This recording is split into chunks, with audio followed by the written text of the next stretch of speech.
Good afternoon, ladies and gentlemen. Hope everyone's having a solid Thursday so far. I know it's been a little bit since I did the last stream.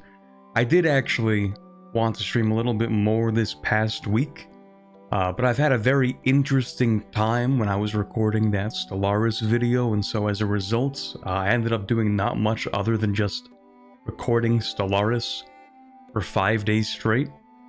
That was certainly an experience. Don't think I would recommend that to most people, but hey, at least I did get an interesting video out of it. We'll see how well that actually ends up panning out. Not too well, it seems so far, but hey, we'll find out, I guess. But anyway, hope everyone's having a good day so far. What's interesting? What's new? Watching a tank of dangerous chemicals fill up seems like this is a better place for my attention. Very reasonable. I mean, you probably have an automated system for having tanks of dangerous chemicals filled up without supervision. I'm sure it's fine, probably. It's gotta be like a sensor on it or something, you know, just in case someone's not paying attention. Otherwise, if there isn't one, it can't be that dangerous.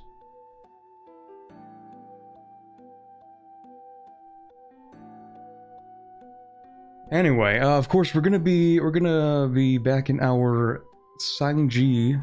Maybe it's Cangji. I'm not actually sure. Anyway, you know what we're playing today. It's more Anbennar for EU4. I realize it's actually been like 3 weeks since I streamed this series, and I kind of feel bad actually, because I do want to play the whole thing. I just keep getting stun-locked by having other interesting ideas for videos. So, yeah, there's gonna be another video coming out within the next week. Guess what? It's also Anbennar. This time Victoria 3 though. And then of course I have to go back to the EU5 beta at some point.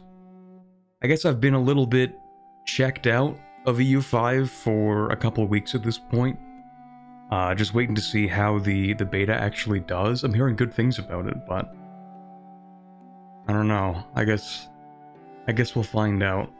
Because the beta, it seems they're making a lot of changes all at once, so trying to commit to an actual game in EU5 seems very difficult.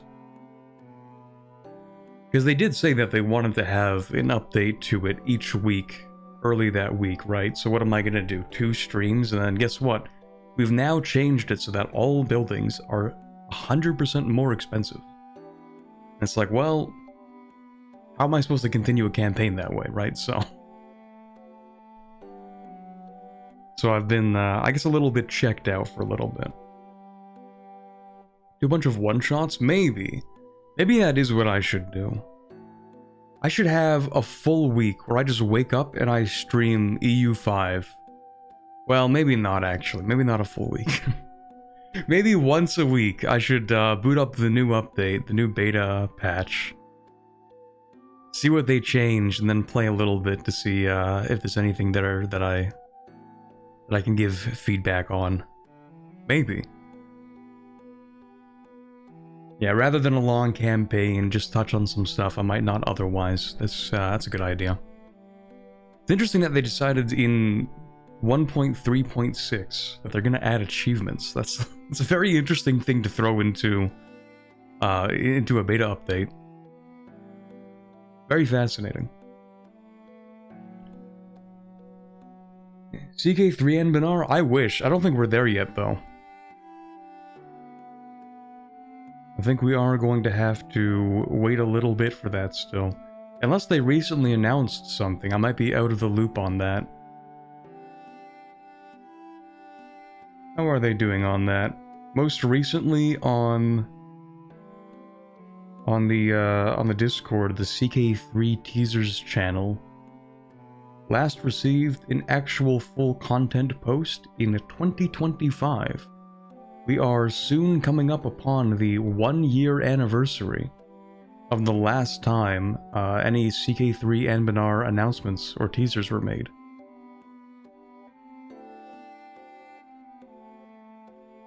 So we'll see how that's going, I guess. But it does look like you can play it. At least I see some videos have been posted about it, so. Anyway.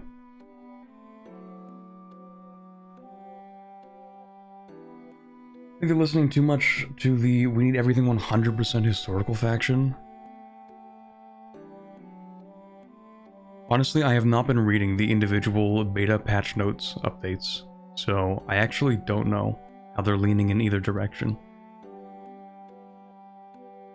But for a game like EU5, that actually, that does seem like more reasonable than like for EU4, you know? History itself is a very unrealistic. That is also the funny part, yeah. History itself is hard to confine into algorithms. To say like, oh, this actually makes sense. When like, it's a lot of things that actually nobody would have predicted at the time. Maybe some people would have. Some people with the gift of Apollo or something. Anyway, that's enough little rambling as we get into today's stream. I think we've collected enough people in the opening section that we can actually get started here. So, let's swap over to Cangji, where I had just finished making a thumbnail, and therefore I need to turn on the GUI again. But before I do that, obviously we're going to turn this off. And I need to move a few things around, because of course it is EU4. When I tab in, my second monitor is going to have everything on it displaced. And that'll be interesting, so let's give this a shot. Wow, that was actually perfect. I actually locked in first try. My second monitor did not mess up. Okay, let me re-enable the Terra Incognita and stuff like that. Okay. Everything's back to normal now. So, we are back on Cangji here. Our Tibetan tiger monks. Are we getting the cat ears this time? Ah, shoot. 100 likes on the stream. There you go. 100 likes on the stream. Same conditions as last time. Did you see Flory finally jumped the shark and got into Anbennar? I think I might have very briefly seen that. A little bit. I think maybe I was setting up for a stream, and as I opened Twitch, I think I saw that he was... I think I saw Anbennar somewhere in the title. But yeah, that's pretty... That's pretty base, to be honest. I think actually everybody should play more Anbennar. I think that's actually the case. And then I saw also Red Hawk has been kind of getting into Anbennar. We're actually so back.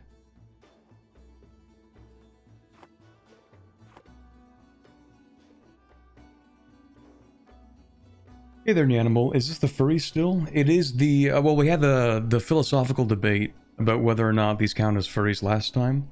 We could actually kick that debate back up if we really want to, but yeah, we're playing as Cangji.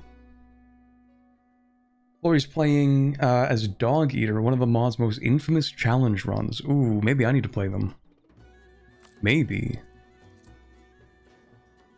But today we have our own challenging run to get through. Cangji. Very difficult, very annoying. And yet, I think it's still doable. I wish Red Hawk read the events like at all. He's not an event reader? No way. Hey Jimmy, give me some Anbennar without the Anbennar. Like, what do you mean he doesn't read the events? That's like playing EU4 without declaring war on somebody. It's like you're missing a fundamental part of the experience. Anyway, so on Cangji here, we have just gone ahead and conquered the western half of, we're going to call it the Tibetan Plateau, because I don't know what it's actually called. But this general area over here. Now, we are broke. Yeah, we make pretty much no money. It's kind of sad, actually. And we have huge inflation, but we do manage to have a decently sized army, because a lot of them are actually just animals. Yeah, we just conjured them to fight for us, which is pretty fire. So, I think... We've mostly dealt with the face stealer infestation. Kind of. We do have to deal with this stuff over here. This is going to be extremely painful. But in the process of doing that, we also need to conquer all of this. Yeah, we need to make sure we have no devastation here, which is either going to take building a fort, which I am not doing, or it's going to take sinking some development, which I also don't really want to do. So I may or may not actually just decide to build a fort here. Maybe. Because we do need 0 devastation, and then of course we lose years of separatism, we gain some money, and then it unlocks the rest of the tree on this side of things. Okay. We also need to cast Shock and Awe to finish this off. We need to own all of the provinces in these 4 areas, and then everything in Kashalg. What is this? Okay, hold on. It either needs to... Oh, this is hard to parse. One of the following. Either we need to have those provinces not controlled by rebel factions, while it also either has decreased autonomy, permanent face stealer infestations, or local autonomy lower than 30, or the provinces in Kashalg that we own need to not be owned by us. Okay, so either, and I'm assuming Kashalg is going to include some of the provinces that we need here. Yeah, okay. So basically the idea is we're going to take this stuff over here, right? So the stuff we need to own. And after we own that, every province in this area that we own needs to either have low autonomy or permanent face stealers, pretty much. And also all of our owned provinces either need to have no face stealers, or they need to have permanent face stealers. Right. So basically, it means we're going to war with this guy. We do have a truce for the next little bit, but then yeah, we have to go to war with these guys. Take all this stuff here. Actually, how much stuff?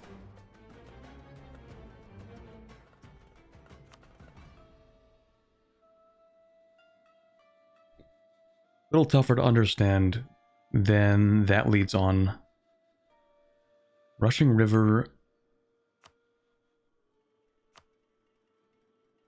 This one, this one, this one, this one. Gotcha. Okay. That's not too bad. I hate new games like EU4. I wish you'd play something better like EU2.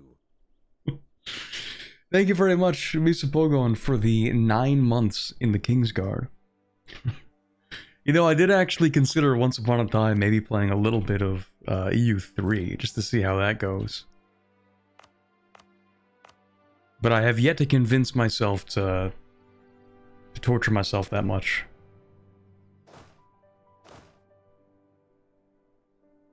I imagine there are not that many resources out there for understanding how to play EU3. Okay, so actually, what was the goal we left off on? Let's see here. We can convert. Do we want to, is the question. I don't think so.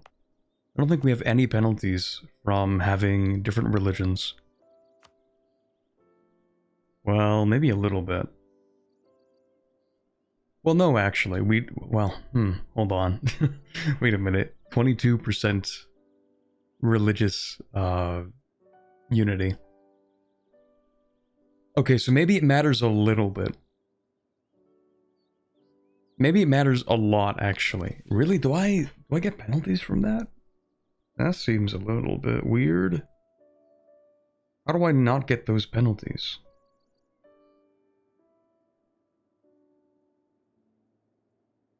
Interfaith dialogue is upgraded, sure, but does that fix the problem? I guess we'll have to find out. Alright, anyway, yeah. Let's see what else we can do. We have to dev 5 provinces that are Levian. We need to hire a Runsuhi or Rukunai administrative advisor with skill 2. Every Levian province with at least 10 development reduces autonomy. Everything with less than 25% autonomy gives me 10 admin. Sure.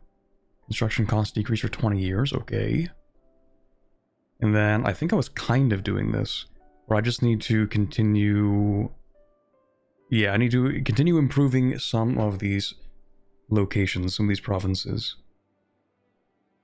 But then something weird happens. I lose 250 crowns, and then Sang Yuan gains 200 crowns. Now, I actually don't remember who Sang Yuan is.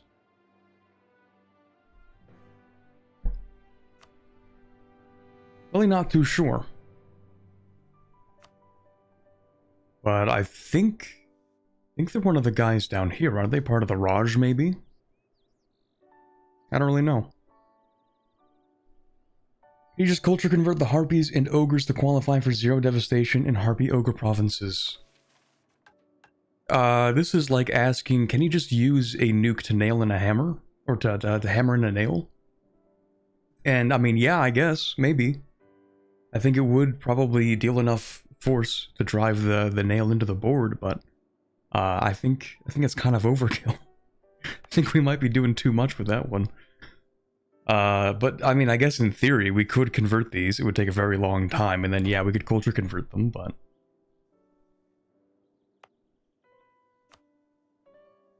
The nuke is cheaper than a fort? Maybe. I don't know, because it would actually take a pretty considerable amount of money each month. Because this is... let's see here. I could actually accept some of these cultures, right? So maybe I should do that.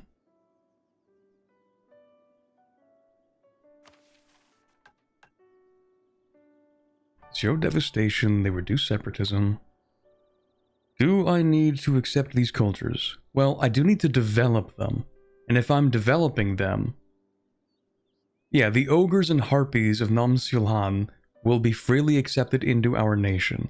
Okay, so basically we get to do that for free later. So maybe it's not worth spending the money right now.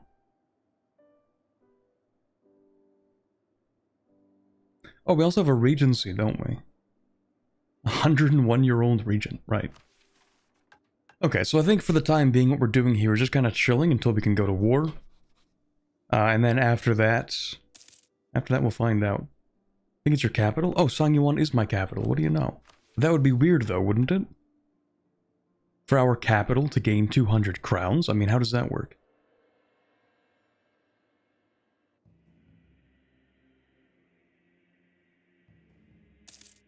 Call that local investment or something. Alright, who else can I get in here? I might want... maybe spy network construction. I do have tech 7. I actually don't fear these guys in the slightest. They have terrible tech. So, we don't have to worry too much about those wars, I don't think. We'll go ahead and take up the spy network construction, yeah.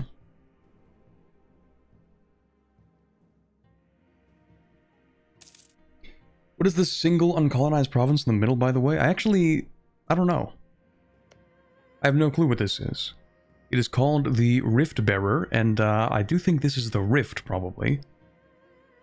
So I imagine it has some relevance to something, but I don't know what it is, and maybe it's more interesting if I don't know what it is. Maybe it's more interesting if I don't get spoiled for it, perhaps. Let's see. There's also another comment. Or would I have a fun and challenging mission tree for you to enjoy suffering through? Gronstenad.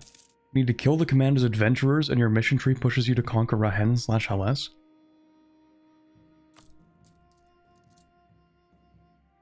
Do I hate myself enough to do that? That's a really good question. Oh yeah, I think I said I was going to take this too. You're super weak. Do I care about going to war with you? That's the question.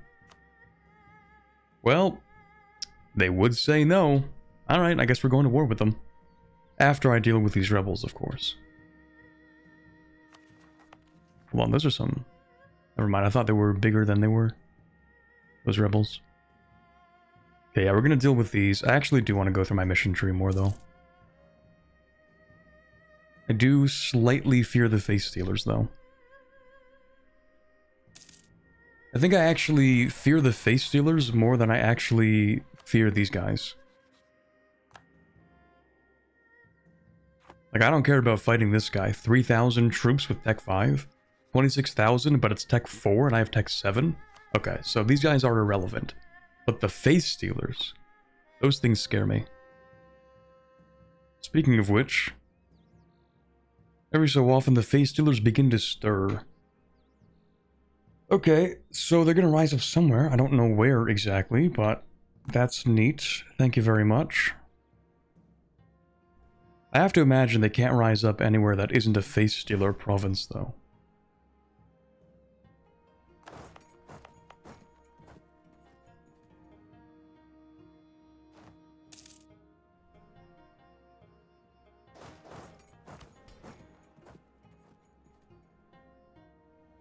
Also 14.95, brutal. If only we had a little bit more. Well, I could get a little bit more. What am I rushing here? Admin? That makes sense. Actually, does it make sense? Well, we're too deep into it. Who cares? Okay, so we could actually fix that a little bit. We just need to have a Runsuhi province or Rukunai province with more development. Base production of 3. That gives them more production, I assume. Yeah, workshops. Okay.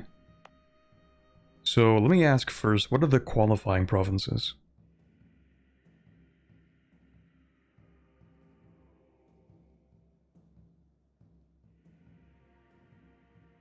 Improved 3 times, 3 base production. Do I have a map mode for how many times I've developed? I don't think that's a thing in EU4. Even though it would be really cool to see that, but... Okay. So I think this one is one that counts. Because it is Rukunai. Oh, never mind, it needs a third one of these. Okay, yeah, that works. Actually, maybe I'll just do that now. Maybe. I think I said I would make any of these which have like a solid good on them. This is probably one that counts because it's Rukunai. 3 Diplo. Been improved 3 times, so that's definitely one of the qualifying ones. I guess it is kind of just telling me though, isn't it? So this is definitely one that also qualifies. And that is precursor relics, which for some reason are only 2.5 cost. Interesting. Yeah, that's kind of weird. Well, anyway. Let's see. So the gem's definitely a good one for that. If I just... Ooh, that's expensive, but it is copper, which is good. Let's see, what else is a decent province? This doesn't count. That's alright. This is alright. Then there are these ones. The gold can't actually have a workshop on it, so... this one's also kind of expensive. Not as expensive, though. Wait, don't I want to develop near these?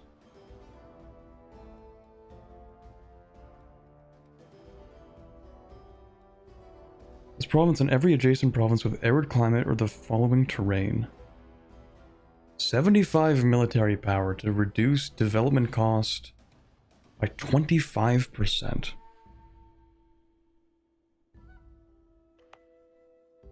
That's not even that good.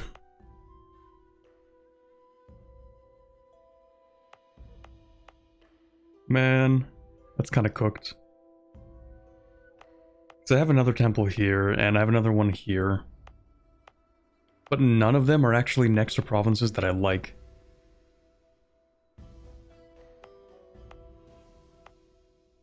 Screw it, it's not a huge deal. I'm actually overcomplicating this for absolutely no reason. All I have to do is click once, and I think we're done. Why am I complaining about this?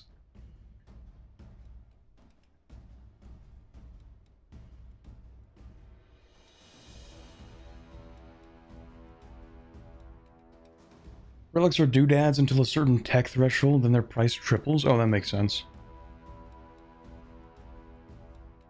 Okay. As we came down from our plateau in the clouds, we... Is it really that high up? Okay, whatever. Sorry, we're just unluck. We began to see the conditions of those who remain tied to the earth. The deserts of Gozengun are harsh, With little shelter and fewer sustenance found among the dunes, we have become stewards of the land, and as such it falls to us to turn it from inhospitable wasteland to somewhere our people can call home. With time, perhaps we may even turn the withered sands into verdant grassland, and bring blossoming flowers to the untamed wilds. Cool. We're gonna grow things, isn't that neat? So we lose 250 crowns, but Sang Yuan gains 200. Again, very confusing. I don't really know what that does. The capital gains 200 crowns. Sure.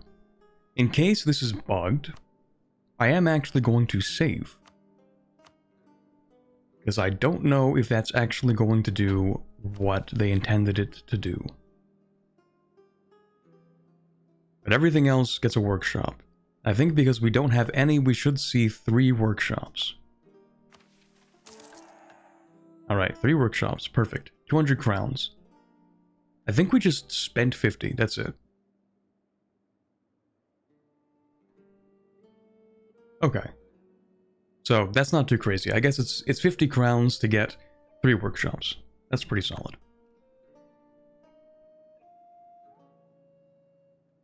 Now, with this, what can we do? We can get the Gozengun Bazaar till the end of the game, giving us yearly tax income. Ooh, we get glass in a few provinces. Local goods produced, local trade power modifier in the capital. Interesting. So we just need to have 5 marketplaces. It's actually kind of expensive, especially when I don't get much value out of marketplaces right now. Because our trade absolutely sucks, it is abysmal, actually getting more of it does not mean too much for us. Like, the situation is just really bad. We have 1 trade node that feeds into our trade node here, which is then getting pressured by 2 other trade nodes that are, I think they just have better trade in them, better trade, what are these called? Like the emporiums, the trade centers. So, trade situation's kind of abysmal. It kind of sucks. Can't really do too much about that. Not until EU5, Anbennar. Then we could do something about that. Anyway. I think what we should do is probably cast Shock and Awe as well. We don't really need it. Even for the upcoming war, we don't really need it. But hey, maybe I'll go to war and then we'll deal with this. We only have to wait a few months. Oh, right. Yeah, the elemental animals are actually gone. Do I rehire them? I feel like I really don't have to. Just looking at the size of our army here, we have some manpower, we have some money. I mean, I guess they're free. Or as free as you're gonna get here. We don't really need them, it's fine.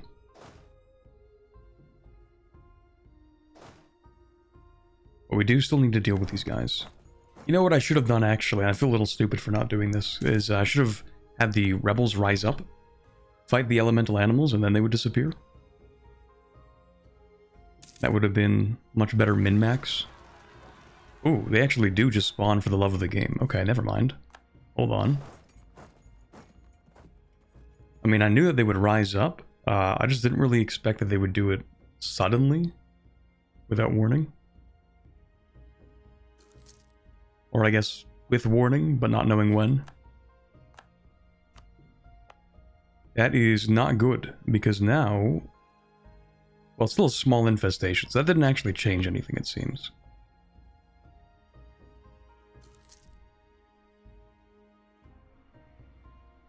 Yeah, we do have to deal with that still. Oh, because it reduces it, and then they rise up. Oh, okay, so it would have been a free reduction. Ah, I feel them now. Oh well, it's not the end of the world.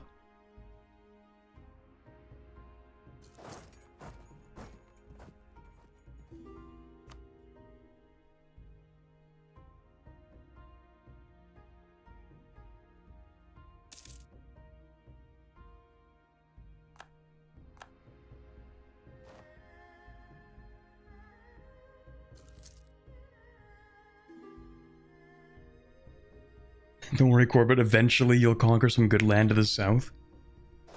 Am I really? Because I kind of feel like I'm not going to. Also, yeah, we can definitely sell titles now. Beautiful. We do like having money. Now, are these all good loans? Yes, and I'll repay them at some point. Yeah, we have to go back over here. Truce with those guys is up, that's cool. New government reform. Religious unity would be kind of fire right now. Admin tech cost reduction. Religious unity. I could use both of those, because I'm trying to go through admin, so reducing the tech cost would be kind of fire. Then later maybe swap it to balance of power. Yeah, I'll go with this for now. Because that religious unity is hurting. That is very painful.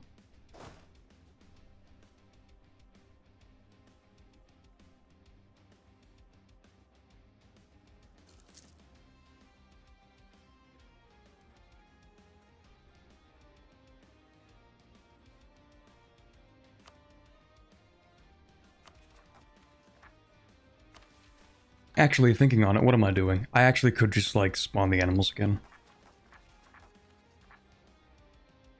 Maybe when I'm in a contest for playing as inefficiently as possible and my opponent is Corbett. Okay, yeah, so, let me go ahead and... let me redo that real quick.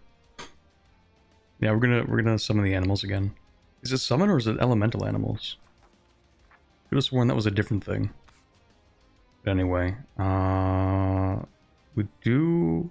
well, maybe it's this. No, not yet. Actually, what is that merc company? Beings of fire in range. Oh, right, I made these the free artillery stack. I remember that. Right, really good for the early game. Forgot about that. Yeah, actually, let's hire those guys. Maybe we don't need the animals then. I do need to cast something. I have too much mana. Lobster too buttery, steak too juicy, etc.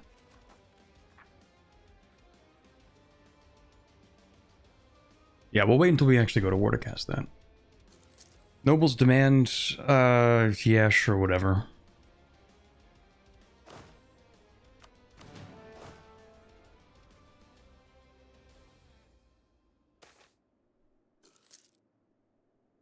Hobgoblin tolerance. Do they deserve tolerance? I don't know. I feel like we're just gonna... I mean, they're already at minimum. I'm just gonna keep them at minimum. For now.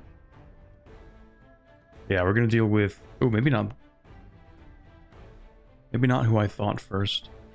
We're gonna give that 1 month.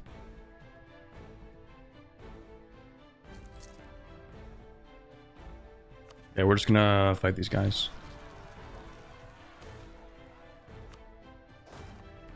And then we'll fight these guys too. Presumably they will rise up here. It could be 50-50 actually.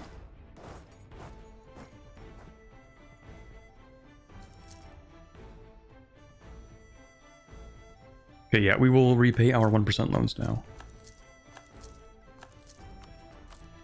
And then I will probably end up taking them back out.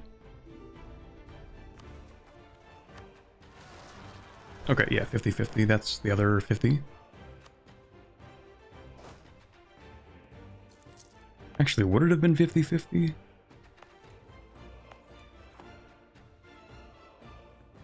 Actually would have, that's crazy. Exactly 50%. Okay, those guys are good to go. We're gonna rush back home real quick, unless these guys are super upset. I don't think they're... well, they're a little bit upset. We'll stick around for 1 more month, and then we'll actually go back and start fighting. We don't need that up anymore. Also, boy, I am losing money. Reinforcements costing me 8.5 ducats a month. Really? What's the reinforcement cost? What could possibly be costing me 8.5 ducats a month to reinforce?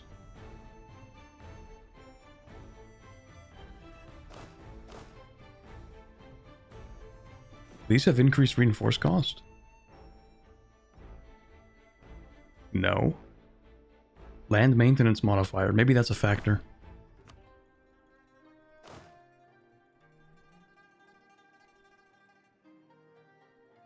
Anyway, yeah, the economy is absolutely cooked. I love playing in an area with no development and no money and nothing of value here.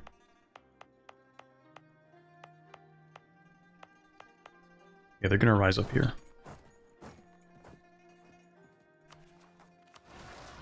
What?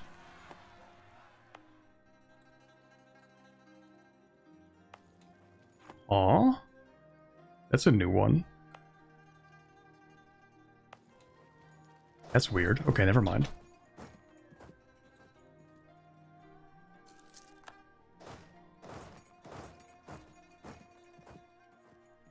What being king of Norway feels like? Even Norway at least has a coastline, though. Like, they have fish and fjords and really good hydroelectricity now.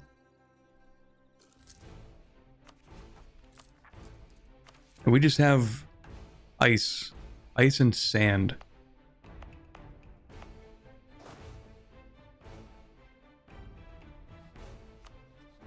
Ooh, 2 wars. Exciting.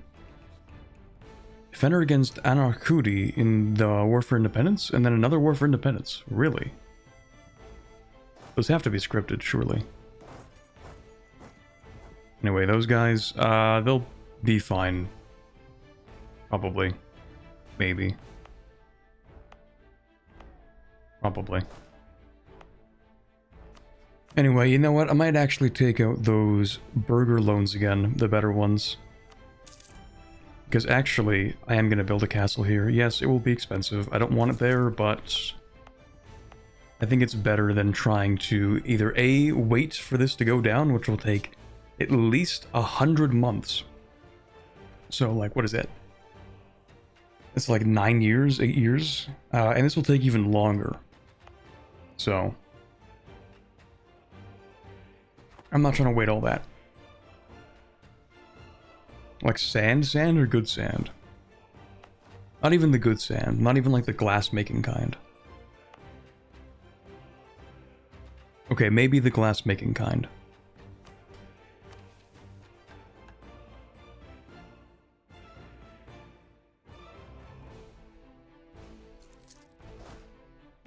Alright, we're gonna raise forts. Maybe not this one or this one. For now. We're gonna declare war because we want all this stuff, and who are you? You are somebody that I do not care about. Okay, cool. So we're gonna go to war with these guys. You should probably get at least some garrison before I click that button. And then we'll go to war. Over here. And I'm at war with... Yeah, exactly who I want to be at war with. Perfect. So I think what we'll do first is probably go after this guy, take his forts to get this ticking war score, then go after this guy, take these 2 provinces, and then after that, I don't know. We'll find out after that. But for now, what we would like to do, because we have so much mana, is we would like to cast Shock and Awe. We get reduced artillery barrage cost, which I think I'll use against their fort over here. Maybe what I'll do first is just go directly after that big fort. And then, yeah, we will probably just threaten war with this guy, maybe, once we're at peace. So I do need that one province for a mission. Or for, you know, like an agenda.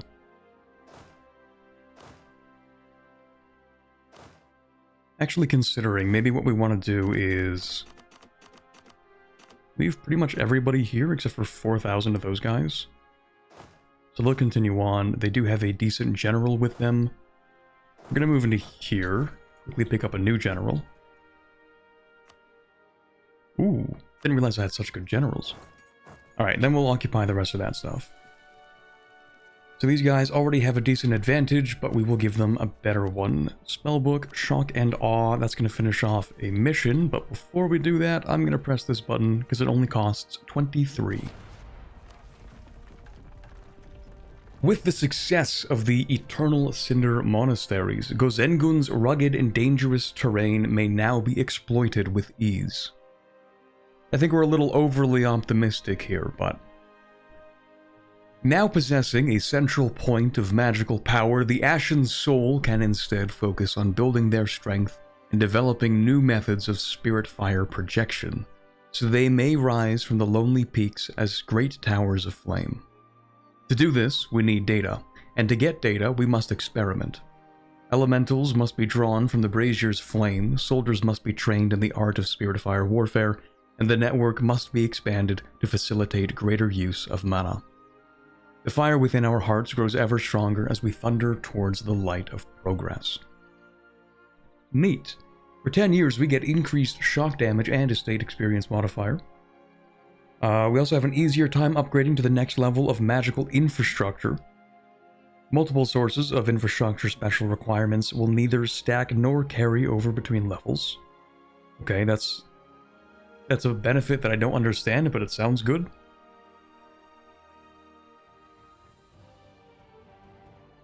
So I guess normally you need special requirements for some levels, but I guess now we don't, sure.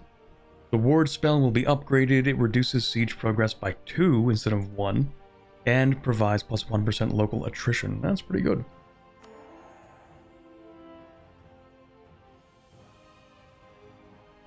Okay, now we are going to need to upgrade our magical infrastructure. And how we do that, I don't know. No clue. I'm also not studying any magic because I am dumb. That's kind of it. We need renowned conjuration and evocation.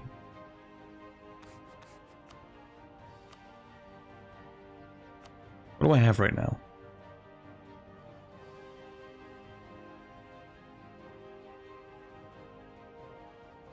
Evocation, conjuration. We are proficient in conjuration. Proficient in evocation. Shoot. Okay, so maybe we just go with... Maybe we'll start with the, with conjuration for summon elementals.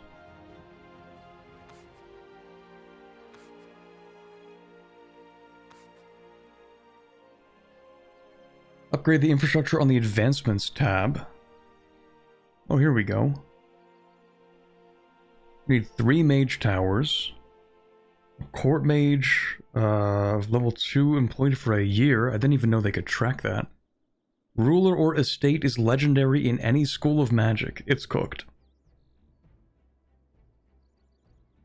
Our Rani regent or heir is a powerful mage. Yeah, that's so cooked.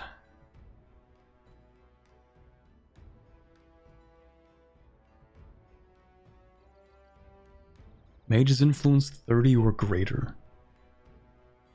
I need to get an estate legendary in any school of magic? Shoot.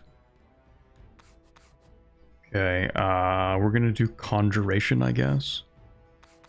Well, no, doesn't it make more sense for us to be legendary in evocation? That's kind of our whole thing. Like, the spirit fire arts are themselves evocation.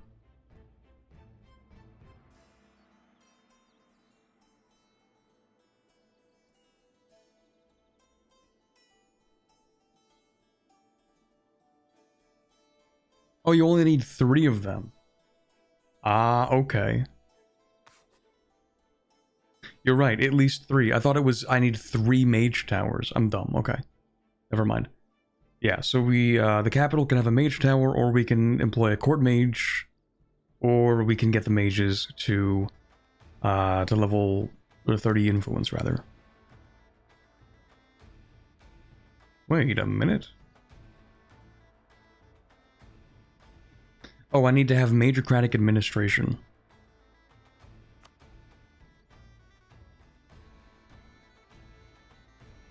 Oh, that's actually not that bad at all. Although maybe not the best to pick up right now.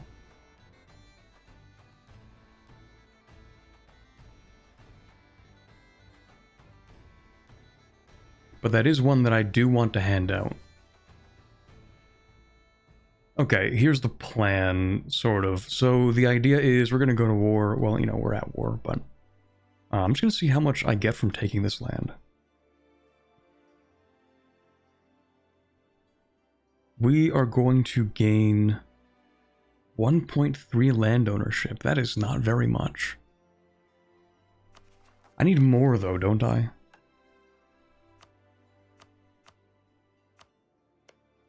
Yeah, I need this. I need that.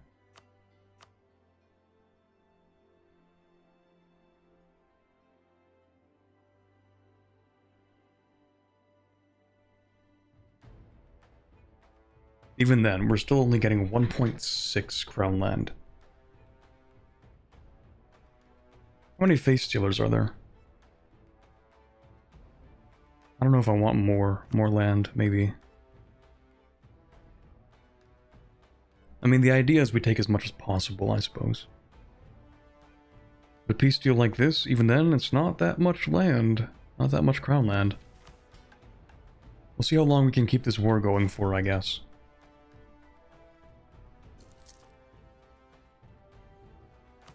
Do I even have a court mage? I actually do.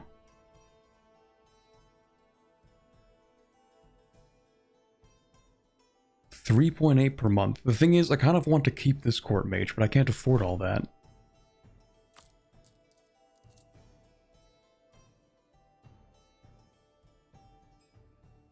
Well, maybe I can.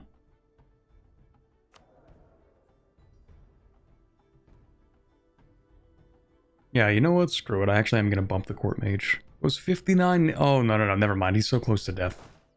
12% yearly chance? Absolutely not. Never mind.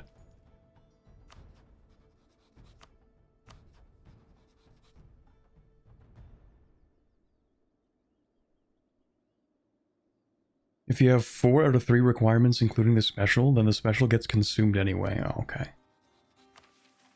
Okay, in that case... Yeah, we just have to do one thing. I'm sure having a mage tower in the capital is going to be like a permanent requirement, right? Like, I can't see that one disappearing anytime soon, so maybe we just build one in the capital. Unless, of course, I get one for free at some point. Because that would save me 500 ducats. And I don't really want to spend all that much money. I don't think I get one, though. So instead we'll do the whole... We'll hand them their privileges. Actually, I suppose the right question to ask is... Does it take time to upgrade the infrastructure, or is it like instant?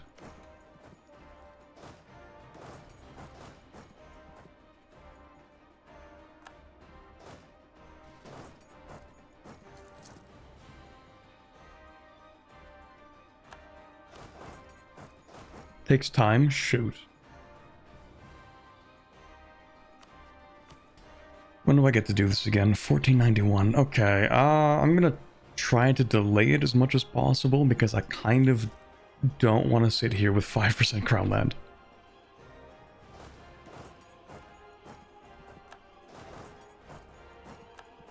I'm gonna delay it just a little bit, just a touch. Just a spoonful.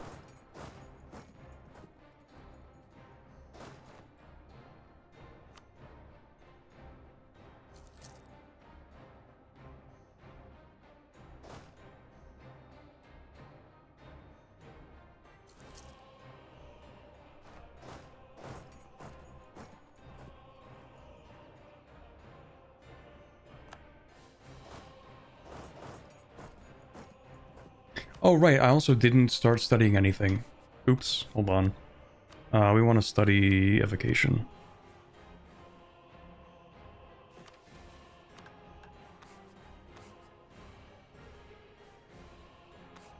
Yeah. Because we do need to get up to proficient on that.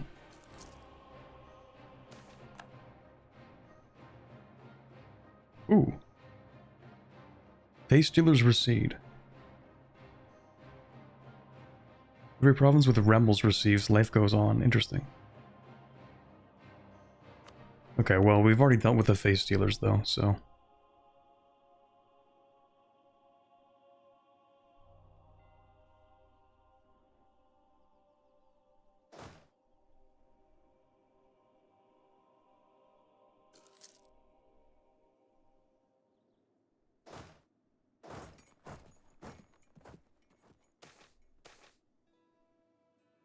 What is this? We get a claim on something and they don't like me? That's cool.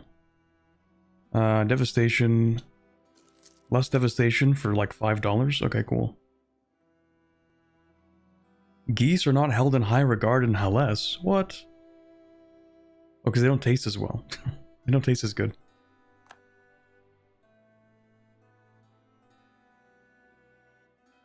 The fact that this goose is using farming tools and small knives as weapons has given us a different perspective.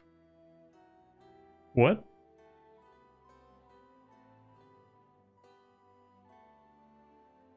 Okay. Alright. Sure. $10, get out of here.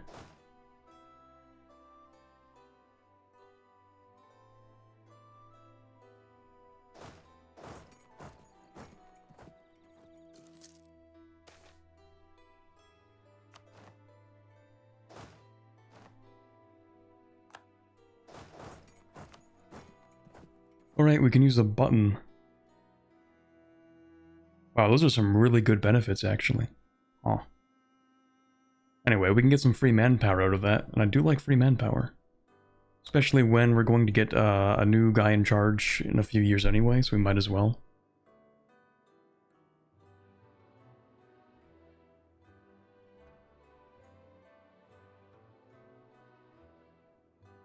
That's a lot of yearly corruption reduction, actually. Oh, it offsets being Haramari. Why are the Haramari inherently corrupt?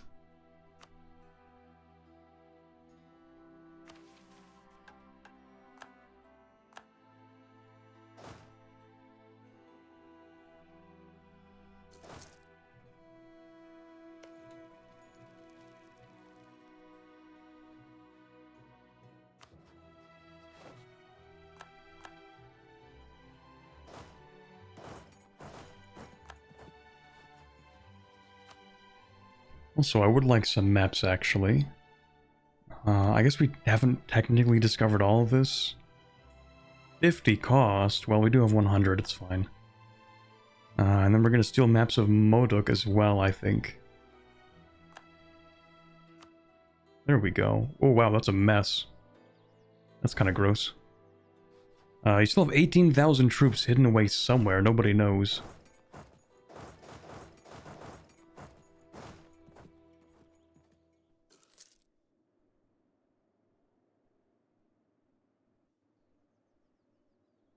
Okay, I probably don't need all these forts up. Except for maybe these two. Because we do have rebels there. Maybe that one.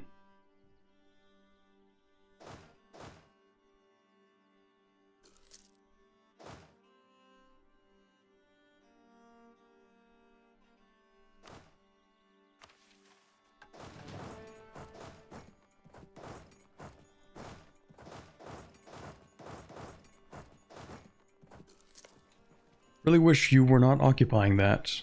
Actually, can I just finish my war, please? No, I don't have nearly enough war score for this. Shoot.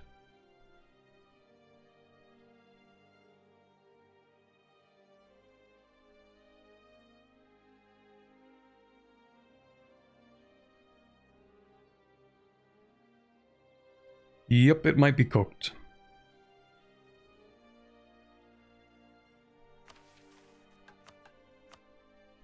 I do need this, and I do kind of need this, and I need this stuff, and this stuff, and this stuff. Don't need that, I don't think.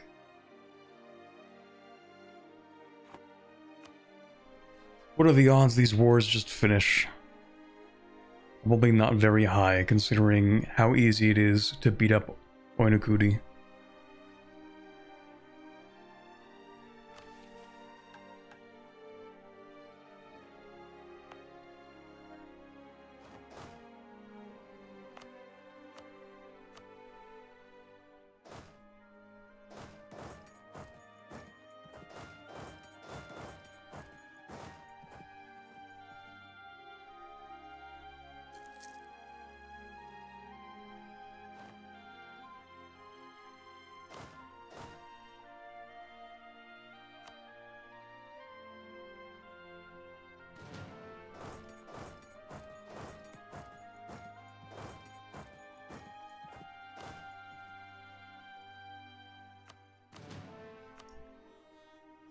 Maybe there's really nothing I can do right now.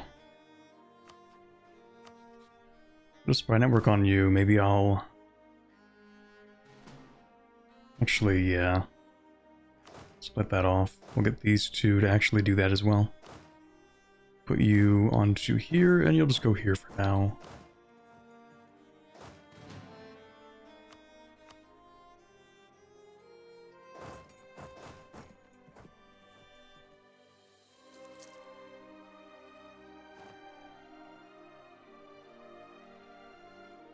Oh, hold on. Wait a minute. Something changed, but the wars didn't end. Fascinating. Okay. I guess we'll go ahead and occupy this then. I do have a new idea. I don't think we're going to pick that up right now, though.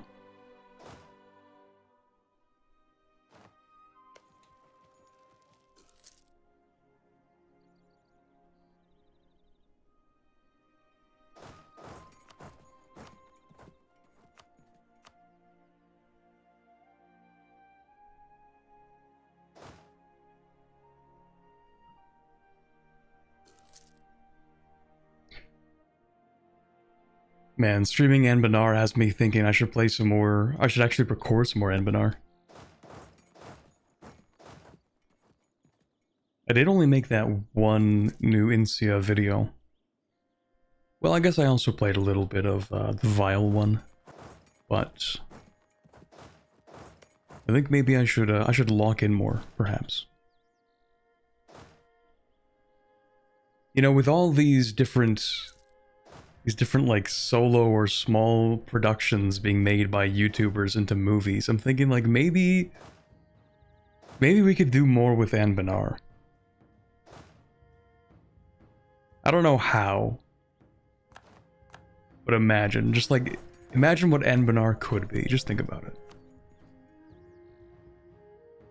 Chat, we need to do more for Anbennar.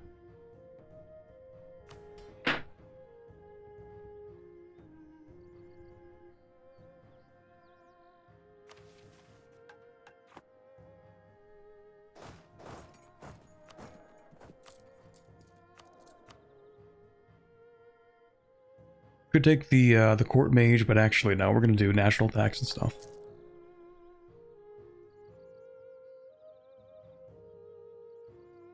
Did an Anbennar movie made by the people who made D&D Honor Among Thieves. Actually, kinda real.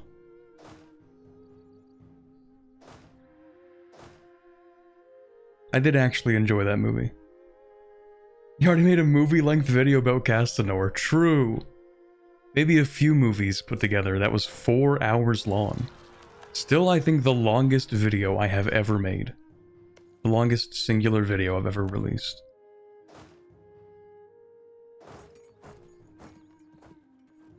Doesn't belong to you, does it? No, okay. I was thinking I should actually do more of that. Where I release a series in parts. And then after that, I re-release it later with like more editing. Like a premium edition, put it all together and then re-release it.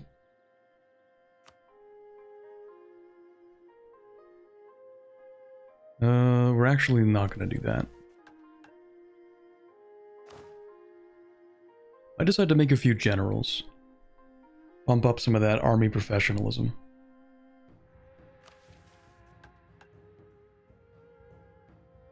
Or dev mill, I guess. Maybe.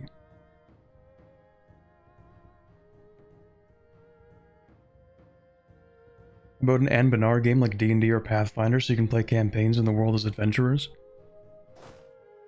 I actually really do like the idea of doing that for like a D&D campaign. I'm pretty sure you can play it as a tabletop version. I'm pretty sure somewhere out there they have like a rule set for Anbennar tabletop. I'm pretty sure it borrows from D&D 5th edition as its basis, but like you can actually just play Anbennar.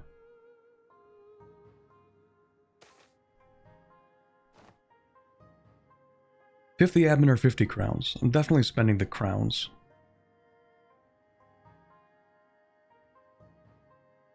Yeah, we're definitely doing the crowns. I was wondering if maybe I can convince my friends for the next D&D campaign we do. See if I can convince them to let me make it Anbennar.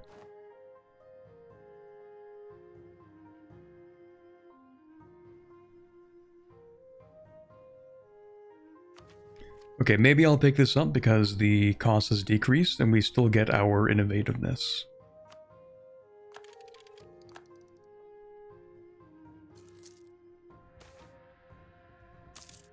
Free money, let's go.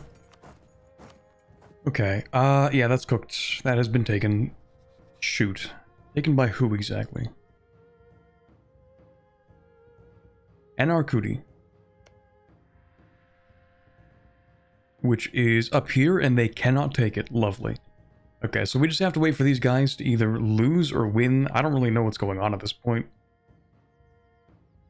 Like, they're losing against Anarkuti, but Anarkuti is clearly also losing, so I'm not really sure what's going on here. But I think if we just wait long enough, it'll be fine.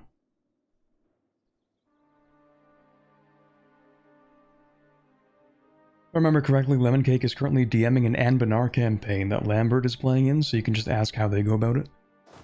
True, they did actually, at one point in time, I think they invited me to that campaign, but when they invited me, I was too busy to actually get into it. And then after that, separately, my friends were like, hey, we should play D&D.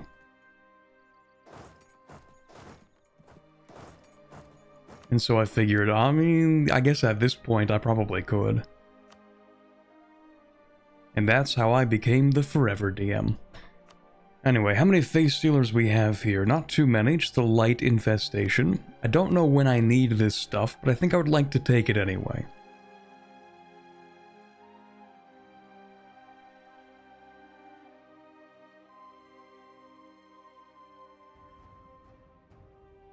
I'm sure I'll need it at some point, but yeah, I'm just gonna take that.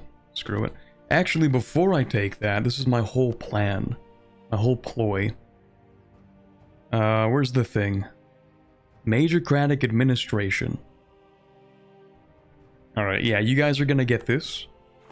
Because I need it for upgrading my little thing. A little infrastructure.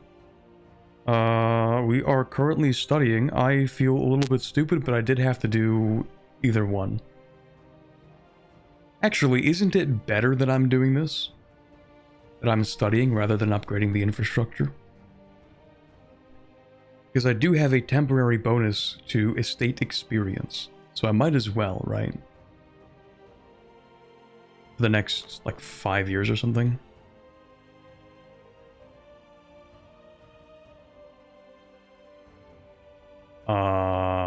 Maybe I don't have that.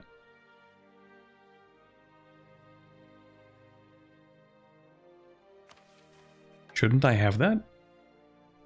Spirit Fire Surge for 10 years. Shock damage and experience. Oh no, it is here. Never mind. Yeah, okay. So I'm getting a state experience increase. So I actually should be studying for the next 10 years and then do my infrastructure. Huh. Well, now I feel a little bit stupid, but... Anyway, we are going to go ahead and annex these guys. We'll take their money and everything, of course. We'll core all that.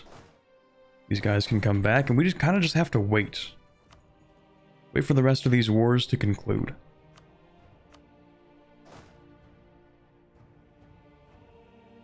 Because I need this. And I know they can't take it, so I'm just going to have to wait.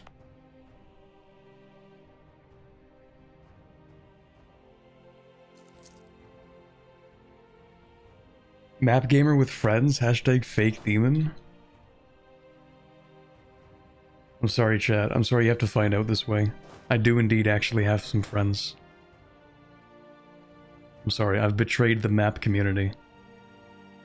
The map gamer community.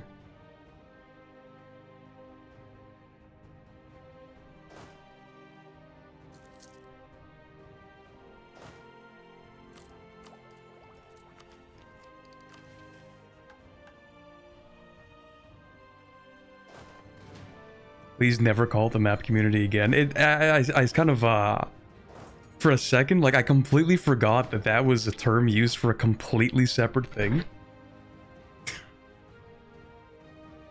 Like, after I said that, I'm like, wait a minute. Wait a second. How unfortunate it is to try and be a map gamer and then have the worst people imaginable take that term away from us.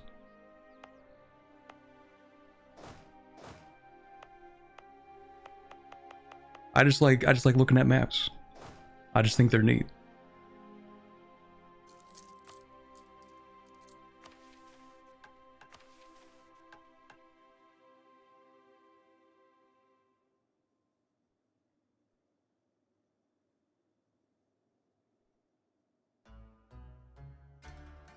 Alright, I have to keep on developing stuff. Shoot. We gotta use grand strategy now. I know. It's actually cooked.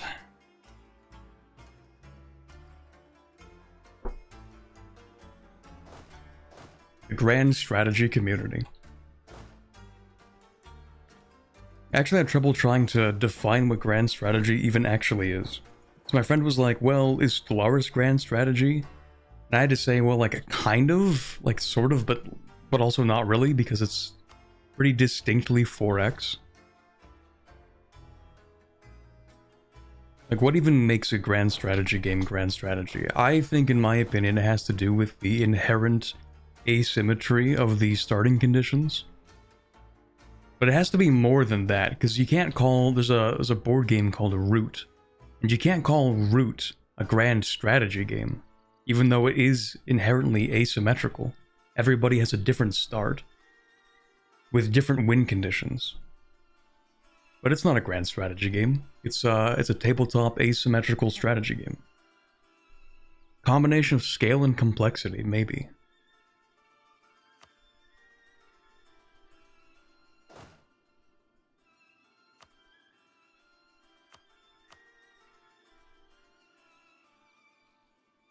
I would really like this war to conclude, but you know what? In the meantime, we can actually have ourselves...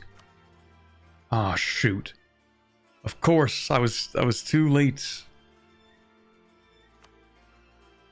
Ah, man. They've been subjugated by the command. It's cooked. I just wanted to take that one little province. Get my little 50 admin power. Alright. Well, that's not happening. That's unfortunate.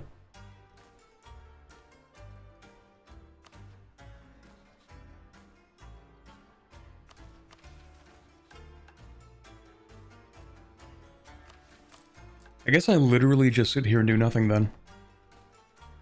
Do you even have troops left? Somehow. Well, if they ever make their way back home, then I guess I'll find out.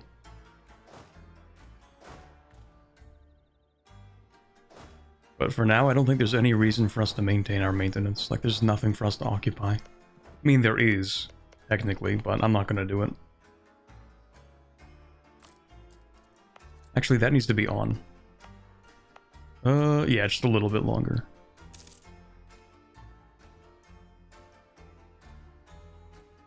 Yeah, there's a difference because I wouldn't call Total War grand strategy. That's the other thing. Because, like, Total War does have that inherent asymmetry.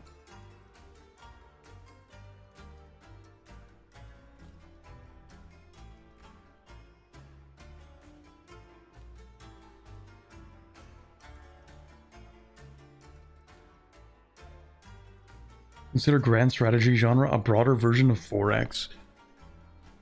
But 4X, I feel like something that's really distinct about 4X is that it has, like, an equal starting point for all of the competitors in the game. Like, even Stellaris technically doesn't have this, but it does, you know? Because Stellaris has Fallen Empires, but the Fallen Empires aren't, like, real contestants in the game. They're not, like, real actors within the game. They're more like obstacles, and they're closer to, like, the city-states in Civ games.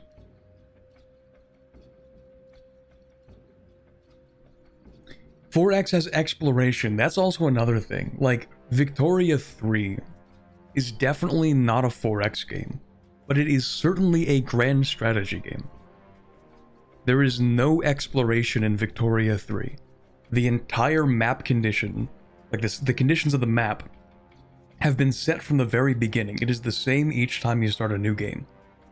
You can memorize every single building and every single resource in every state in Victoria 3, and it will always be the same at the start. So it definitely is not a 4X game, because there's no exploration. And even the exploration in a game like EU4 or EU5 is kind of superficial when we consider what it means to actually explore in a 4X game. Because the mechanic might be called exploring, but you know what's there, right? Like, you know that when you explore Mexico, you're going to have the Mesoamericans, and they're going to be sitting on a bunch of gold that you can turn into a colonial nation and get a bunch of money from. Like, you kind of know what's there. It's not true exploration, it's just uncovering parts of the map that you already know exist.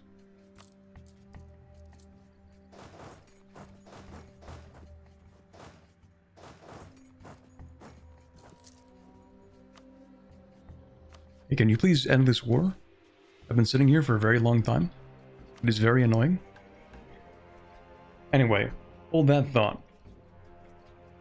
As we expand our influence throughout Kashaug, the pull of the wastes in Nomsiolhan have drawn our attention into this forgotten area of the valley. Populated with a variety of different monstrous nations, we have heard tales of the wonders and dangers present in the region, while the land remained shrouded in mystery due to our isolation. Now we have a chance to explore the land for ourselves. The only obstacle in our way is the monsters who currently haunt the lands. So, we do get 100 crowns, that's quite nice, and all of our Nuzanapu harpies and Soul Seeker ogres receive minus 10 years of separatism. Neat. Although not, notably, not the actual hobgoblins. For some reason. Only the ogres and the harpies. We do not like the hobgoblins, I guess. Actually, are the hobgoblins considered monstrous? I never really considered that. I mean, they're pretty much, they're goblins. They're just taller and... I guess that's kind of it. Like, they're just taller, aren't they? They're just tall goblins.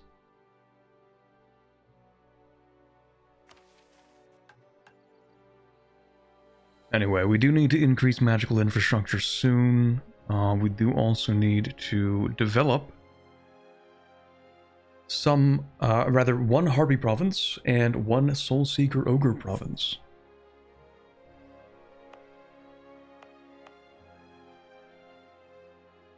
Well, this has been developed quite a bit. So we have our Harpy province, that's the one we got from an event.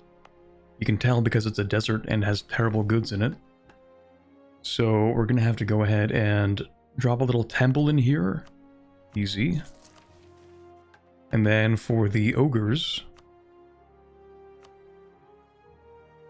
we have quite a few options here.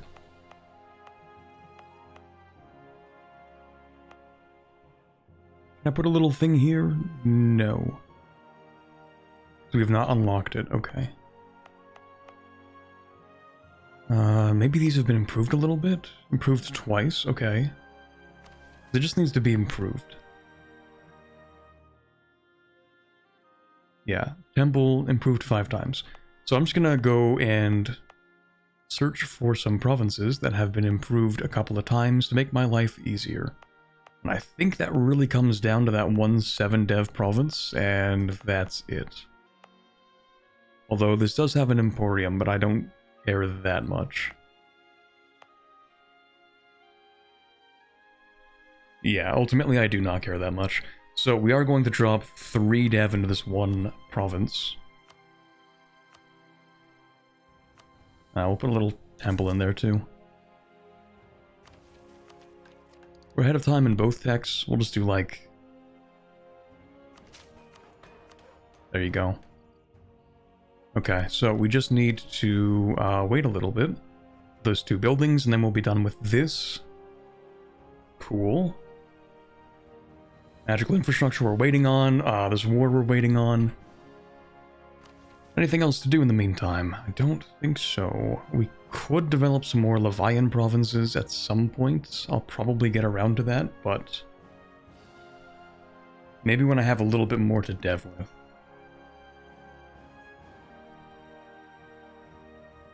Hobgoblins are monstrous at the start? Okay. That actually kind of makes sense.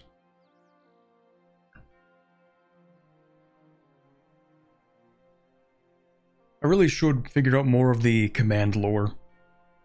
For as many times as I fight the command, I know almost nothing about them. They're just like a hugely militaristic, Imperial Japan-coded, well, not even Imperial, just like Japan-coded in general, type of country. So I think they're actually just like Hobgoblin Samurai or something. But I don't even know where they came from. Anyway, back to our discussion on 4X. Yeah, EU4 be like, exploit, expand, explore, and then exterminate instead of the usual order. Except that is like, not, it's not even like exploring. Like, I just don't think it counts. Even if it says it on the tin, I don't think it counts as true exploration in the 4X sense. In a 4X game, you truly do not know what's behind that curtain, right? Like, you actually have no idea what's there until you explore it. It is true exploration. EU4, you know what's there. You know what's hiding in Europe for the most part. If you're playing in, I don't know, you're playing in the Congo Basin, like, you know what's up in Europe. Maybe you'll have an unusually strong France or whatnot, but like, you kind of know what's there. Oh boy, more face stealers, lovely.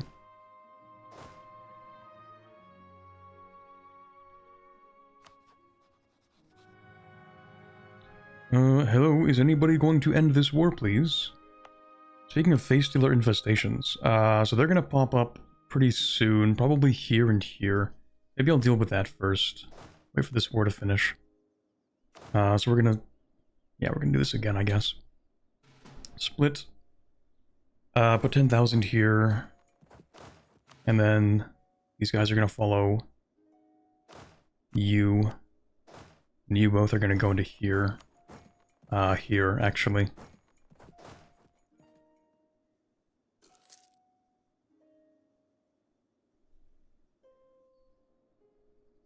You can 4x the New World, I guess, with the New World generator. I guess, but then we get back to... It basically is just one minor part of it counts as 4x.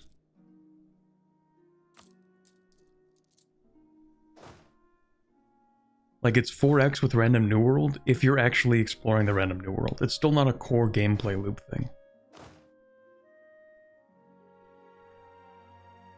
Although I guess exploring isn't much of a gameplay loop as much as it is a gameplay start. But you know what I mean.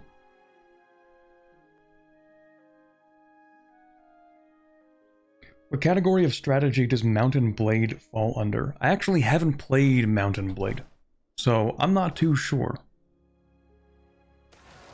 Maybe I should do a stream for that soon. Whoa, that is a completely new location for face stealers to pop up. Hold on, wait a second.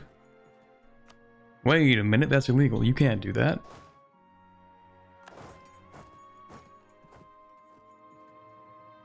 How on earth are you even allowed to do this? It doesn't matter too much though, because it has no effect. We have forts nearby, but still, that's very odd. They pop up adjacent to other ones? Oh yeah, okay, I guess so. How much mana do I have? We're getting close to capacity. Ooh, hold on. War. Hold on. Wrong guy. Okay, both wrong guys. I don't know how I did that. There we go.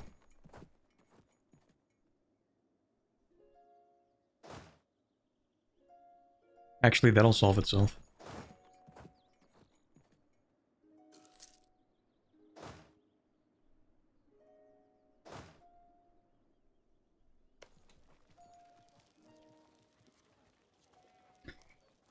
I don't like these guys very much. They are cutting me off from taking the stuff that I should rightfully be allowed to steal.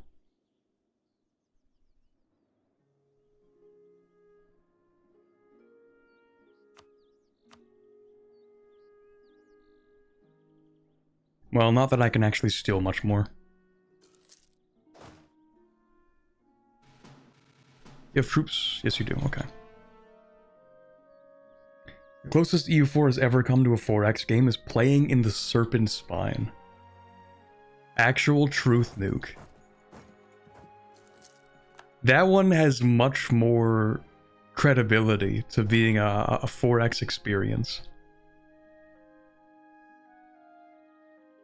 Also, did you just take this? No, you just liberated it, I think. But yeah, at least like, well, depends. So some things in the Serpent Spine are preset, obviously, right? You know, like the Spider Den is going to be where the Spider Den is. I'm pretty sure it's not going to change. I think all of the great projects, I think, are still preset, and so some of the labyrinthian level explorations are still actually... you know, they're still preset, you know what's going to be there. And you do kind of know where the tags are, though. Insia has random great projects. Second truth nuke of the day. Unbelievable. But yeah, Insia is actually kind of 4X. It's kind of true, actually. If you're playing as the Mechanim.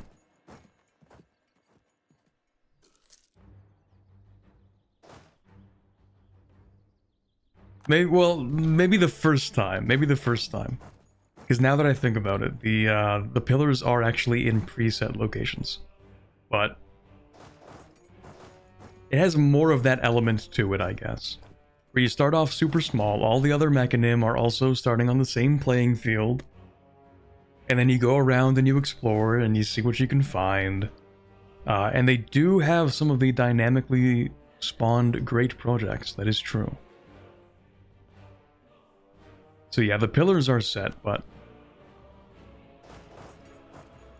some things aren't.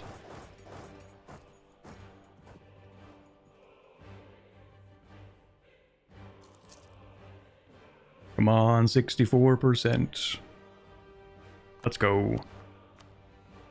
Please free me from my shackles. Demanding... I don't even know how to begin pronouncing that. Nhanyosh, maybe. So they don't like that I'm demanding this without owning a fort, but actually I don't think there's a fort here, so I will have to defer to skill issue. I'm quite confused. Actually, I'm not that confused. It's because we don't have this. Maybe I'll help them out, and then I'll get to take that stuff. Oh, there we go. Yeah, now we can take it. Okay, cool. That's pretty much everything I need / want. This is going to be Face Stealer hell for the next, like, 20 years, but we're gonna have to deal with it. How much crown land do I get out of this? 2.1. Okay, it's not excellent, but it's not the end of the world either. I guess I would also probably like to take this. Yeah. Can't that take more money from you, maybe? I have such little amounts of money, I might as well, right? Maybe I'll just, I'll pillage a little bit. Take some things that I don't really need, or stand on some things.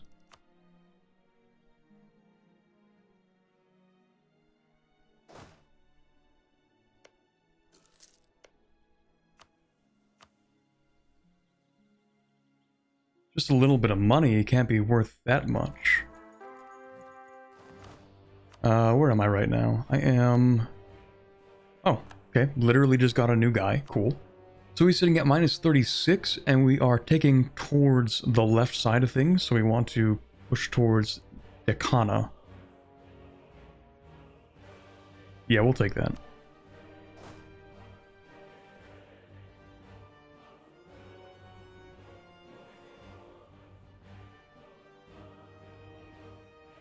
The Mechanim are just metal-skinned, taller dwarves. Truer words have never been said.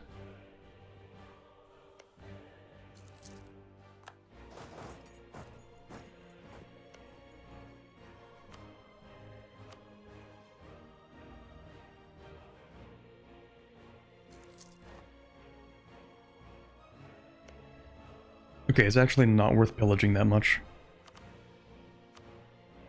I'll just take this and I'll be happy with it. Time for a Face Stealer Overload. Let's go. Alright. Now that is a very nice looking Cangji.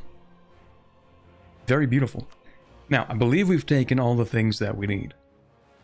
What we have to do, our responsibility now, is to make sure that it has no face stealers and that we decrease the autonomy here.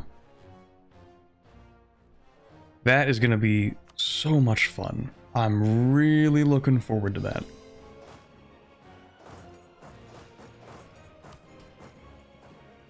We do get a little bit of land back, that's cool, and then we can take more back, so we're no longer suffering.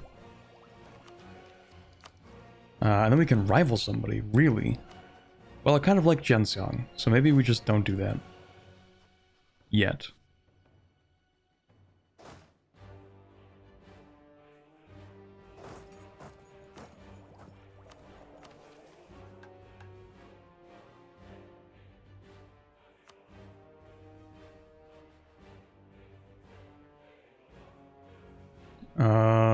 Me when? Oh, needs to be improved 5 times by its current owner. Man. Biggest obstacle, the grand strategy gamers. Reading. That means I need to improve this 3 more times. Well, now I feel stupid for developing the desert. Shoot.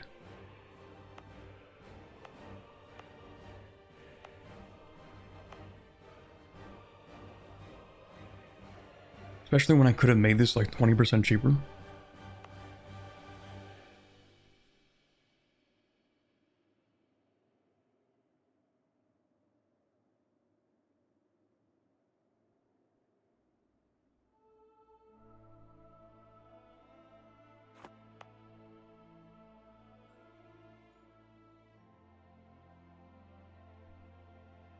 Oh well, that's life, I guess. I'm just gonna dev this 3 more times.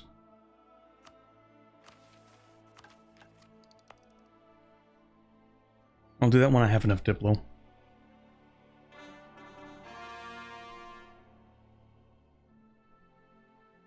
Never played the Mechanim. Is it actually fun, or is it natives gameplay, but with clankers?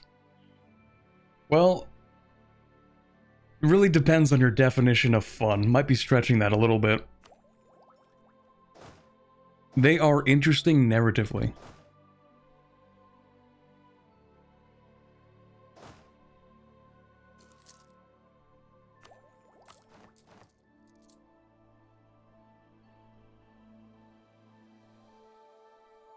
Okay, at this point, I actually do want to hire those mercenaries.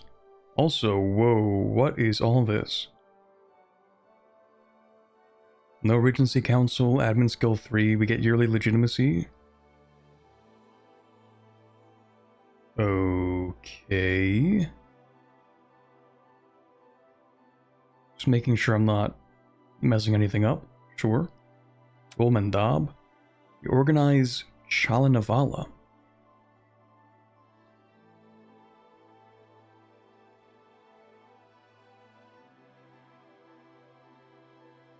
Okay. Missionary Strength versus Heretics. We push towards Pichka. I don't think we're doing converting, though. And we don't really have Heretics, do we? That would only be Suhan's Praxis. So I don't think there's actually much benefit to this, unless we are trying to push towards Pichka. But I think we're trying to push towards the Kana. Yeah, so we actually don't care about this. More towards Pichka. It's yearly prestige, and I do want that. And then more towards the Kana for siege ability. Cool. Okay, and then our mana is pretty close to being full. We're gonna go ahead and summon animals or familiars.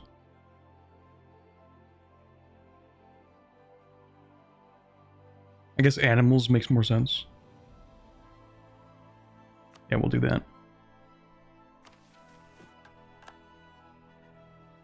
Then we also need more Spirit Fire monks, just in general.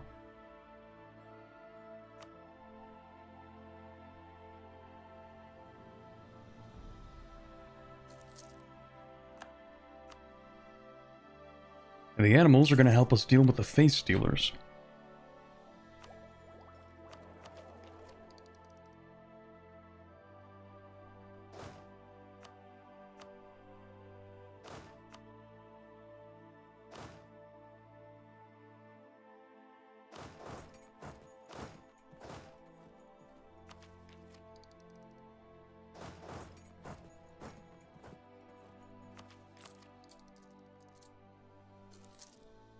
It is kind of crazy just how many troops I can have without actually paying for them. 51,000 soldiers and I'm paying for like maybe 20,000 of them.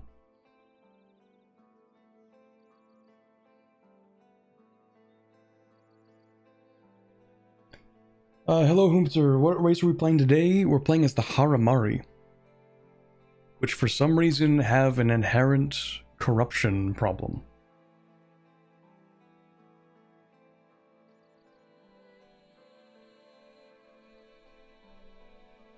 Seems they also don't know how to read.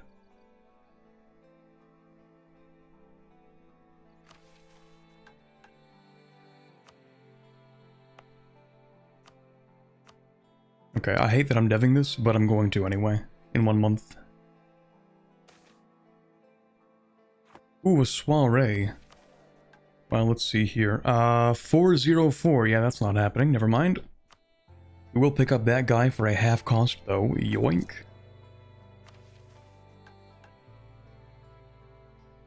And then, right, I do need to decrease the autonomy pretty much every single province here. They are not going to like that very much.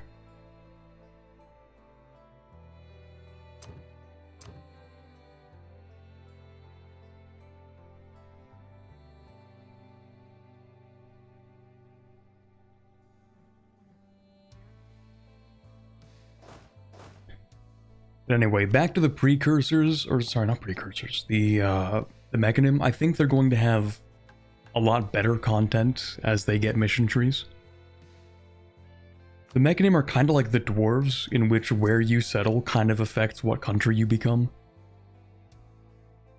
So you can kind of think of Insia, at least for the mechanism, as being a somewhat similar to Serpent Spine, kind of.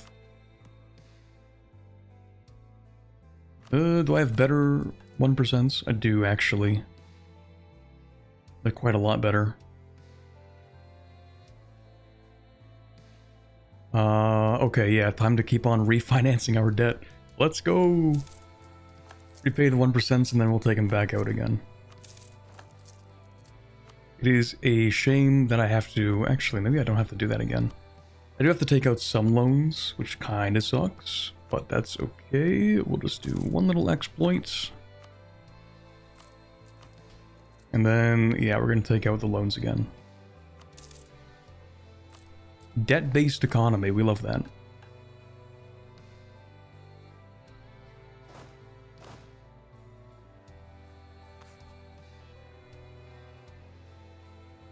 Why is streamer increasing autonomy? Isn't streamer decreasing autonomy? Yeah, I'm pretty sure I've made them angrier, haven't I?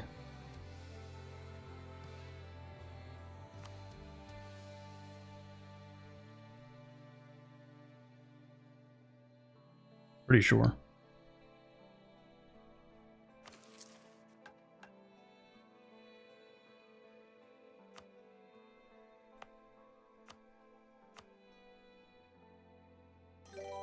This pains me so much. I just have to live with it. Okay, is that enough? There we go. In our expeditions into Nom Siulhan, we have discovered that the land we once believed to be barren and strange has become much more familiar. The ogre and harpy inhabitants of Nom Siulhan follow a rich history of religion and philosophy, overcoming their past limitations and ascending into something greater, much like the Haramari once did long ago. Their relationship with the land and its history is one we could stand to learn, as the harsh environments are no match for the resolve of the Waste's inhabitants. By nurturing the lands of Nom Siulhan, perhaps we too can weather the brutal desert and learn of the ancient history of Nom Siulhan. It's going to give us an event, and we will accept the ogres and harpies. Cool. And we upgrade our interfaith dialogue, which is this one here.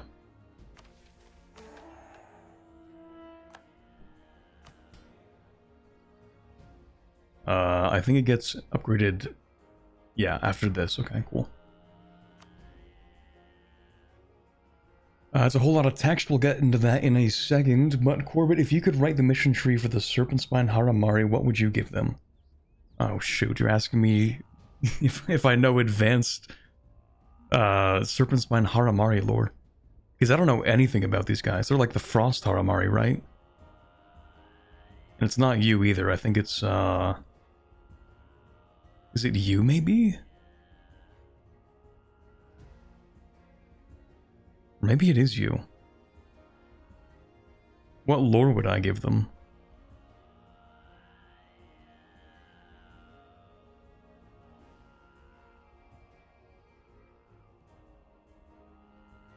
That is a really good question. I actually don't know how they got there in the first place. They're purple, looks like they're already dead. That's cooked. They're... What are they, these guys? Are they burgundy, maybe?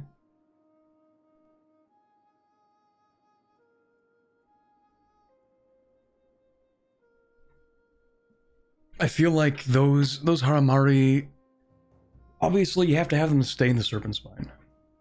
Or on the left? Oh wait, are they these guys?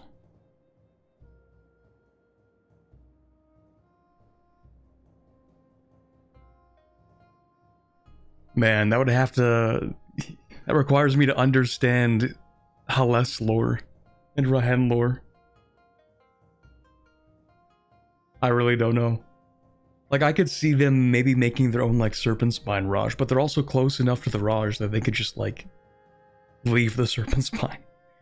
I think it would do well to give them Serpent Spine related buffs, but then their whole end goal is going to be becoming the new Raj, but the capital is focused in a hold. I think that would be goated.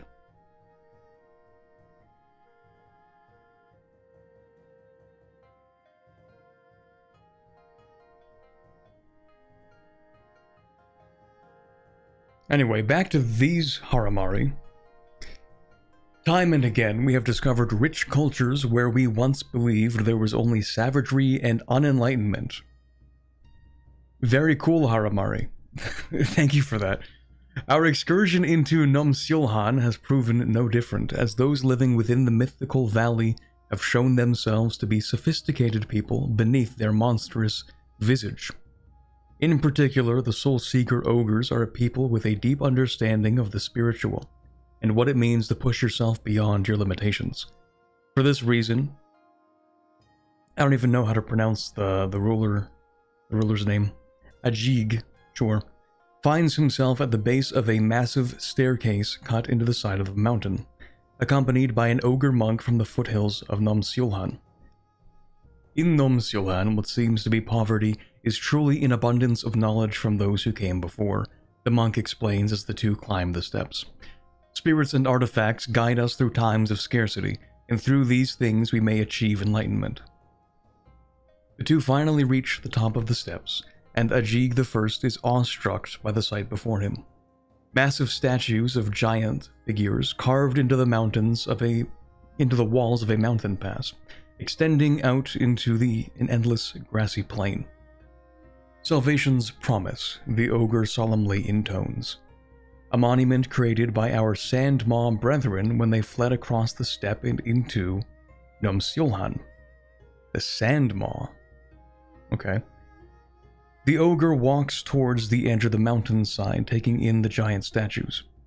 Many of the statues were present when they arrived, but they expanded on their ancestors' visage to create something truly wonderful. We continue this tradition, honoring the spirits of our land and tempering our souls to better serve our communities. Is that not so different from how you serve yours with purifying flames? Ajig contemplates the ogre's words. Then, after a few breathtaking moments, gazing into the infinite grassland, turns to the monk and says, "I now see how close we are to each other."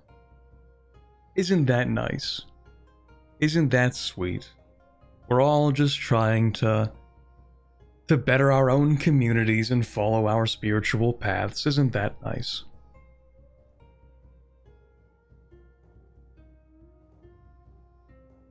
Although notably, there's no mention of the harpies whatsoever. We know the ogres are chill, but the harpies, we'll just throw them in there, why not? I don't even know what they're doing.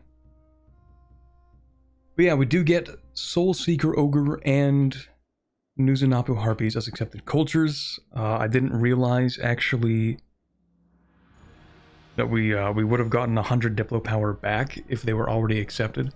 Actually, that does make a pretty interesting question, because, like, what if... I mean, we can't do it anymore, but what if you just accept it early, and you have the reduced cost, so you only spend, like, 70, and then you get 100 back for only spending 70. That would be, like, super min-maxy. But it's fine. We then get 25 years of land attrition reduction and movement speed increase, and then we get interfaith teachings. It gets upgraded to give us reduced local religious unity contribution. We get tolerance of heathens increase. I feel like we actually already had some of those things.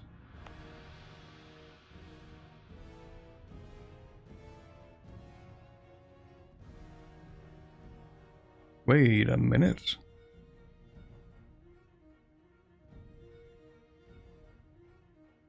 Is this actually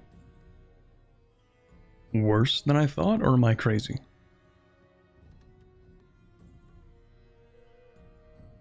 So we keep the local unrest, we keep the tax, we keep the missionary strength reduction, but it actually contributes more to the religious unity.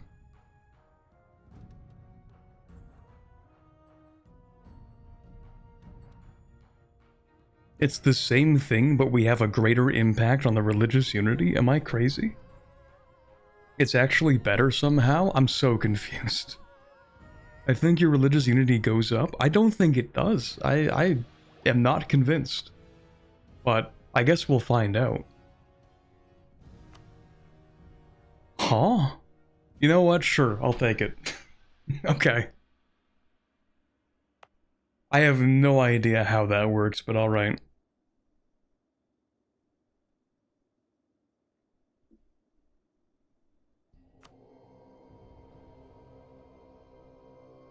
Puzzling, but okay.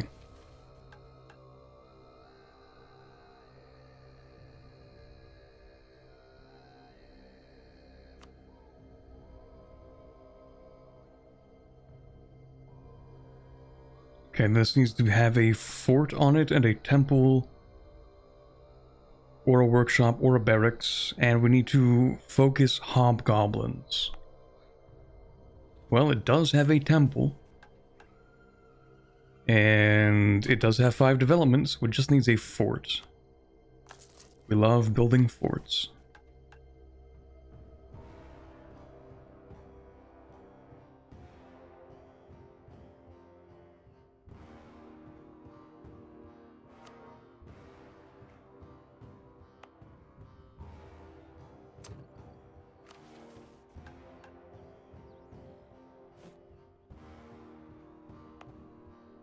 Okay, so I do need to continue reducing autonomy, actually. I'll wait for everything to actually finish coring, and then that'll be a lot easier. Let's go, we love corruption! Waiter, more corruption, please. Okay, I think we can turn off all of our forts for now.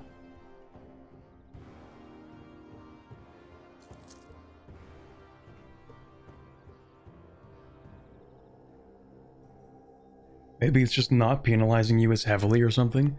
Well, that would be the idea of increasing the contribution reduction, which sounds contradictory, but you know what I mean, right? Like, instead of reducing the contribution by 50%, wouldn't you want it to reduce the contribution by 75% because its contribution is negative? And yet, no, it doesn't work like that, so I don't know.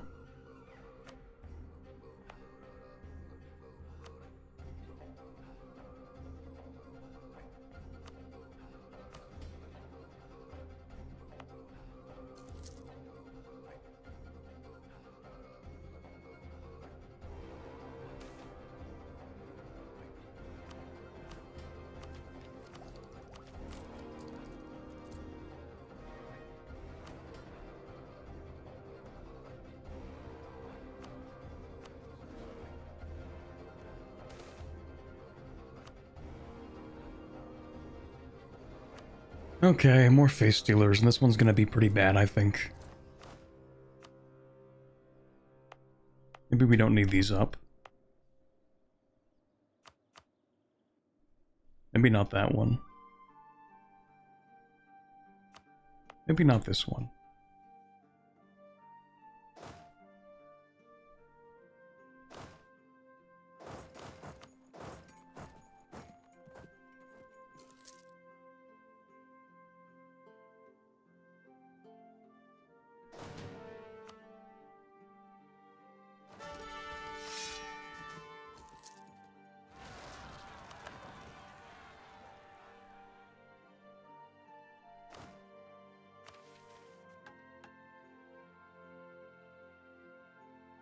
Dude, there's so many face stealers. Oh my god, it's actually so cooked.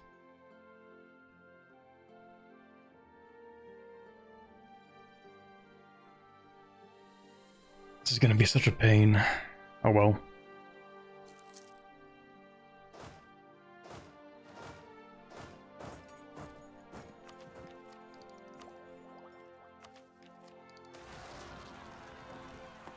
Okay, how bad are we talking? Not great. We do need to deal with... Well, actually, no, there are forts there. It's fine.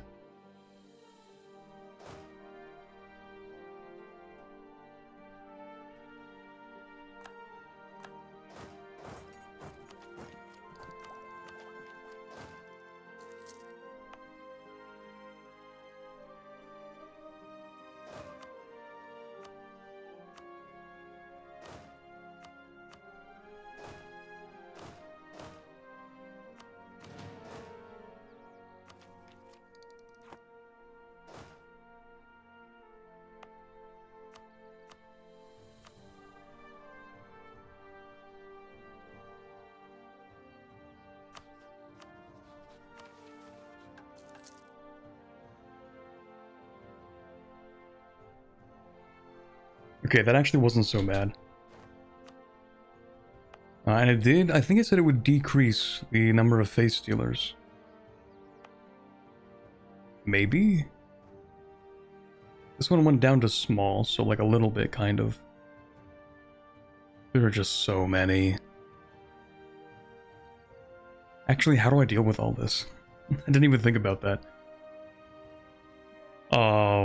Okay, so let's think about this. We have forts, so we need to use the forts to our advantage. Meaning, like... shoot, we don't have that many. This province is cooked. This province is cooked, unless we have somebody there. Same with this one, and this one, and that one, and that one, and that one.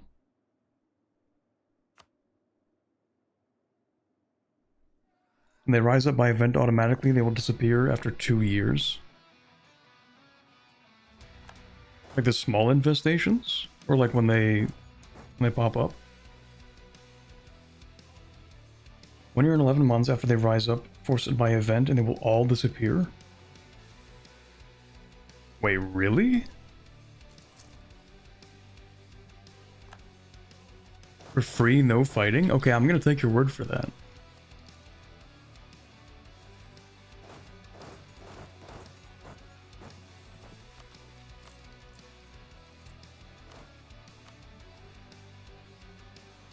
It's an exploit. I don't know if that really counts as an exploit. Maybe it's unintended, but it seems like a very normal thing to have happen. Face stealers recede. Every province with rebels... Wait. Maybe it's not going to actually happen though, is it?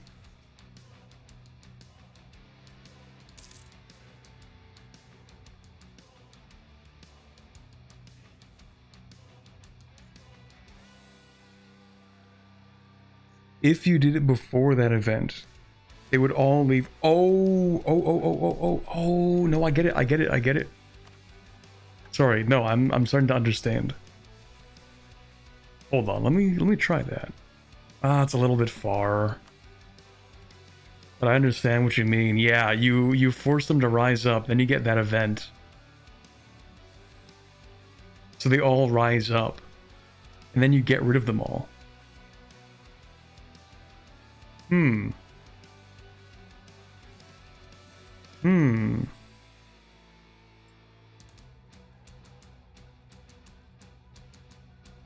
Interesting.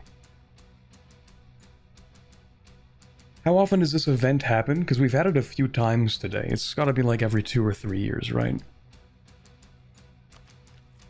Maybe I'll keep that in mind for the next one.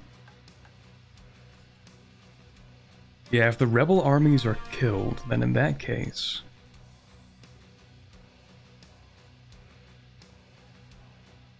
Okay, maybe that actually is an exploit, now that I think about it. I thought you meant that the event would decrease the presence. But no, you mean provoke them and then trigger the event. You just have to remember 1 year and 11 months. Well, that wasn't 1 year and 11 months. I think that happened because we got rid of all of them. But yeah, you're right, actually. Interesting. Okay. Good to know. Now who else am I actually supposed to invade here? Might actually be nobody. I don't think we're looking to invade anybody at all. I just have to be nice to the trolls and the hobgoblins. Speaking of which, I should be nice to the hobgoblins.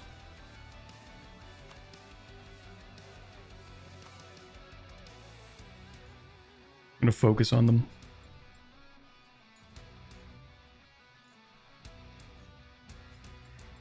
And then there really isn't much else for us to do right now. Maybe I'll just keep a little spy network on these guys, and maybe these guys too. Maybe I'll steal some maps, but that's kind of it.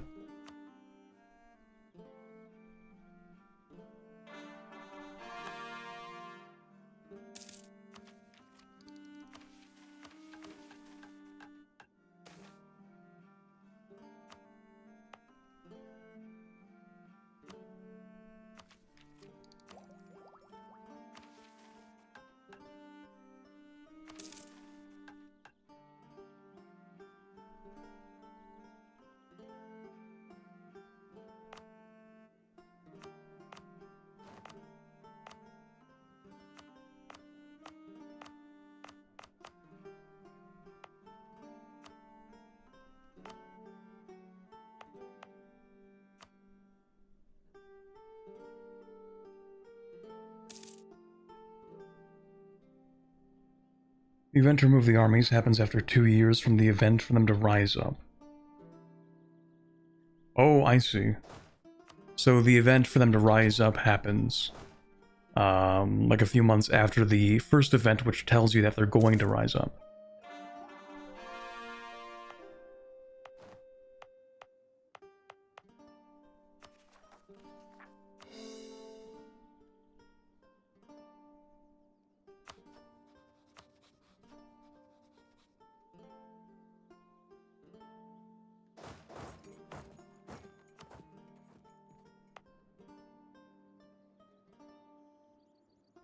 Oh, that's interesting. Stone Gate of Korath.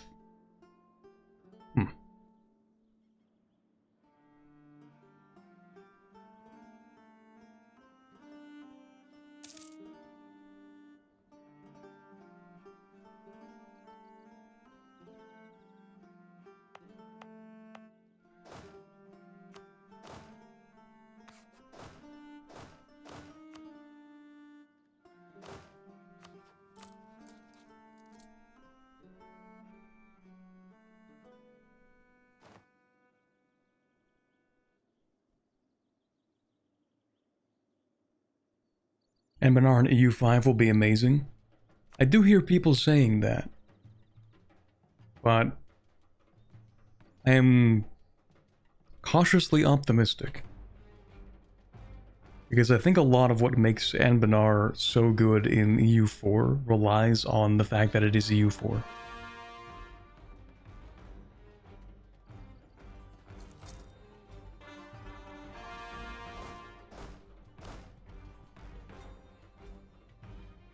It's not that I don't have faith in the Anbennar team. I feel like they'll be able to cook to a degree for sure, but I think it might be quite difficult to translate a lot of the gameplay that makes it so interesting in EU4 into EU5. But hopefully. Yeah, it's also going to be really hard to dev EU5 Anbennar with how much the game changes. I mean, obviously it's going to take a while before they can really set up a solid Anbennar mod for it.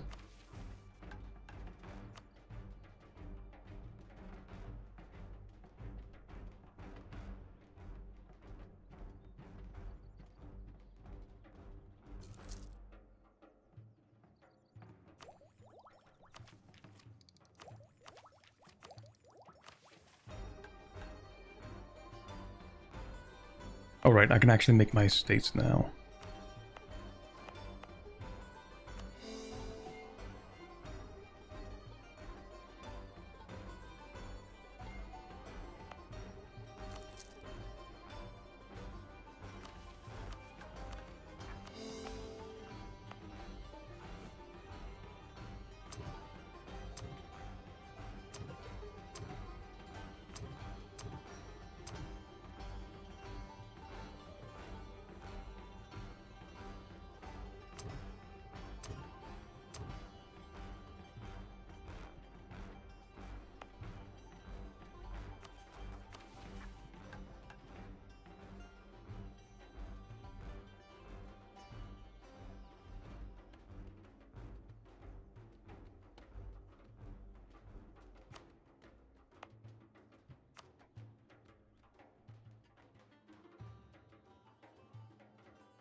Okay.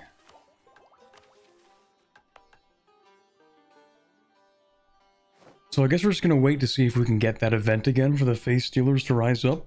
And then after that, we'll see if we can do a little bit of,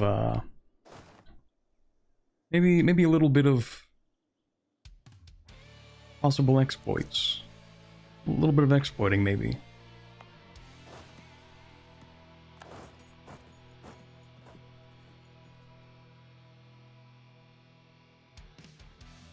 Anbennar EU5 will be like Vic 3 Anbennar. It's Anbennar, but it's a completely different game.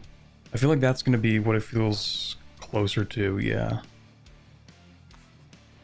Vic 3 is just a bad game. Vic 3 is actually, controversial opinion, it's actually not a bad game anymore. It's just not an amazing game.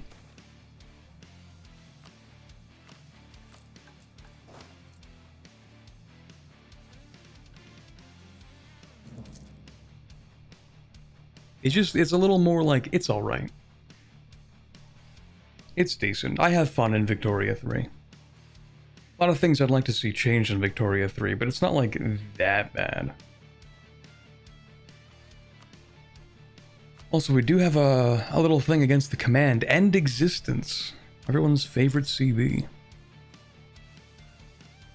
We're actually attacking Bianfang. I'm wondering if maybe this is our opportunity to dunk on the command a little bit.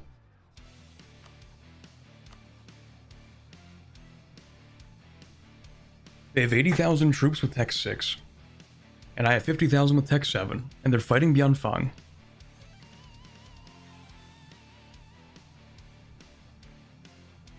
Problem is, I don't really have a way into the command. I mean, I kind of do in As Jakuma.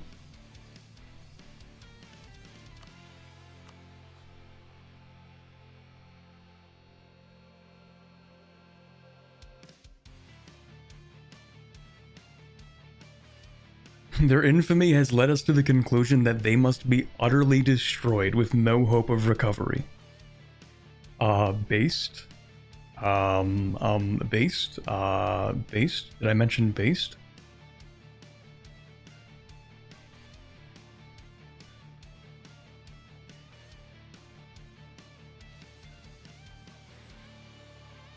Have you seen the Eastern Serpent Spine locations in EU5 Benar? I actually have not. I should, you know what? Screw it. Tangents. We love them, don't we, folks? I'm booting up, or not booting, I'm gonna take a look at Anbennar U5, because there's a map, I believe. And I want to look at it. In fact, chat, we are gonna look at it. Where actually is the map?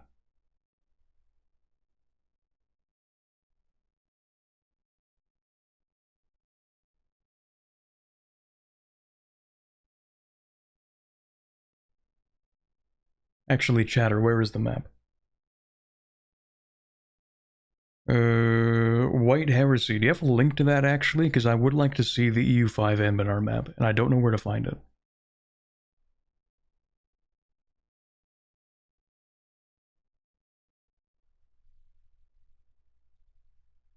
Let me type in EU5, see if anybody has that somewhere.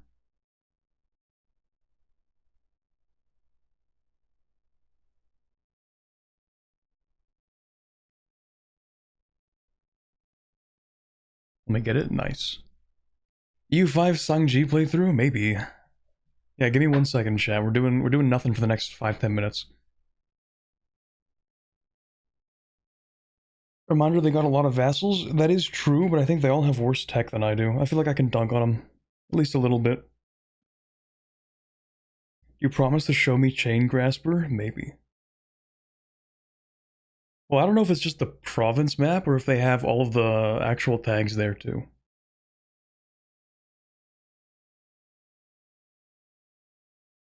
Corbett gave me the experience of playing lizards with the 333rd Empire, and this is the best you can squeeze out of a U4.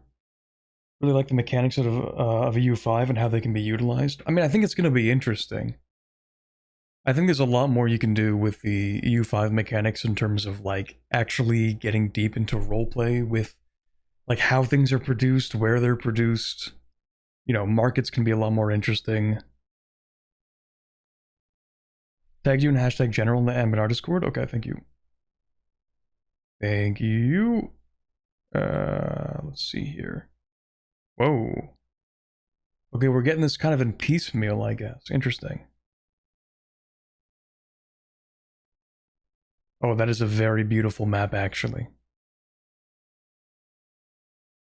That is a really nice looking map. Oh, shoot. Okay, hold on. Let me pull this up for chat to look at, too. It's actually kind of a beautiful map. Let me save that.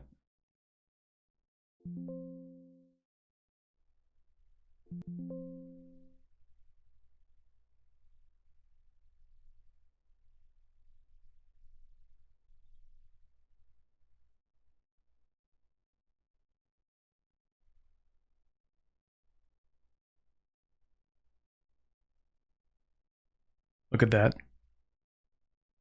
That actually is beautiful. That might be peak.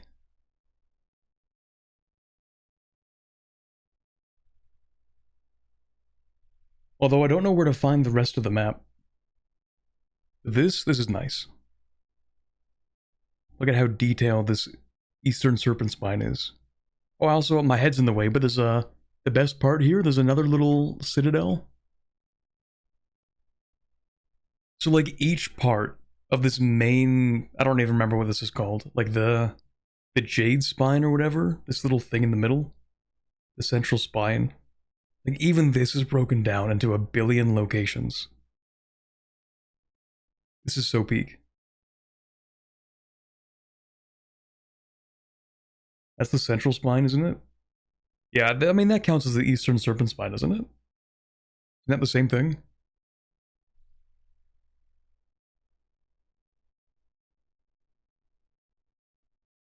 Actually, wait a second. Does that actually exist in the...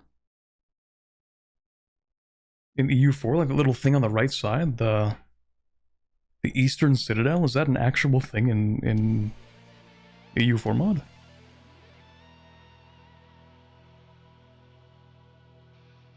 Oh, is that what this is actually supposed to look like? Or maybe it's... I don't even know what province that would be. This one, maybe? Is that what that's actually supposed to look like? Huh, what do you know? So we're getting like a slight revamp of the map layout here. That's pretty cool, though. Yeah, it's gonna be pretty hype. Although it's interesting, like the density of locations is kind of massive here, no? Like you look at the ones in northern Rahen, and you're like, oh, these are fairly large locations, and then you look into the Serpent Spine, and it's like 27 locations per hold. Like look at the left side here. What is that? 1, 2, 3, 4, 5, 6 different locations for a singular hold. And then, of course, you have like the actual central tower thing here, and that's what? 1, 2, 3, 4, 5, 6, 7, 8, 9. 9 in the central command area. Holds are kind of big, you know? They are, but I think they just have like a significantly larger location density so far than anything else I've seen from the map. Which is not a lot, but... Or maybe they just haven't done Rahen yet. That actually makes a lot more sense. That's probably the case, yeah. Anyway. There's a little tangent.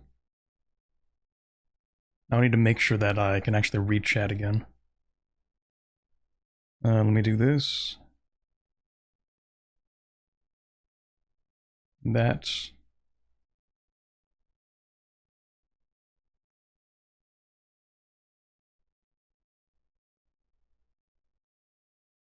That kind of worked for the most part, sort of.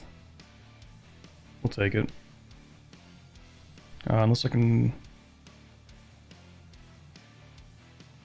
Yeah.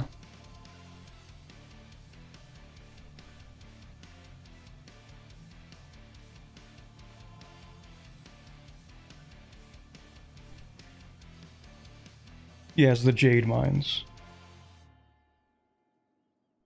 Holds are multiple locations, huh? Yeah, it appears they are going to be multiple locations within a province. Which kind of makes sense, because the holds are kind of like the big parts of the Serpent Spine. That's like their main thing. Anyway, the Eagle's Flight. We can go ahead and finish this off as well. Forced over the God's Wall with the rise of the Harem Raj, the Eagle Hobgoblins of Nam Seolhan have proven to be difficult thorns to remove from our side. As a continuation of the Haramar's legacy, we in many ways represent the ultimate chaos which displaced them from their homes and caused them to flee into the wastes. But with time we have grown to understand the culture of these proud people, fighting against the harsh environment they were thrust into and soaring higher than ever before. Perhaps if we can show them that we are not the second coming of Haramar, but something far more understanding, we can learn their ways and be allowed into their skies. Maybe. Wouldn't that be nice? So we gain Eagle Hobgoblin as an accepted culture. I might actually just go ahead and do the thing at this point. So, it costs 93. Well, let's see here. What if we pick this up? And then we decide to pick this up for 63. And then we finish this, therefore giving us 100 Diplo power. Let's go.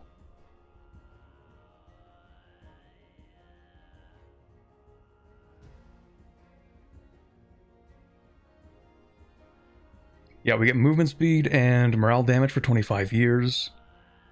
The Iona Southar Eternal Cinder Monastery gets built, so that's cool. It becomes a basic central complex, so it has reduced fort maintenance, lovely.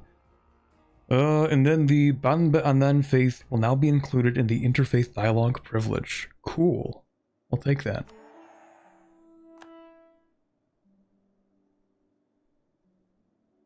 Right, so we still need to focus on the magical infrastructure at some point. That's going to be after we finish this.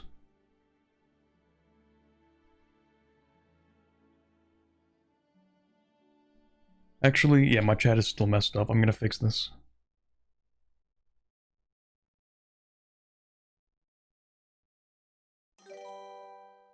Whoa. Never mind, my PC does not want to let me fix that.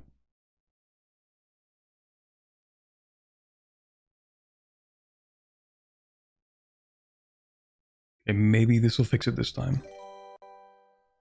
Also, thank you everybody who is following. Is that an EU5 map preview of Anbennar? Yes, in particular this area over here. The eastern Serpent Spine, or at least this part of it.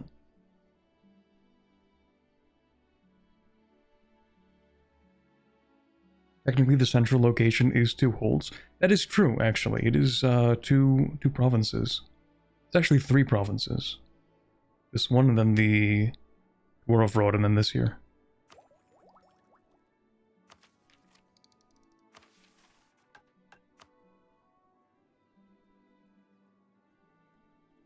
Okay, I do need to dev more. I feel like that's going to be the theme for the next little bit. It's just developing. Also, yes, we will make the hobgoblins happier, I suppose. Because that is kind of part of our thing, isn't it? Oh, maybe it isn't.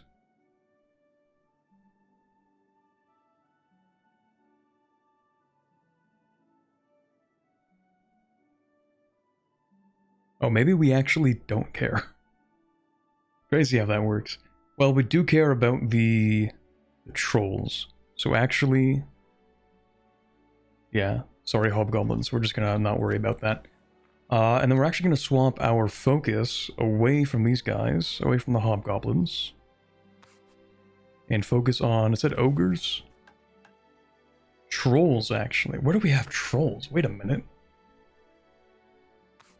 Less than 0.1% of the population is trolls.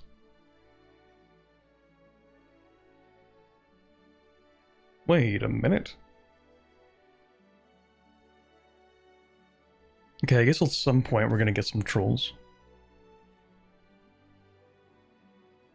Yeah, we need to develop a lot. That is one of our main things right now. Developing and consolidating. So, decreasing autonomy, that kind of thing.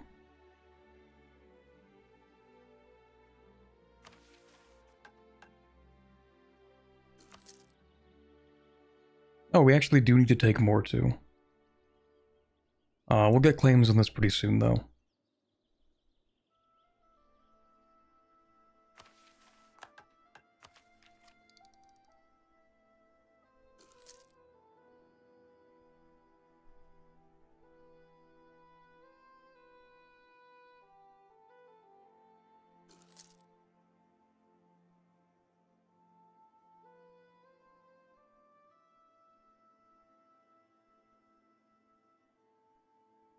Wish there was more than one Haramari tag who's angling towards making their leader an immortal philosopher king via lichdom.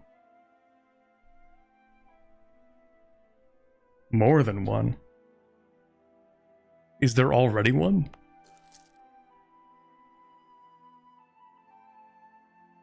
Therefore, my opinion that it should be the task of the Haramari and the Serpent Spine to destroy Dak and steal his lich research. Maybe. I actually kind of forgot that Dak existed. Ro has never entered my mind even once.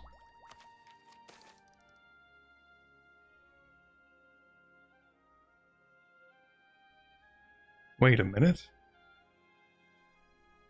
Wait a minute. Hold on a second. Isn't this the event?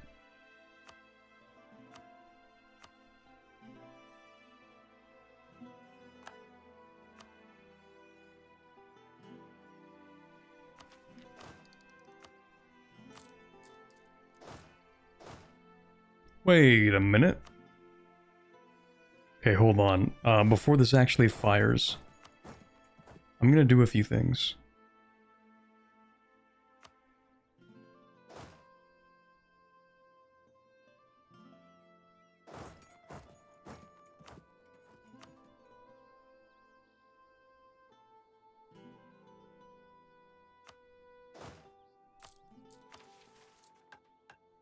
Oh, I don't have enough something. What do I not have enough of? Oh, you know what? I think this event does not... I think the event actually... I think it disables our ability to click this button.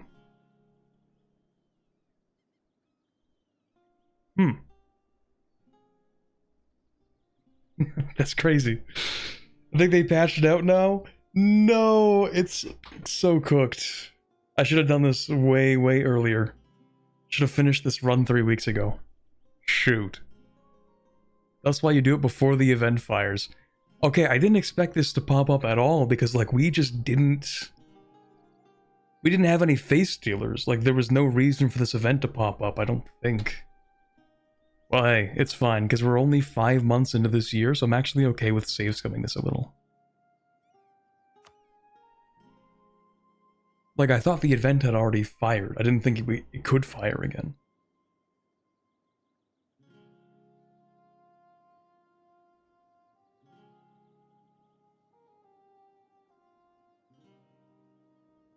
Just do it a month before. The face stealer's receipt happens 2 years after they rise up. But we also got this event already. Like, that's the weird part.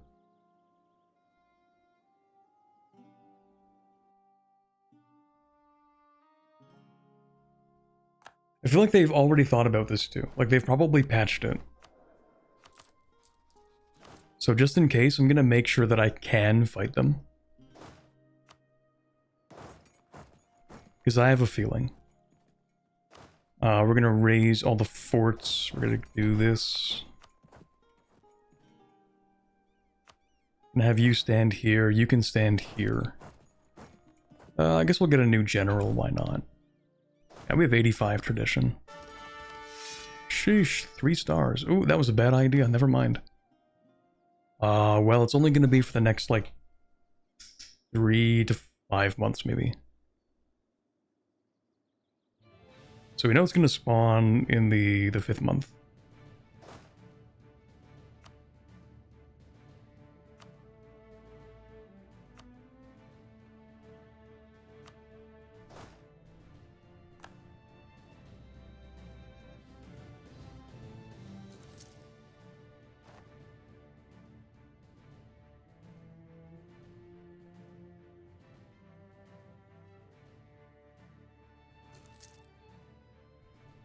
Okay, we'll go ahead and click the button. I'm going to save before I do that, just in case it is actually disastrous.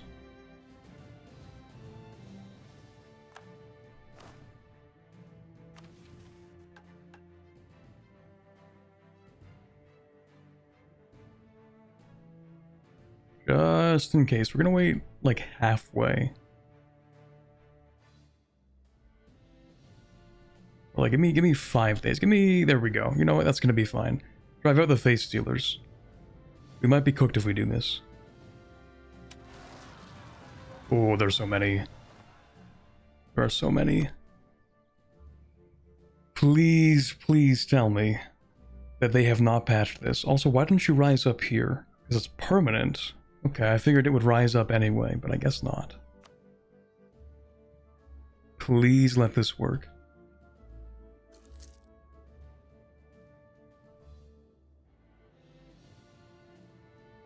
It is cooked. I believe they have patched it.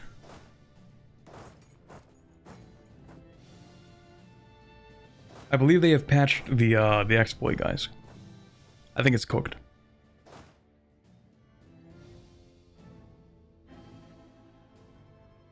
Why are you fighting them? In case they patched it. Which it appears they have.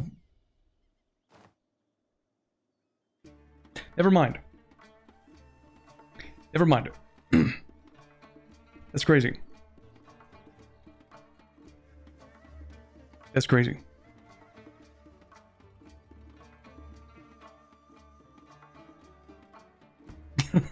Never mind, they have not patched it. We're so back. That's so funny. We are so back. I thought it would be at the start of the month. I didn't realize. My bad.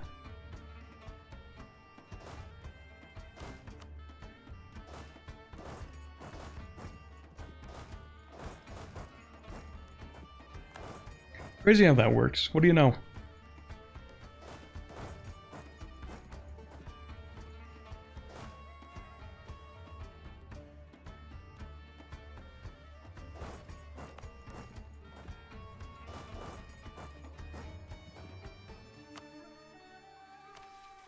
Alright, well that made my life a lot easier. Do we have a cooldown on fighting the face stealers? No, I can just do it again. Interesting. Because we don't have that many anymore. We have 1, 2, 3 provinces with face stealers. And then there's the permanent one, but can't do anything about that. We do need to make sure that all of the provinces that we own in Kashalg,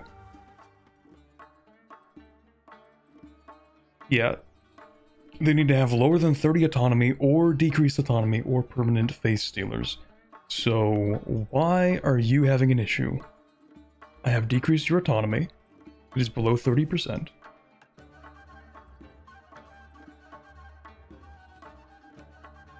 And yet you complain.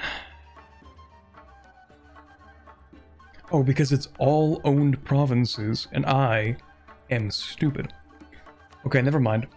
Because I actually just have not decreased the autonomy in all of these. That's why.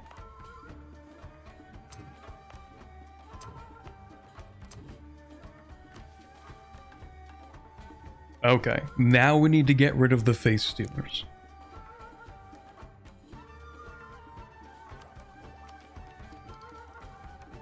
Maybe we just do that right now. Is there even a point in waiting? So we do this, and then we get our claims, and then we can continue conquering. I also want to conquer now and have more face stealers to get rid of, but honestly, it seems like there are very few face stealers remaining. Like, we kind of purged all of them. Except for there's you. Wait, no, you're the Mask of Nurgai. That's different.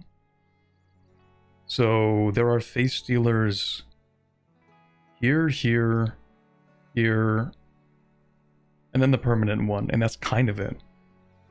After that, there's sort of gone, like there's nothing left.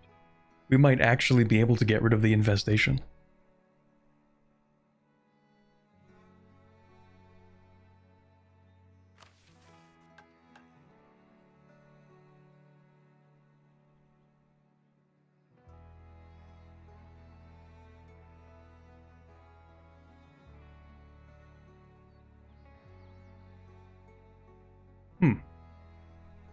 Okay. Well, you know what? If there are no more to conquer, then we might as well just get rid of them now, right? Like, there's no chance for them to continue rising up and spreading. So, is there really a penalty to getting rid of them now? Is it worth waiting for whatever reason?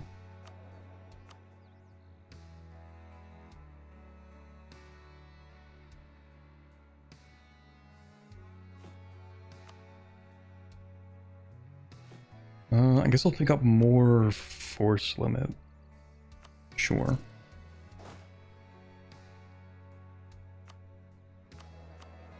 Also don't know if I like this air actually. At 422, our guy is 18, I'm sure he has enough time to try again.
I once saw someone call Anbennar high fantasy slop.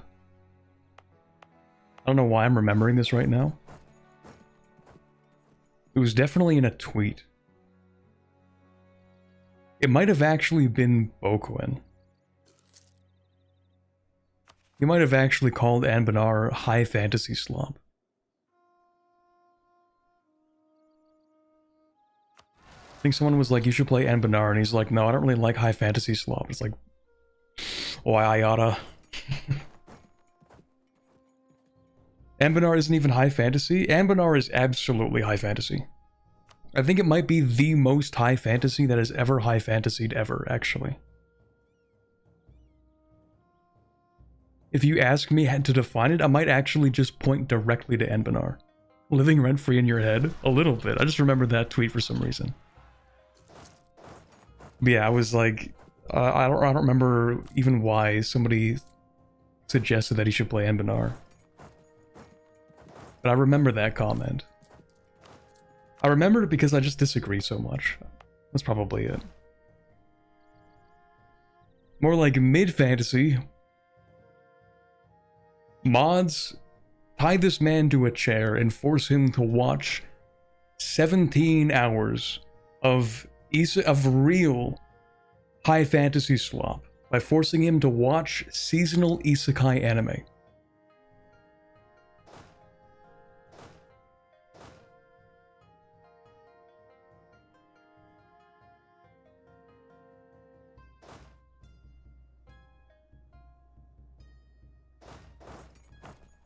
And you'll get a real taste of what high fantasy slop is. Because that might be the best definition of high fantasy slop. Where it has barely any respect whatsoever for its world building, and it's just there to sell the seasonal volumes of manga, and that's it. It's there for steady income, not because anybody actually cares about the lore of its world.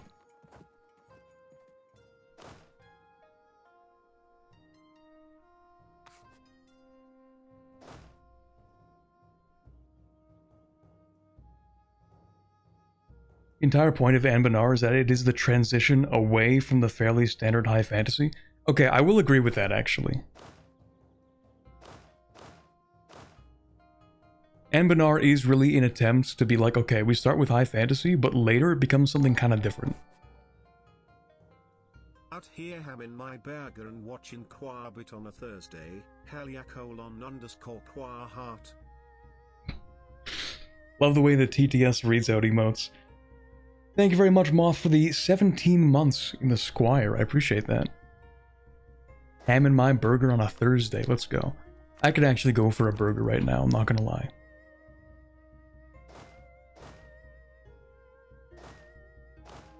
Could really go for some A&W. Objectively, the best fast food place. Although it's expensive, that's probably why it's good.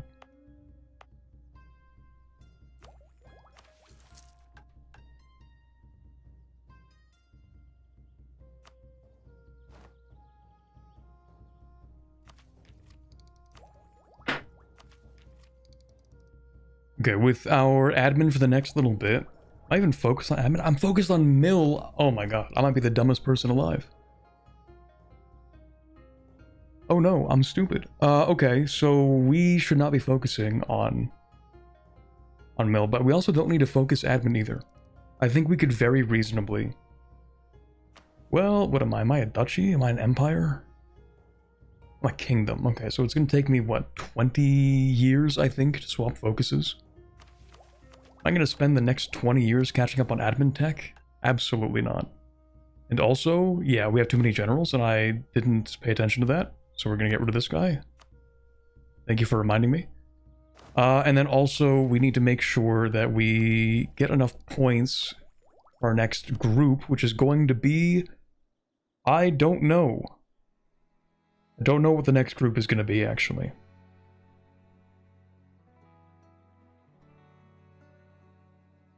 Maybe the first ever recorded useful case of picking up quantity?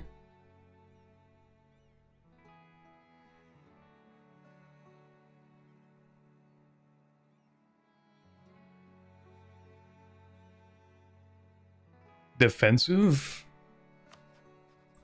I don't know. It is kind of funny that the command is getting their teeth kicked in. Maybe I should just destroy the command, actually. We do need to conquer a lot later. True, so offensive might not be a bad group. In that case, maybe I actually do just keep on focusing mill. I mean, I should probably pick up a mill idea group anyway. Like, what are the Diplo ones gonna do for me? Influence? Don't care. Court? Don't care. Maritime? That's funny.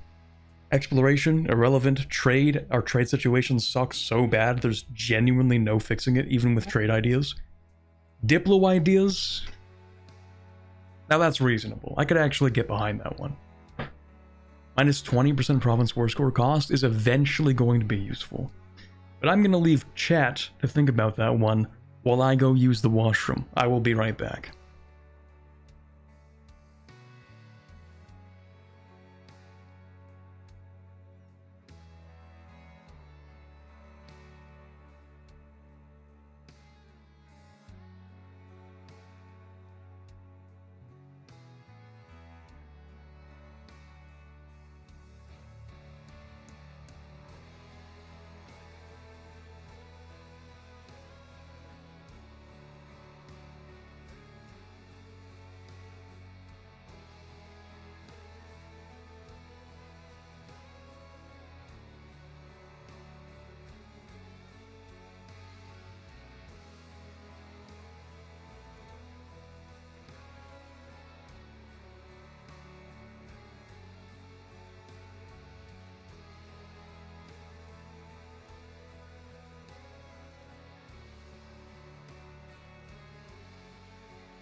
Clearly we should go mercenary ideas for better animals. True. I think I've only taken mercenary ideas once, maybe. And yeah, I actually am kind of liking the idea of going offensive, because I do like the discipline and I do like the siege ability. Offensive might just be straight up like the best group for single player. Well, the best military group for single player. You might think it's quality, but I actually disagree. Because quality is cool and all that, but most of the time you're going to be able to fight just fine. And eventually your limiting factor is going to be how quickly you can siege.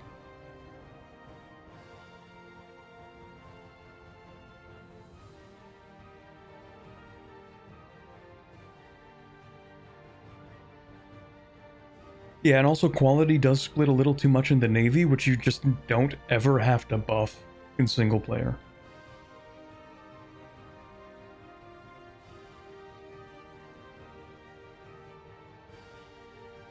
Like maybe super late game if you are doing a world conquest or like you're trying to invade Britain super late game and they're strong, then maybe you'll have to buff boats. Maybe.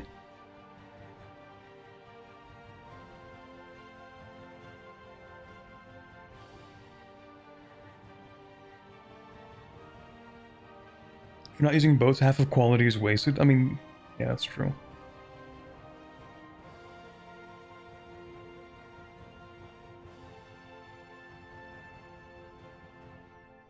Just build more boats. That is how it works, pretty much.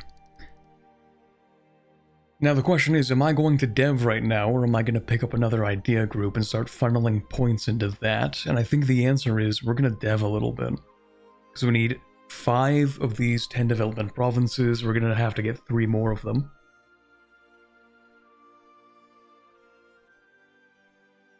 So I think for now it's more ideal if we funnel into the rest of admin ideas, get reduced admin tech cost, come back and pick up this idea group, and then start funneling mill points into that, probably.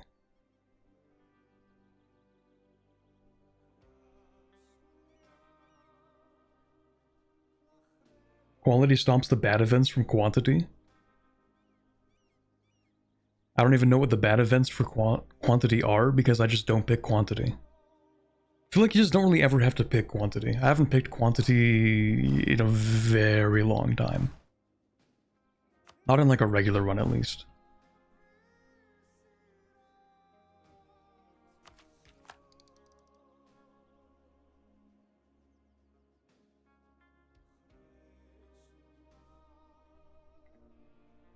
I hate people laughing at my army. It's fine. It's actually not that big of a deal. What is that, minus 10% morale or something for a couple of years?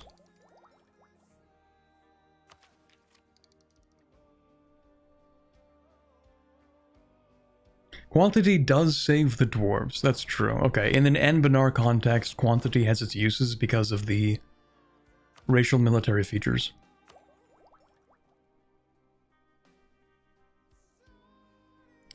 That is fair. What magic are we researching? Evocation, and we should be pretty close to done. Also, I am about to max out on my mana. Also, of course, I fire that extra general that we don't need, only for one of them to die anyway. Fantastic. That is lovely.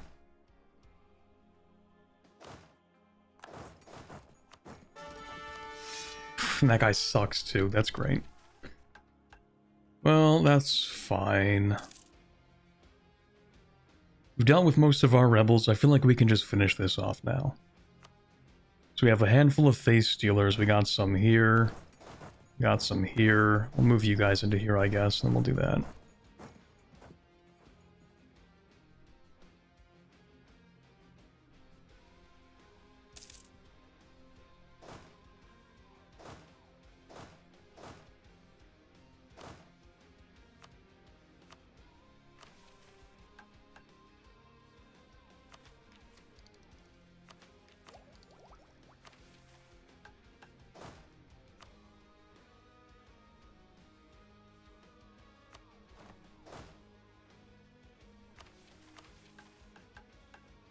Okay, we drive out the face stealers one last time. 10 regiments in each province. Let's wait 1 second.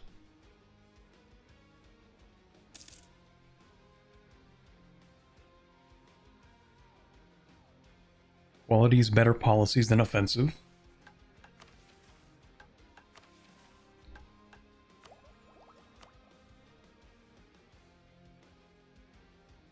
If better policies just means dealing more damage to things, then I'm going to have to disagree on the basis of it being overkill. But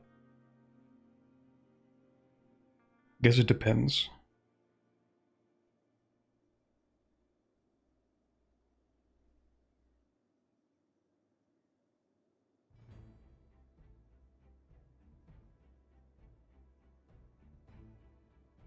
Yeah, the only real good one that I'm seeing here with offensive is probably going to be the innovative combo. Well, infrastructure is decent as well. Econ is, it's alright, I suppose. Trade is okay, but Truth Nuke, it's more for the movement speed than it is the trade efficiency.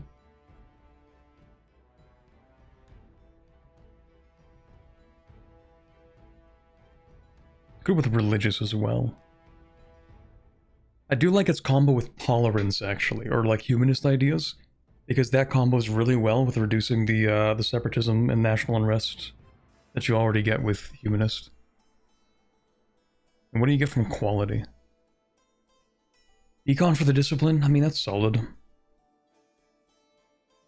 at least it would be more solid if I ever actually picked up econ ideas. I do like the religious combo. Pretty okay with influence, actually. The Diplo annexation cost, I like that. Court is very niche, but could be decent.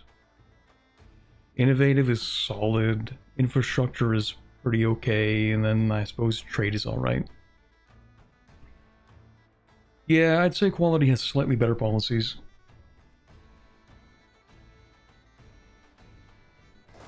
Just within the context of playing like a regular, wide, single-player game. Anbennar aside.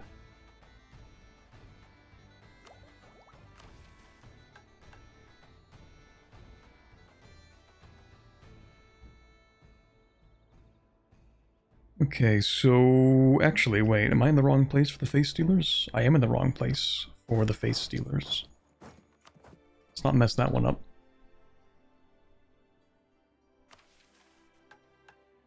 Okay, yeah, we'll drive them out one last time, and we should be able to finish that mission. We'll actually fight them this time, what do you know?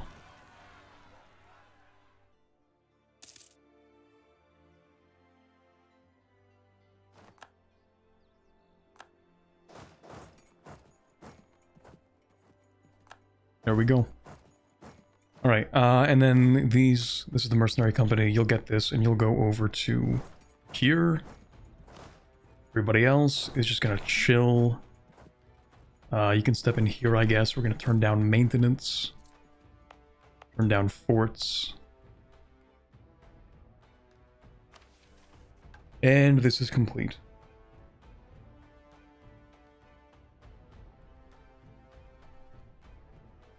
Abathai's legacy of treachery and deceit has caused the Runsuhi of Gozengun to revere him as their savior from the threat of the Face Stealers. Their fanatical zeal has led them to believe only spirit fire can save them from the looming dangers in the wastes, and the only way to obtain spirit fire is to take Sangyuan for themselves.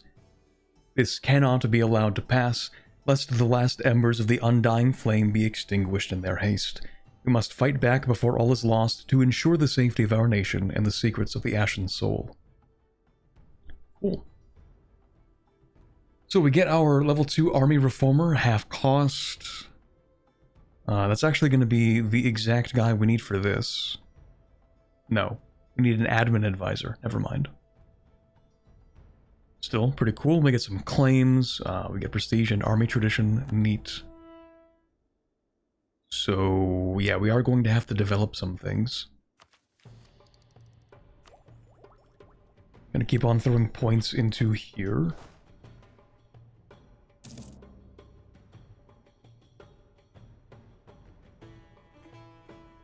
Oh, people laugh at our army, minus 10 prestige. Definitely worth picking up quality, trying to prestige max here. No, I get it, that's fair.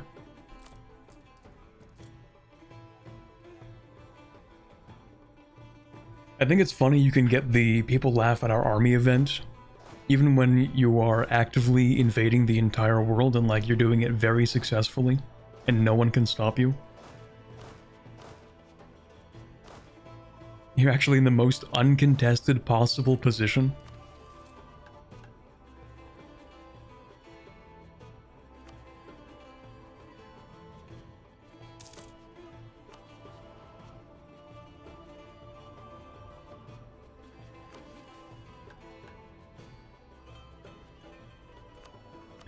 Should actually hire that one guy. I love having no money, I love having no income.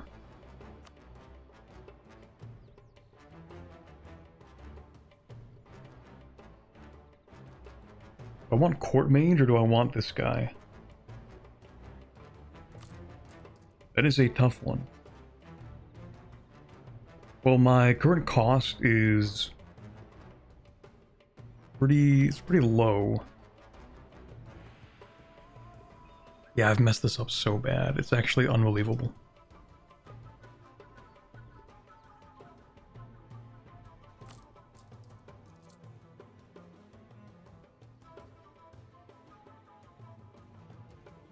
We do have gold, actually. You know what? Getting the inflation guy is probably gonna make more sense for combating the gold inflation. Although I do really like the all... Sorry. I do like the all power costs.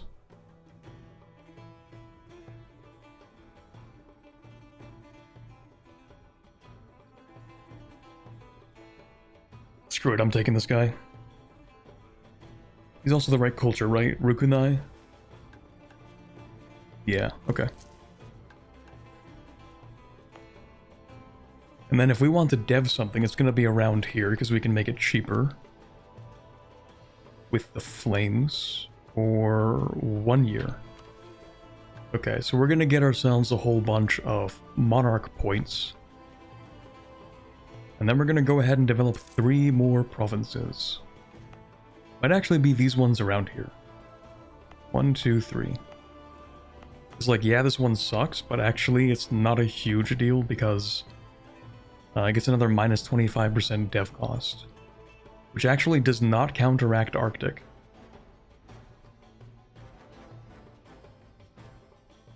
Okay, maybe not.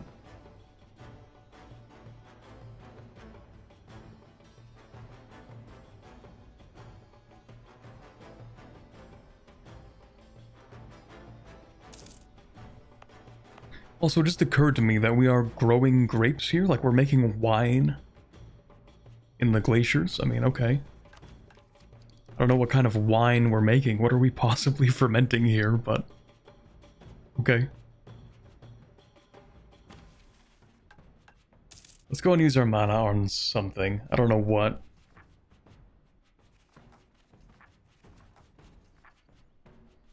Maybe guidance gives us some points.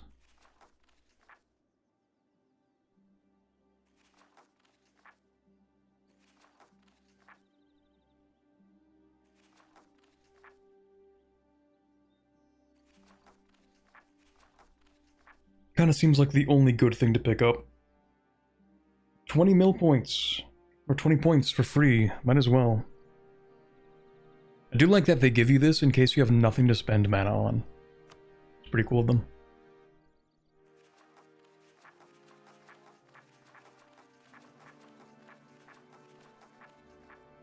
Yeah, I think it's the only good thing to just pick up for free. Also, D20? D20 mentioned?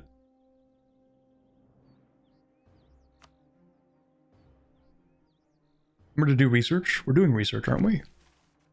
Yeah. 2 years until completion.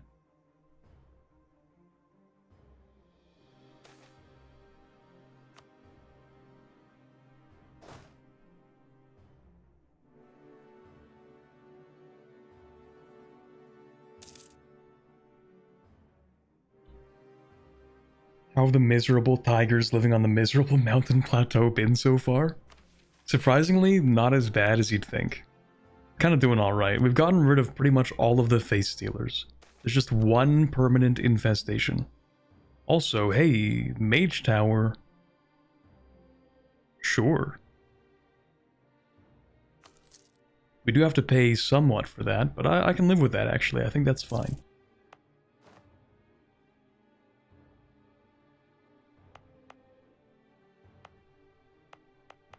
I can also start building some of these Eternal Cinder monasteries.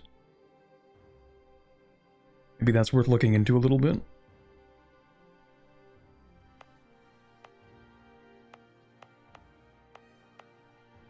This province actually isn't even a bad spot for this either. Because actually it has a lot of adjacency.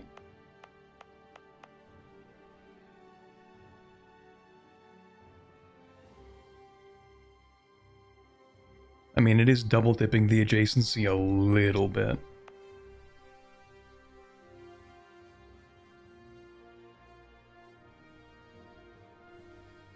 Divination Research is popular because at level 3 it blocks negative events including stab. Interesting. Like all negative events? Or I mean like, you know, comet sighted, basic things like that.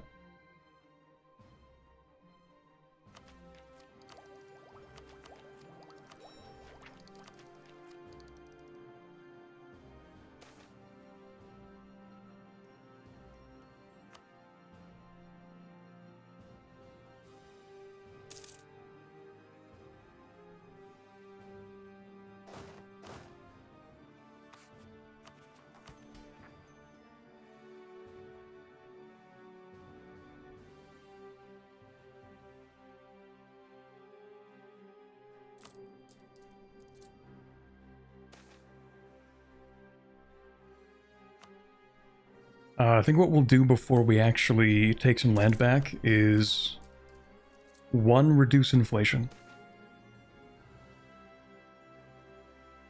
We'll keep the animals around, that's fine.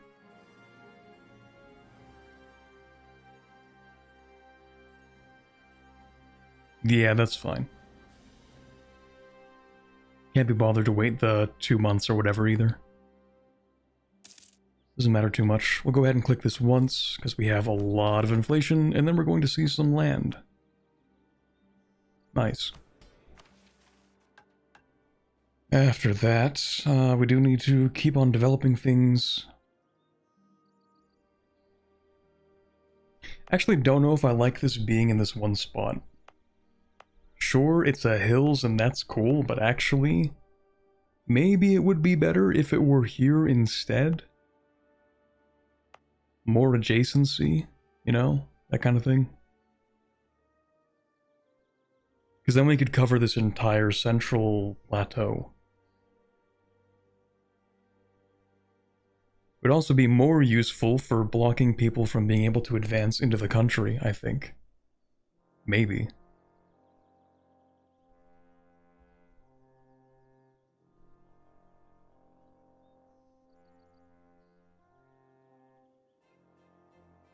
The Foresight Orb is busted, makes every bad event go, we predicted this, +1 Splendor. It's actually really funny. We actually foresaw this comet in our dreams. We knew this was going to happen. Actually, are comet events even bad in Anbennar? I'm trying to remember if I've ever seen one. Because the context would be different in Anbennar, wouldn't it?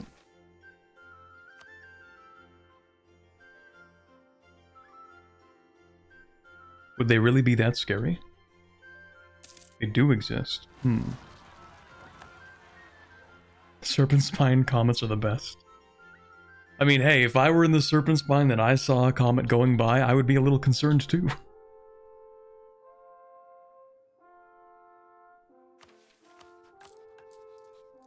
Okay, we'll just extend these ones, that's fine. At least the 1% ones. We'll repay that one.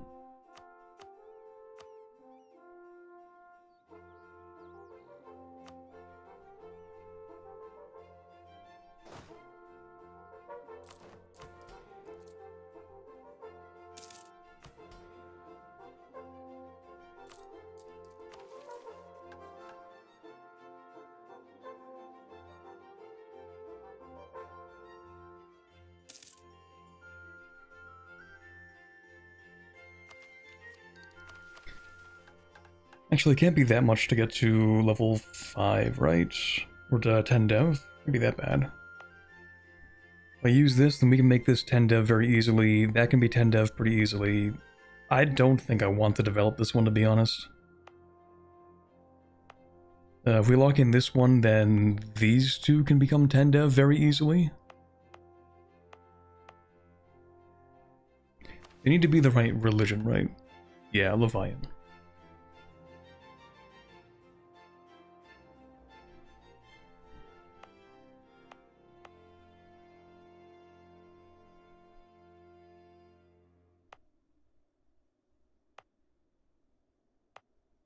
Does this one count? It should, maybe. I mean, as long as it's Levian, then yeah.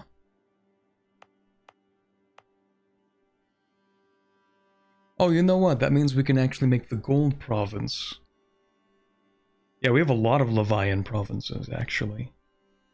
A lot to pick from.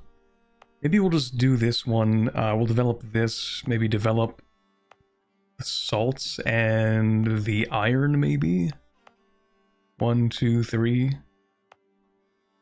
So we only have to press this once. Gold is pretty cheap to dev. Well, it will be pretty cheap to dev. Yeah, I think that should work. I think so.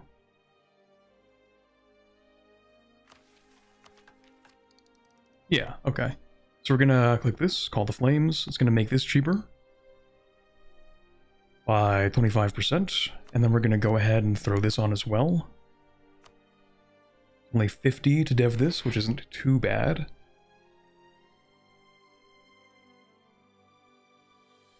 Yeah, it almost completely removes the penalty. Nice. So we only have to dev it once, but I'm probably going to throw in another production dev, just cause. Maybe also reduce the autonomy, you know? Get a little bit more gold out of that. Same thing over here. We're going to go ahead and turn this edict on. I'm going to develop the little hold here. Or, you know, the fort. To 10. And then this one to 10 as well.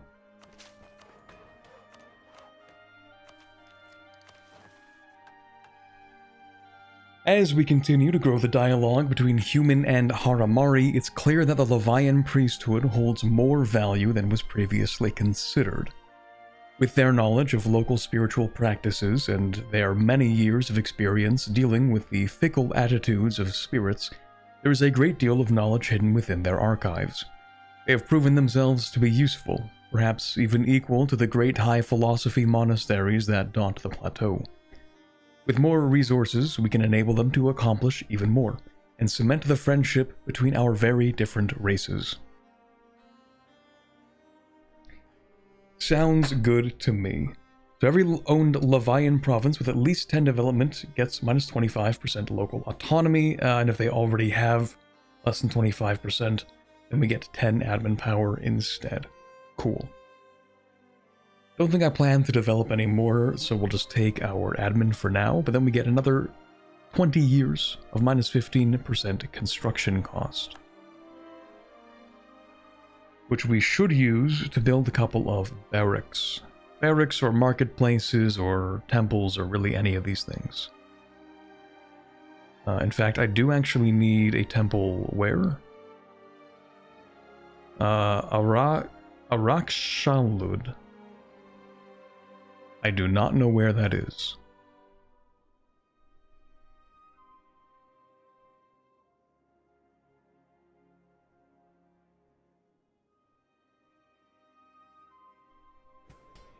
Oops.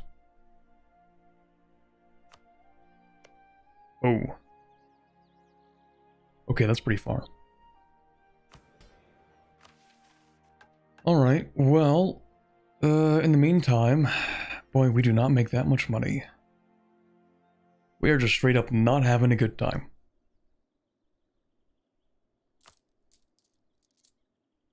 Okay, I think I should probably try to tackle inflation a little bit. Maybe.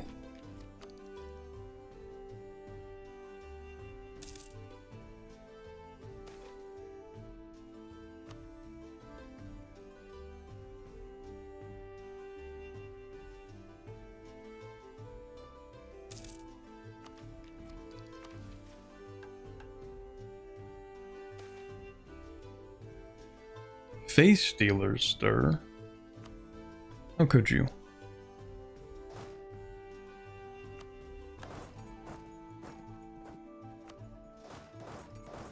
I'm gonna let the mercs handle that.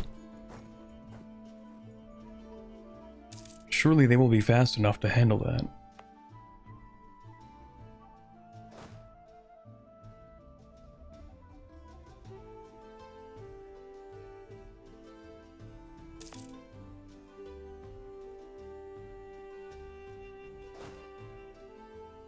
%14 is huge. 14% isn't even the worst I've gotten it to. We love inflation.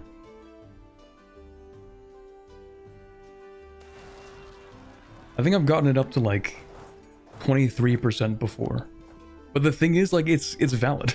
Like, there's actually a good reason to let inflation get that bad. It's just that eventually you do have to deal with it.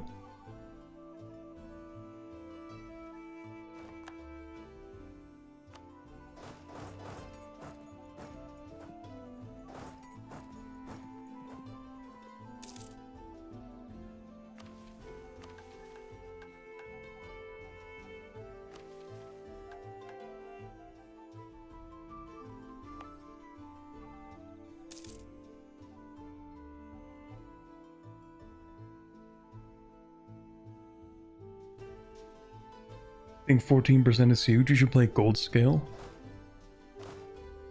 Do not cite the deep magic to me. I was there when it was written. Been a gold scale player since day one. Never actually made a video for them. Like, I played gold scales before I actually made Anbennar videos.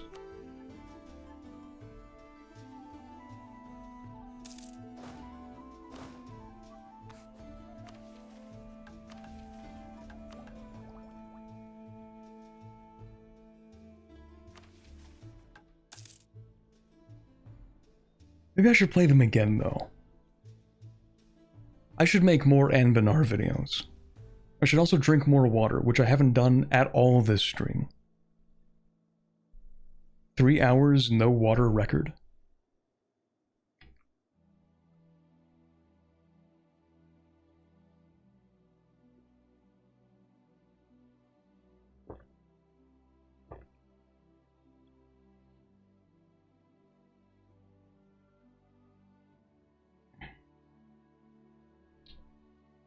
Nice.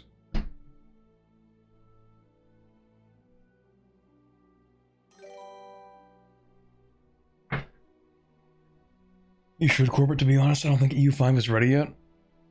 Man, but actually, I do want to play EU5 too.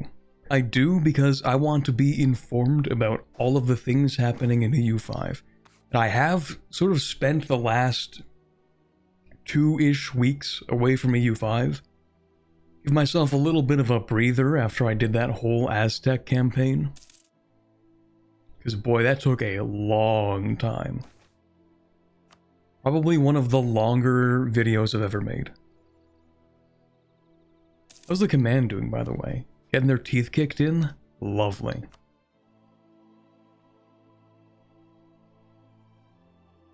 Once I deal with my remaining rebels, I actually should go fight them.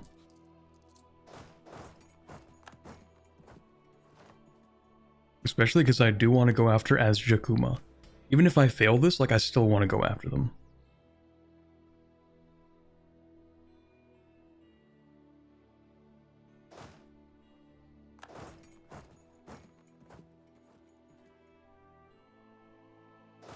Actually, that's the wrong order. You should go here.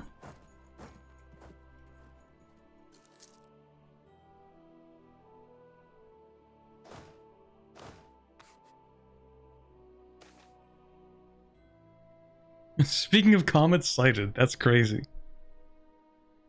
What do you know? It actually does exist in Anbennar. Not only that, but it has a unique one, a unique option too. Ashen Skies. It's actually cooked.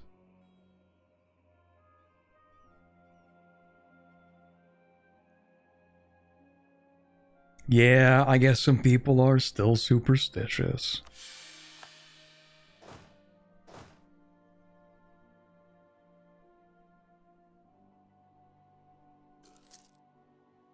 As long as you don't burn yourself out, just because it will probably get to a good spot eventually. That's fair.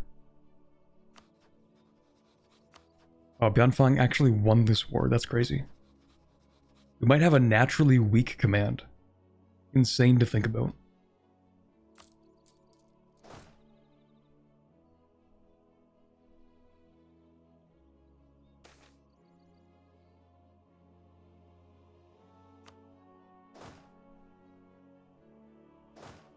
I feel like I've gotten pretty decent at inoculating myself against burnout. Because there was actually a period in time when I actually had some pretty bad... Oh, I lost that. Shoot. I had some pretty bad EU4 burnout. Then I realized it's because I was trying to prove myself to nobody, basically. I was like, oh my god, every video I make has to be super impressive. This was when I was doing speedforming. I was like, oh wow, I have to, like, every video has to be cool, it has to be impressive. And then I realized, actually, what if it's just chill? What if I actually don't have to worry about that? You know? What if I actually just have fun playing the game and do whatever I want? Isn't that like a good idea? And then I did, and then turns out it's a lot more fun that way. Anyway, I lost the CB, and I actually don't know why I lost that CB. I think someone once explained to me why you get that CB against the command, but I don't remember.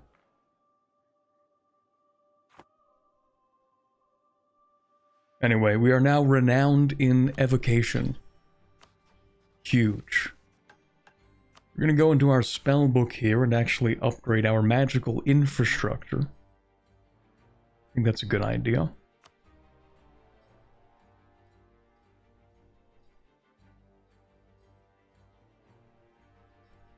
I think it's just beyond Fong, they're just built different. Oh. What do you mean? There's no beyond Fong? That's crazy. I should play these guys at some point, because these guys feel like you're actually just playing China. Isn't that their whole thing?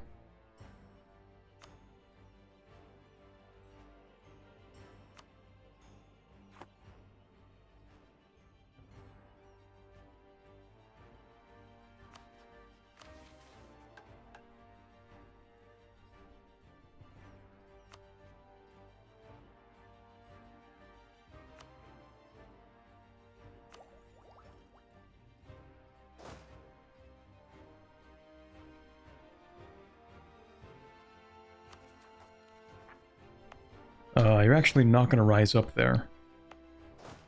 You're going to rise up here. Although they didn't last time. Oh, I know why they didn't last time. I'm dumb, that's why they didn't. Oh, maybe not. They should rise up here because it has the highest development, if you're wondering. Oh, maybe it doesn't have the highest. No, it does. Okay, I mean, they should rise up here then. Okay, yeah. I don't know what happened last time, but whatever. We're going to assign the other ruler, or the other leader here. We're just going to provoke revolts. Because I love getting extra army tradition for free. I don't care about that.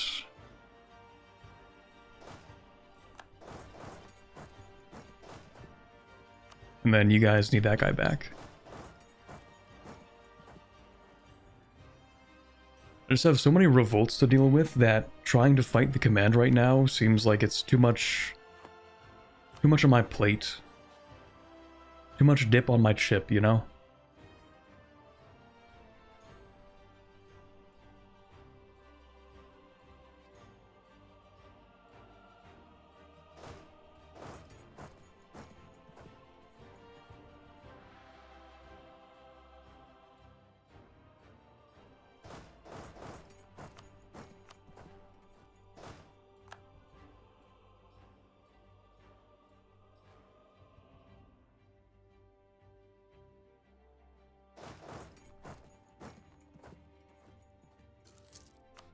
Man, I'm so broke. No money, no anything. That's the other thing. Like, I don't have the money to wage a war against these guys.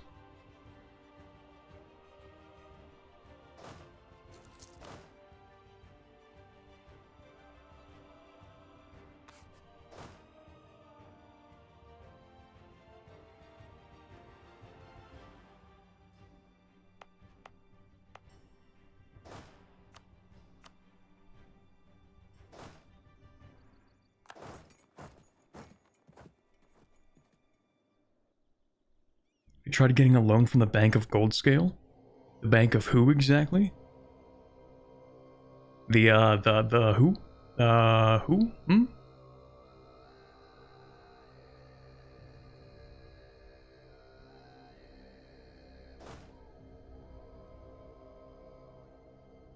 Rest in peace, the Goldscales.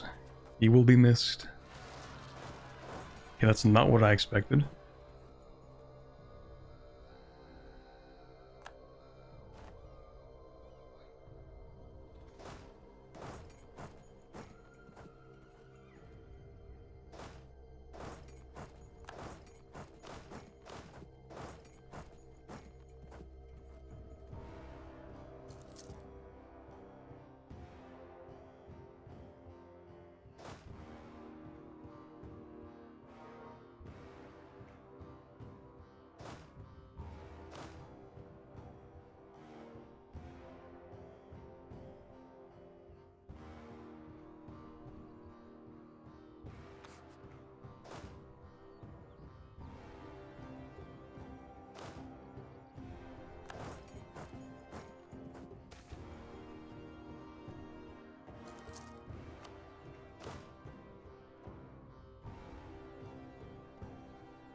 Okay, and now we wait.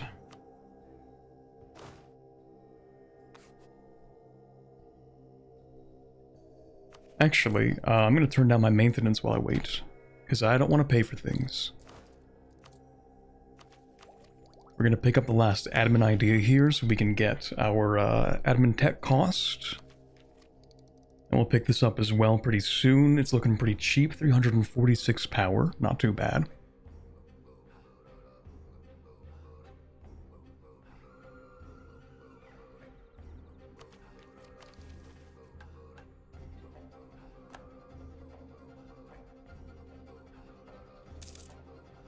Right, I picked up that building cost reduction for the next couple of years, but I actually have no money to spend on it. Oops.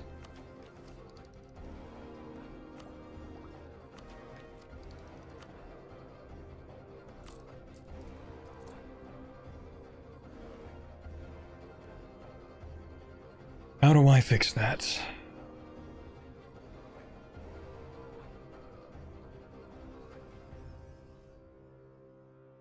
I guess I should maybe get rid of my level 2 advisor here. He actually is kind of too expensive.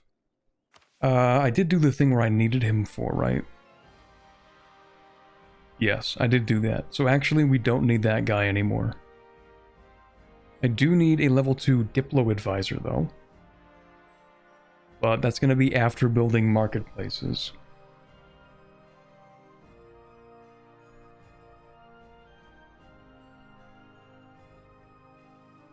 Probably is useful to pick this up.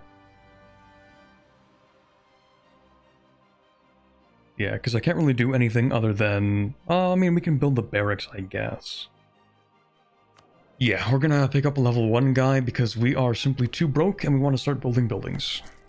So that's how it is.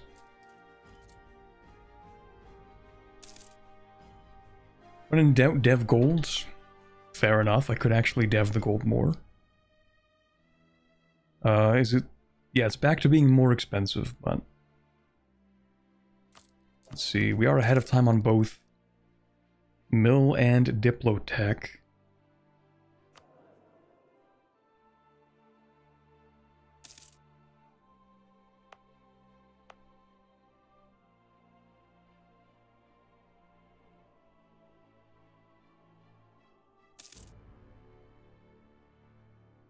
Broke boy, listen. There's nothing going on here. Okay, it's like trying to play Tibet in EU5. There's just nothing there. Except, well, actually, I don't know if it still does this, but you do actually get a bunch of money from yuan when you're playing Tibet in EU5. So you actually do get free money to do stuff with. Can I ask what a gold scale is? They are kobolds. These kobolds, specifically. And it's actually kind of messed up. The way that the gold scales are treated in Rahen, it's actually kind of fucked. Because these are genuinely sapient beings, these gold scales. They aren't even considered monstrous at the start, I don't think. But they're actually kept as pets across Rahen. Like, they're doing kobold slavery. It's kind of messed up.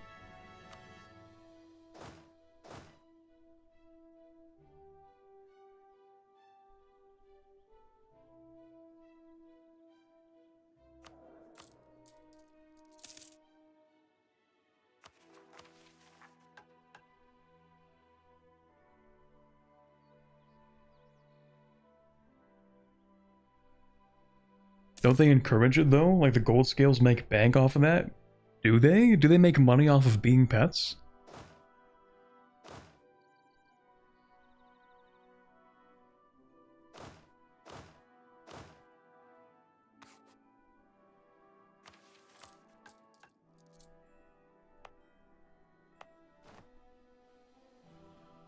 I mean, in that case... Now, go get your bag, I guess, but... Indentured servitude, but it's literally just people want to have them as pets. It's kind of weird.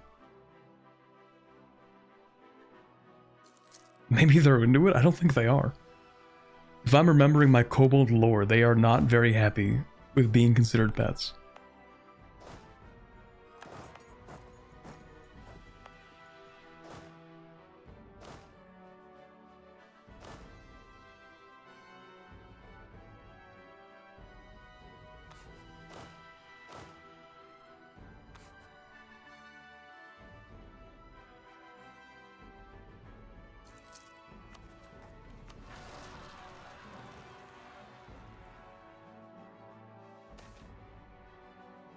Whoa, pause.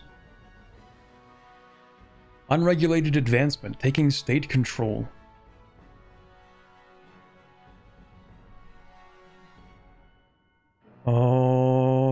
Okay, wait, what is this? Preserve our existing magical institutions, or we must centralize magical power in the High Lotus seat.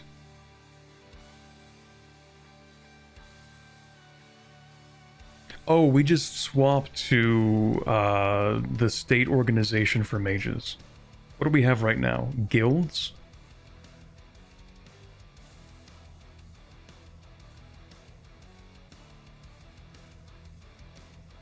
I think the idea is that we do want the state organization, don't we?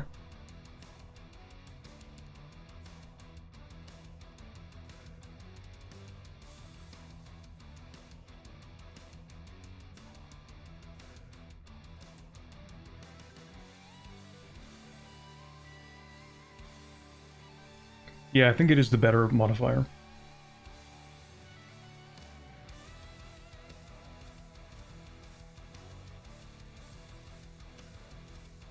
Better for absolutism. Yeah, that's actually probably the best part of this. Because the guilds are -10, this is nothing. So you know what? I actually will centralize magical power. And let's see here. We might... Yeah, I'll just pick up 1 stability, that's fine. So someone asked if we should be focusing on admin, and I don't think I would right now because we're planning 2 things. One, we are going to pick up this admin tech, which is pretty cheap. And with this idea group, we're going to go down military, right? So we're going to focus military. Secondly, I think, yes, we will solve all of our inflation problems, and we'll pick back up enough tech. And then after that, I think we're going to have too much admin. Maybe. I would rather have too much Diplo or too much military power, because at least when I develop with those, it's something that I care about. But I don't want to be in a situation where I have too much admin. And I feel like that would happen, probably. Because it is like a 20-year commitment.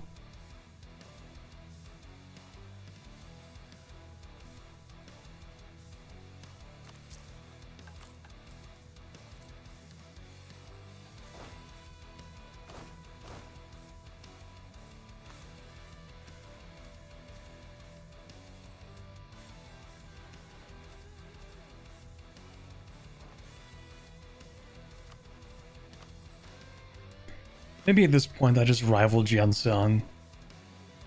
Yeah, we've been friends, but like... not that close. We're kind of more so friendly, not even friends, not really. And I would like some power projection, so...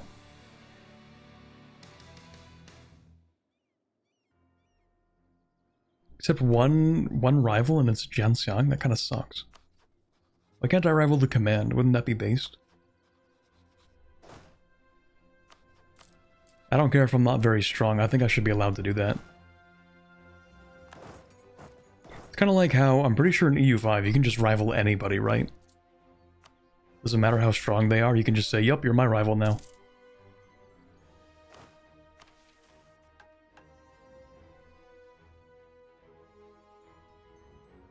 No? Within a certain rank. Oh, never mind. Maybe it's just wider than I remember it being.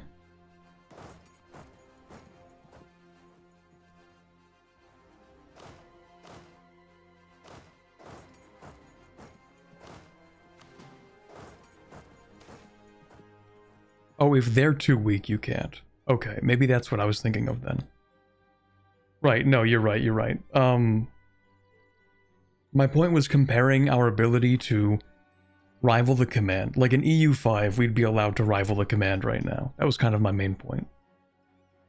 Also, half cost level 2 guy here.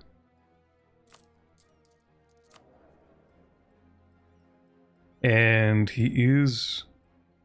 Wait, he's Shavoosh. I don't want a Shavoosh guy. I want a Runsuhi guy.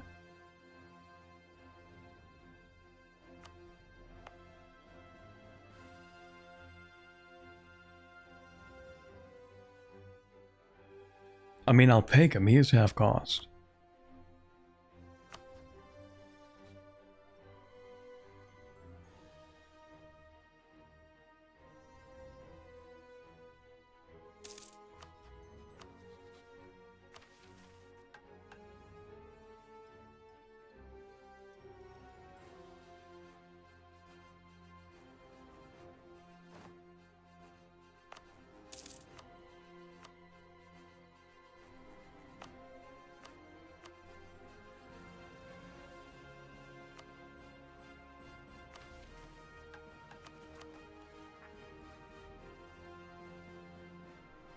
Oh, turns out the religious unity is actually not that bad.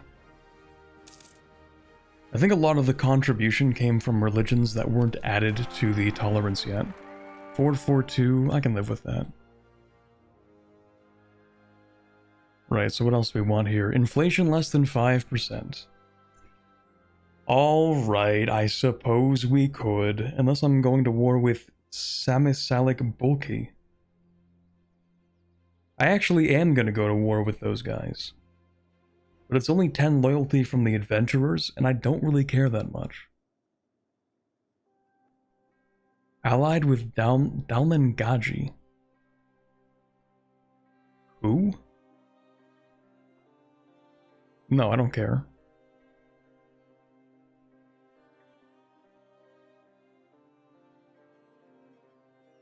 I guess I could do the inflation thing.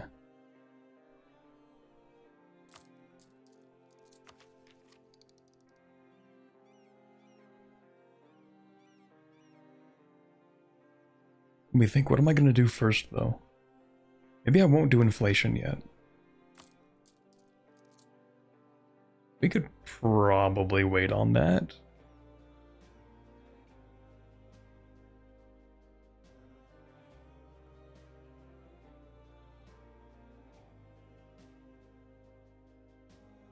I'll declare war on this guy. Yeah, that's fine.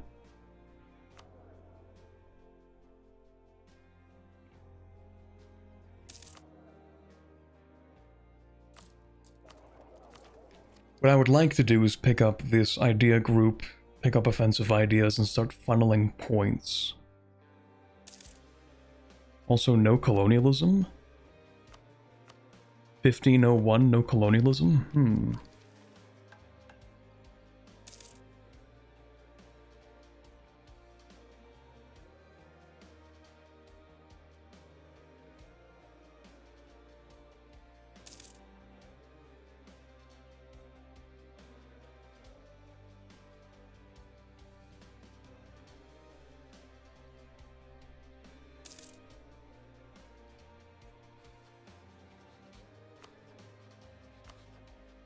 They better not full annex these guys.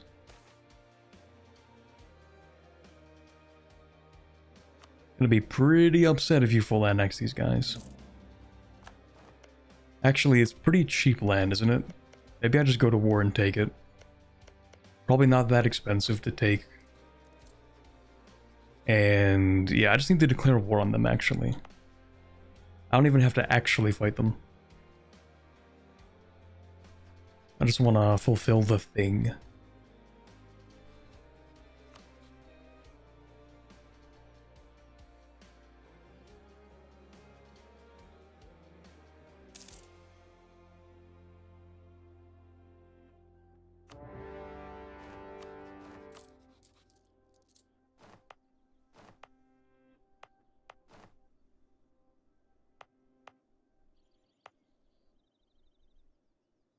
There we go, that's fulfilled, and then we can actually pick up a second one.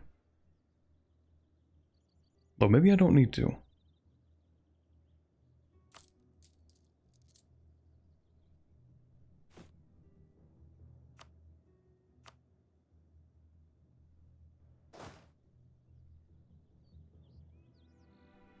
Anyway, I'll let them do what they're gonna do. I don't really care that much.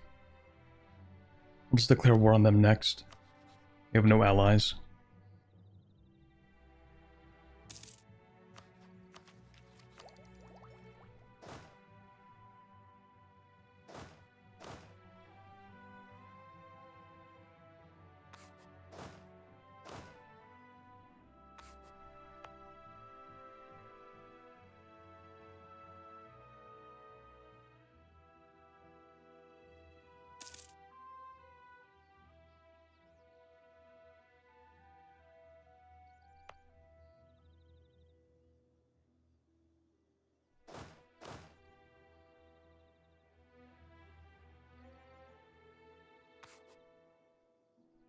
Is it only infantry that actually decreases unrest?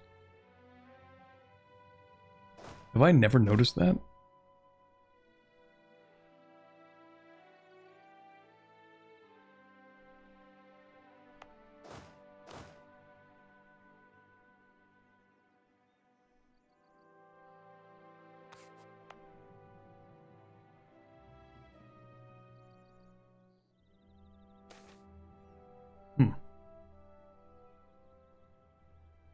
Oh, actually, wait a second. I think... wait. Do I really need to have army maintenance up for this to take effect, even though these are mercenaries? Because that would be kinda weird.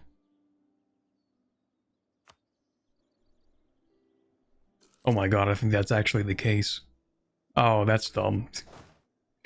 Here I am, trying to save myself a little bit of money by using my mercenaries to decrease unrest.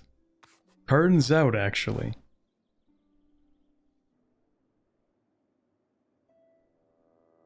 Alright, fine.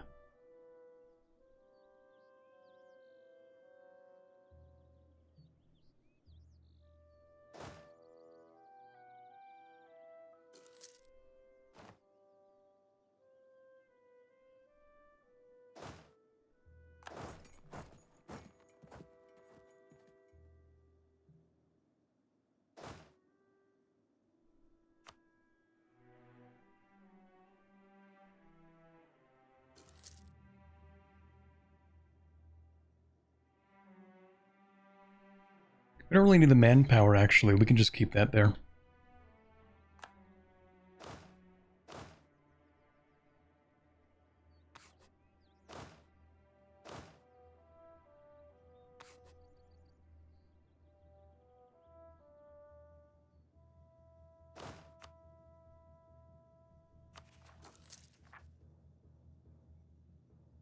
Oh, right, I'm at war. I'm stupid.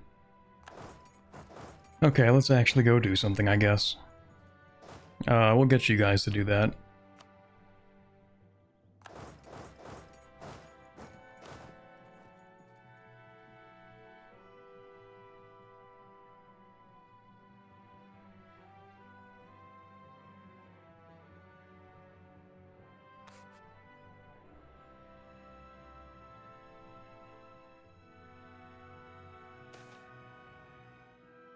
Elantir doesn't exist. That does appear to be the case.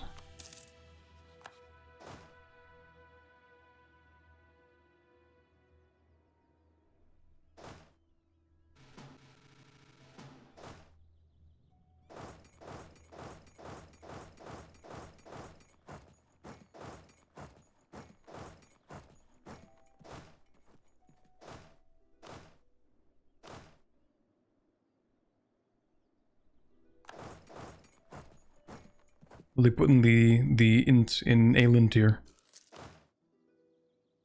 Ale isn't tier. Sorry, that was bad.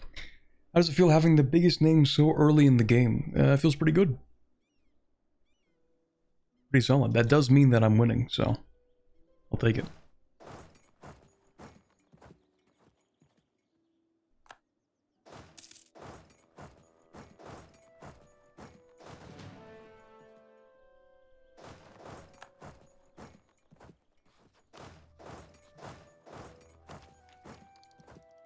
Hold on a second. For an extra 45% cost, I don't know if I'm taking this right now.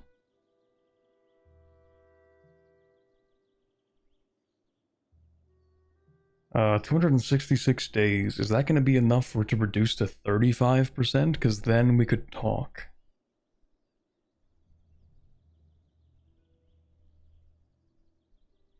Right now, yeah, 878 points. I don't know about that one. Well, that was fast.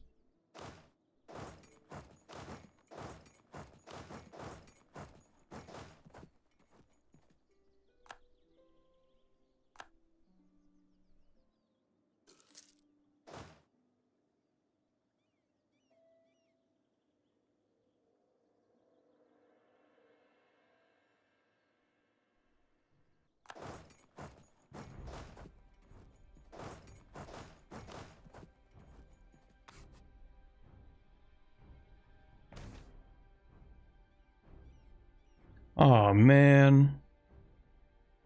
I can't even bring them back? I have the mana for it, why not?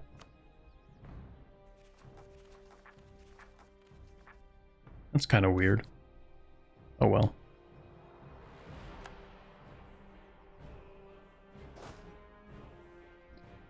Alright, that's somehow not 100%. Oh, because you have an ally, right? Well. I would say that's too bad, but this is EU4, not EU5. So that actually does matter a little.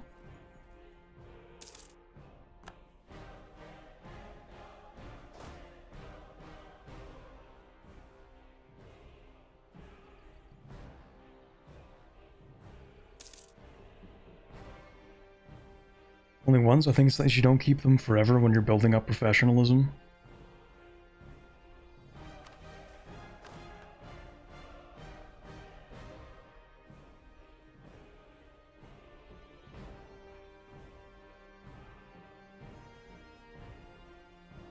I guess it would reduce the amount of manpower as I build up professionalism, so I guess maybe that's why.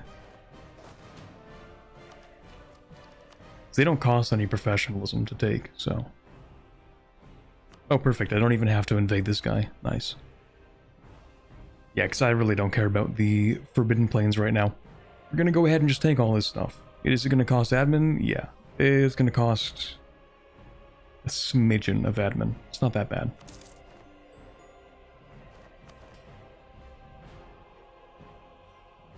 And then, of course, we can actually seize land as well.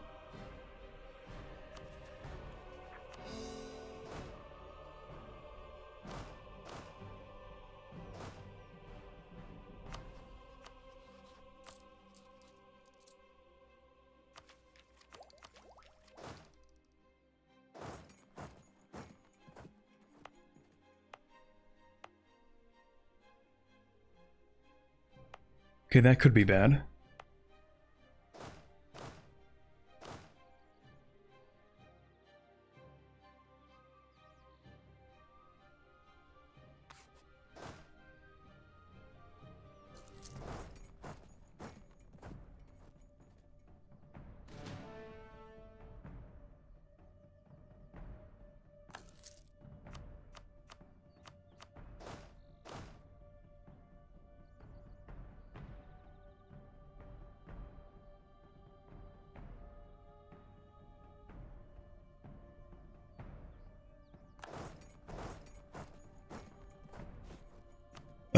Maybe I should spend a little bit on a few more infantry.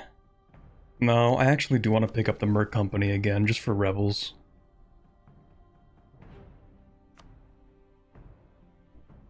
More animals. Waiter, more animals, please.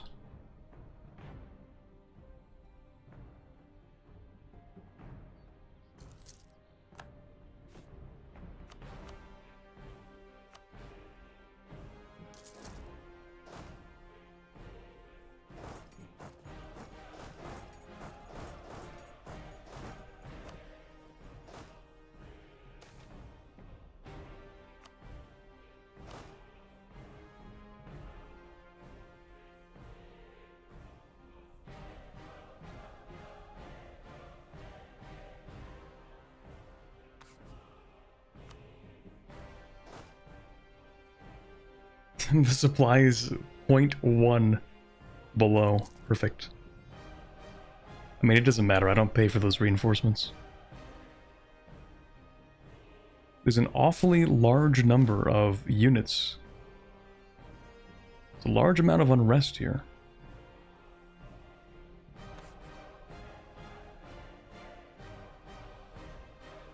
Actually, before they rise up, let's make the situation worse.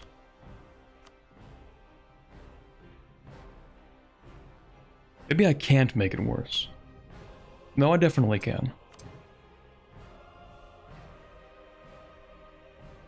But we make them angrier.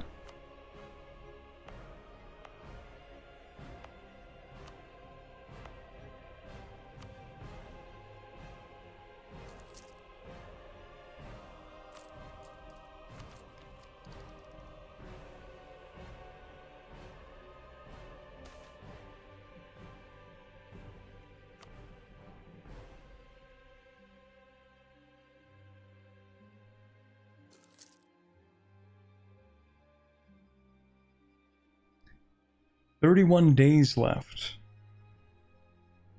Does that mean on the exact first of the month, I might be able to pick this up for cheaper, or no? Maybe.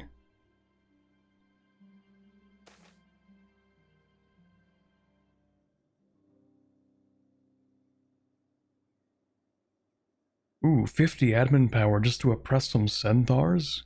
Easy.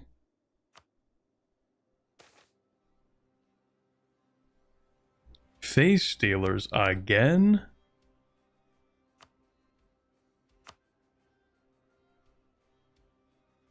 One day left. I think I actually am not going to be allowed to pick this up for 35%.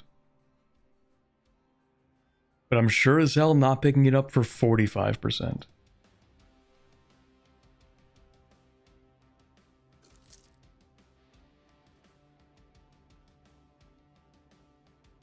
Well, actually, hold on a second. We might have a one-off error here. Researching this technology increases our innovativeness by 4, it says, even though I don't have the little icon anymore. Well, if it says it's going to give me 4 innovativeness, I mean, I might as well trust it, right? Or at least I could save and then trust it. Which is to say, I don't trust it at all.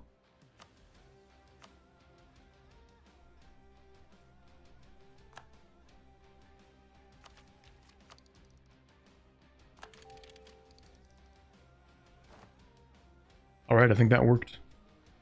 Cool. We get our elite repeating crossbows. I think that's actually the first unit upgrade we've gotten the entire campaign. And it is a big one too. Actually, it's not that big. We just get 2 extra pips, that's cool. We just have good starting pips.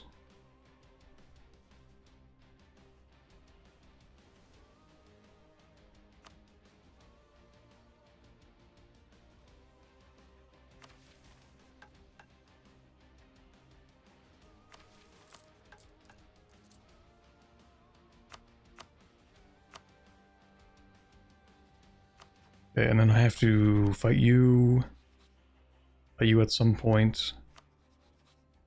Truce? Oh yeah.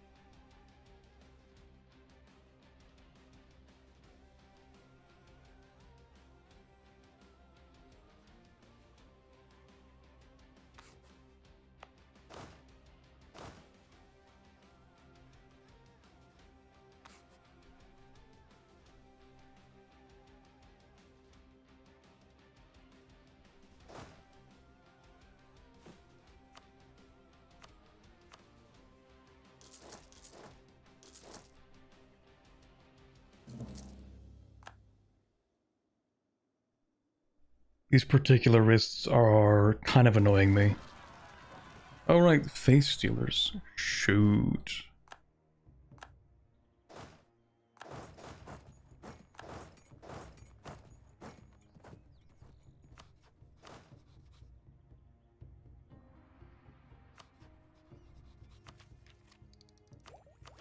Oh yeah, we'll pick this up too.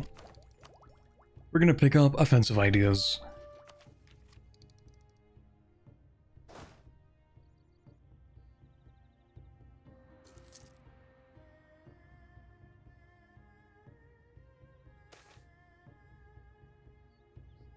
Ooh.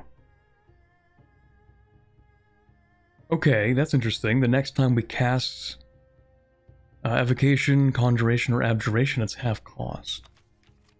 Well, that seems like something I would use for conjuration.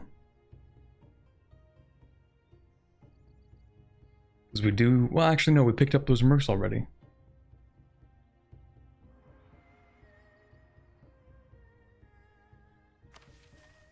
How often am I actually using evocation?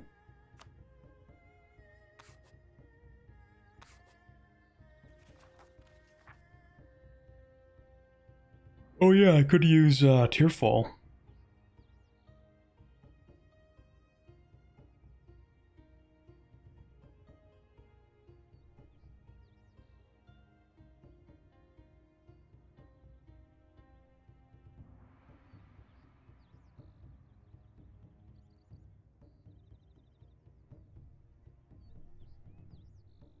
There's actually a lot more to this than I thought. Whenever we barrage a province while having this war magic active, we will also cast Fireball for free. Huge. I'm gonna go with... I'm gonna go with Evocation, because you know what? I might actually use that Dame's Tier Meteor. It is the most expensive thing that I might actually use.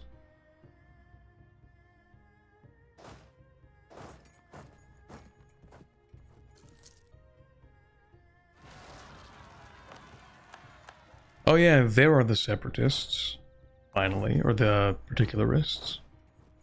It's a shame they got rid of my guy.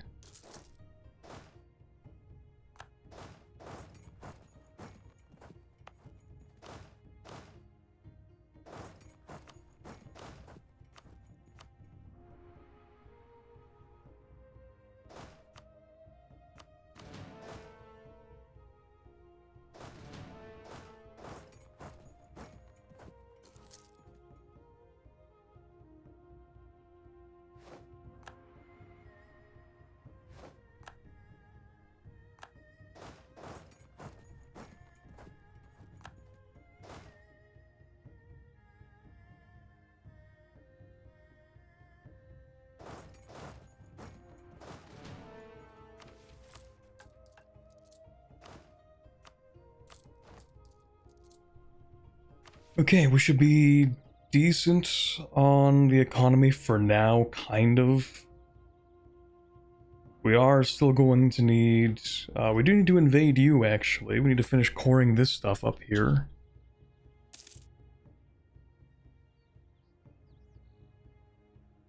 Isn't the "our army's under attack" message annoying to you? Not really. It was like 7 years ago that I decided to set up all of my message settings, and they're focused around basically two things. One, whenever a war is declared on me, or like a battle is happening. Maybe not the battle part, but I do have the game slow down whenever a war is declared. Unless that's the EU5 I'm thinking of. But mostly, like in EU4, it's to try and make it as easy as possible, basically, to do world conquests. So I set up the messages like that, so that if I have like 20 armies, and I'm invading like 7 different countries, and one of my armies gets attacked because I'm not paying attention, then having that pop up is super useful because I can immediately go to where it is.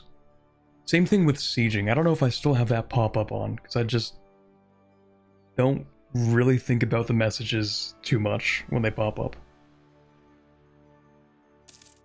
But the idea is, if I'm sieging something, then I want to be able to go to where my siege is, so that I can move it to the next tile. And same thing with battles. If there's a battle I'm not paying attention to, then I can immediately go to it.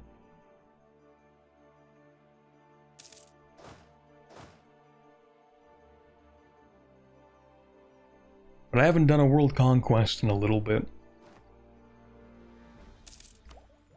Who knows, maybe this will be the year, maybe I'll do one.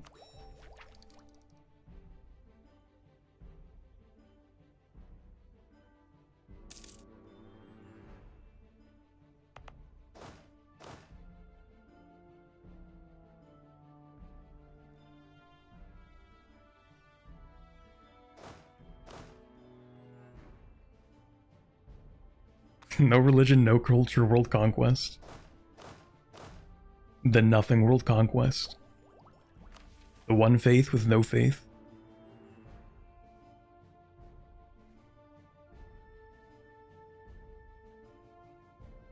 All religion, all culture, world unconquest. Real venile gameplay.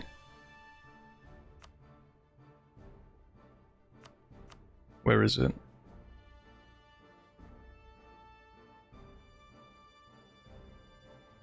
I think it's called the Great Snap or something. Here we go. As Venile, own every province in Lensinor before migrating to Elantir. Except it's actually a Venile world conquest.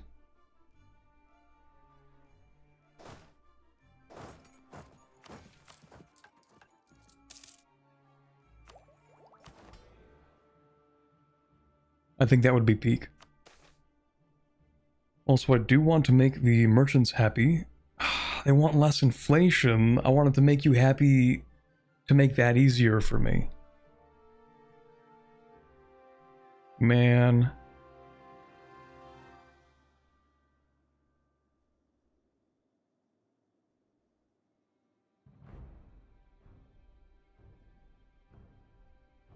Alright, fine.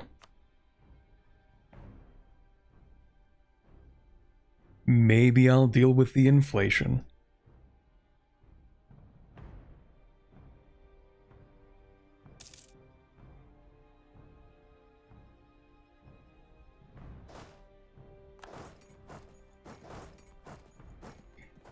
Been playing Isobelin, which is literally just Anbennar, New York.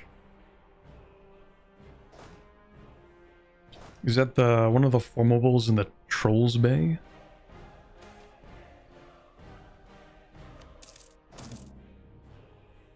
Ooh, we got the End Existence CB again. Nice.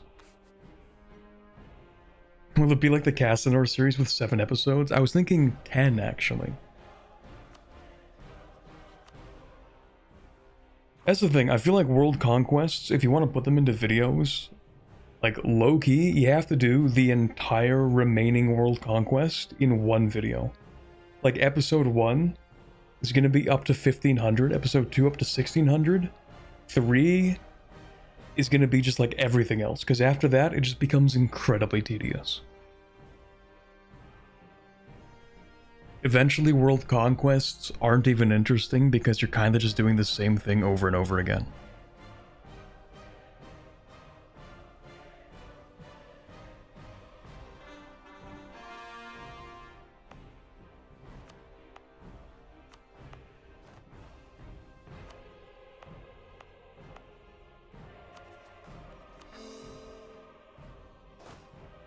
Do you have any idea when Anbennar will come to EU5, old man? Old man?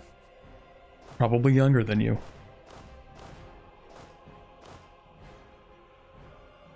I may be close to Unk status, but I am not that old. Also, no idea.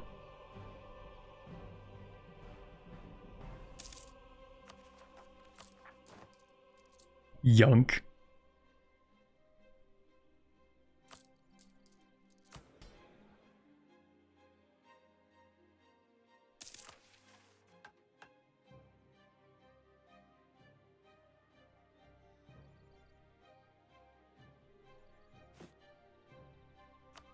Alright, let's start building a few of these barracks, actually. I already have one. No, I don't. They need to be Rukanai. Man.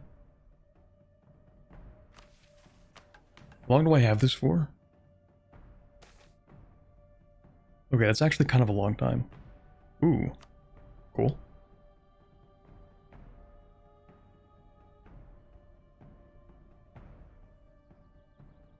Spent more time trying to figure out how to do the world conquest that I wouldn't truce break. That's pretty real. Yeah, the worst part is when you feel like you're doing fine on a world conquest, and then it's like, now it's 1790 and you're pretty sure you can get it done. But you would have to truce break, and it's going to be annoying and extremely painful. I think that's how my first one went. I was playing the Mongol Empire. I think I finished my first world conquest in like 1814 or something.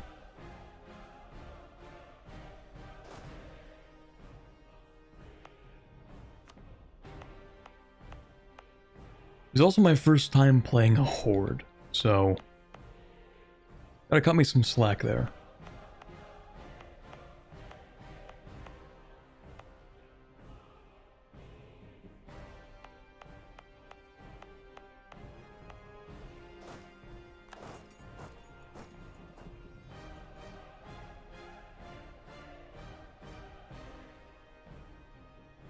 My one and only world conquest without truce breaks, I think.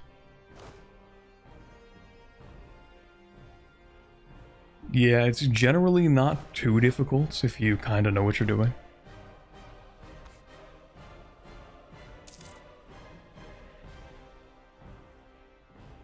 But if you're like me and you don't know what you're doing, and it's the first time you're ever playing a horde and the first time you've ever done a world conquest, then it might be a little bit cooked.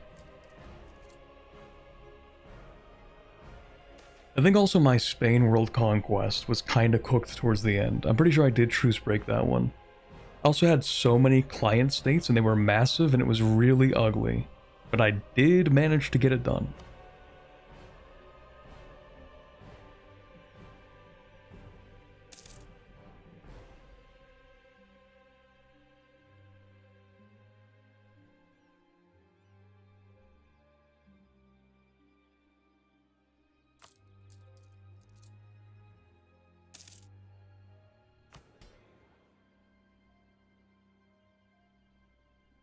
Okay, I think the game plan here is that I'm gonna wait until 1507. Yeah, you can just deal with that, I guess. Yeah, wait until 1507, and then we're going to be able to sell titles and seize land. It's a little bit cooked, but oh well. Sell titles, seize land, but before we seize land, we're going to make the merchant guilds happy enough to make it cheaper for us to burn down our inflation, so we're going to build up enough admin points to make that happen.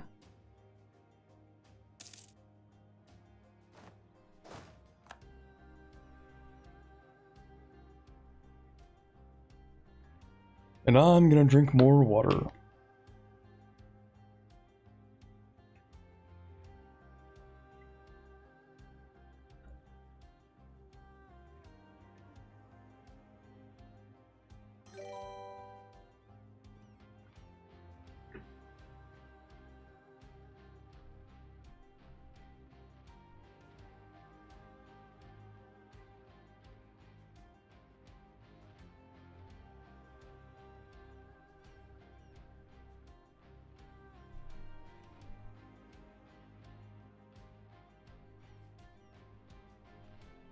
What would be the easiest world conquest country in Anbennar? Jadari? Man, Centaurs, some kind of colonial nation? The first three were all pretty decent picks. I mean, Jadari is maybe the easiest one to do. They're just kind of cracked. I think the command is a little bit weird for that. I don't know if they're world conquesty. I think Jadari is. Centaurs do not have a great start. You could world conquest with them, but that's... I don't know. I mean, yeah, Kurain Ulag is kind of meant for that, but... maybe I would wait a little bit Until Lag gets a better mission tree, maybe?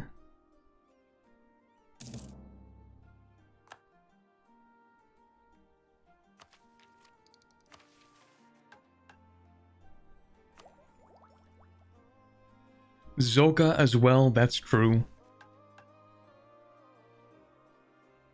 They have a whole thing about ending the world.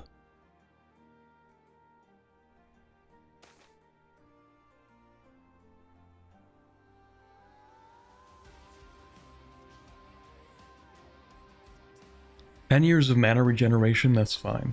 I don't really care too much.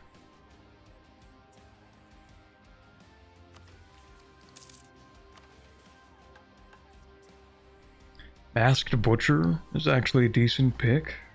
Fair. I haven't played Masked Butcher, but that's...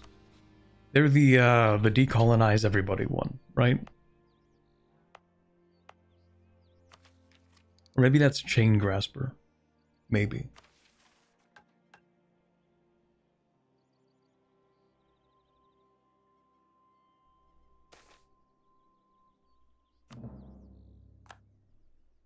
That's a Road Warrior. Okay, I was completely wrong then, never mind.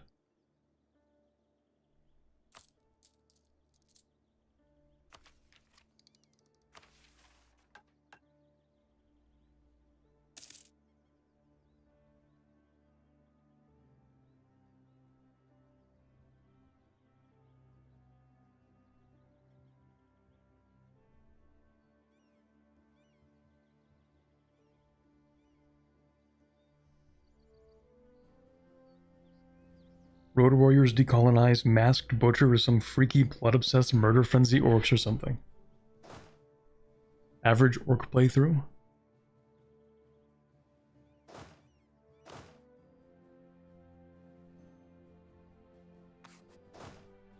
Actually reflecting a little bit more on the discussion we had earlier about, like, is Anbennar high fantasy slop? Or actually, does it count as high fantasy? Let's start there. And you know what? The more I think about it, it actually kind of isn't. Like, whoever said that Anbennar is about trying to break the high fantasy setting, or break out of it, is actually kind of right.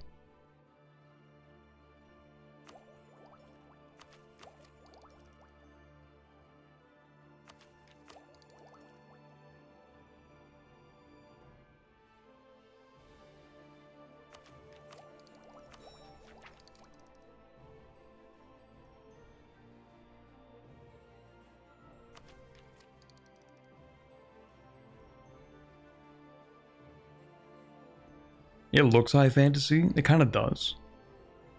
I mean, at the start, at the very least, it is very high fantasy. But later on, it becomes very un-high fantasy. It becomes more like techno fantasy, or like industrial fantasy.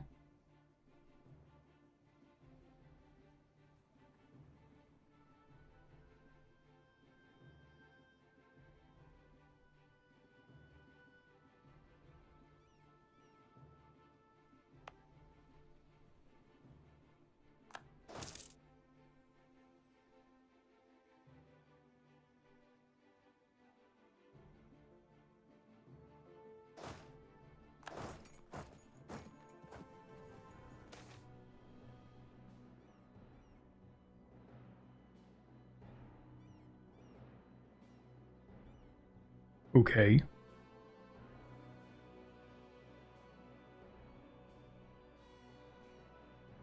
With tractioned hooves and tree-long necks, Branta roam about remote and frigid environments.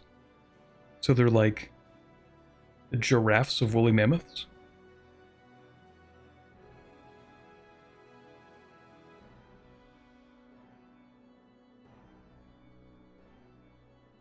Okay.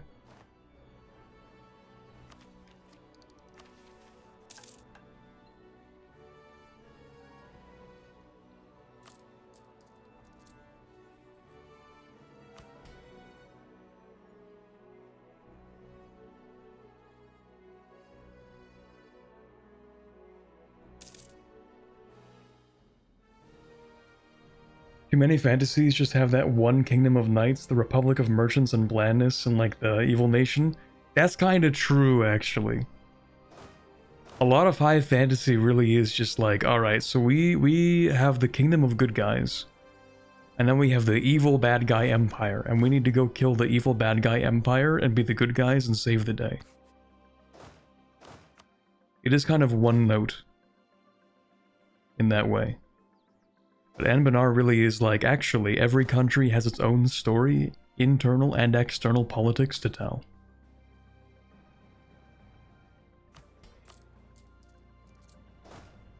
And I think most importantly, it actually connects up an entire world. Like, where's my high fantasy colonialism?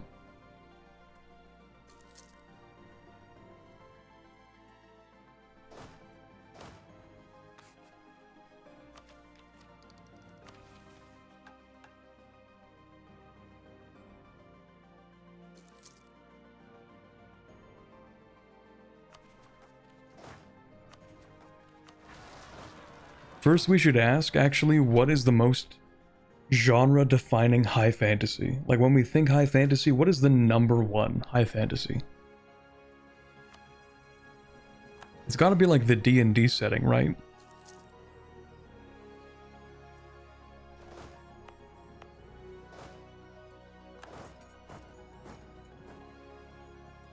Maybe Tolkien. I feel like that's gotta be a pretty good example. Lord of the Rings? Yeah.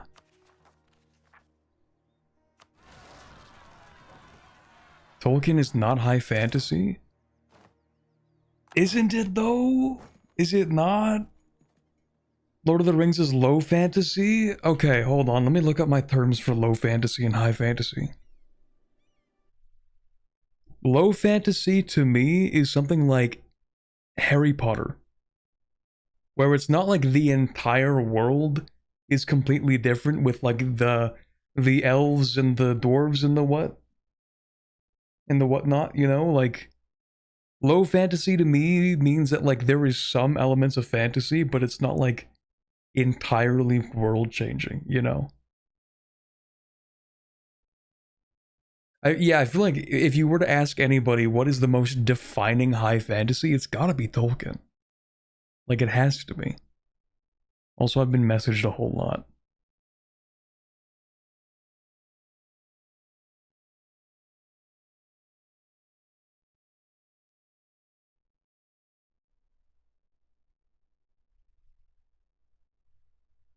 Give me 1 second here.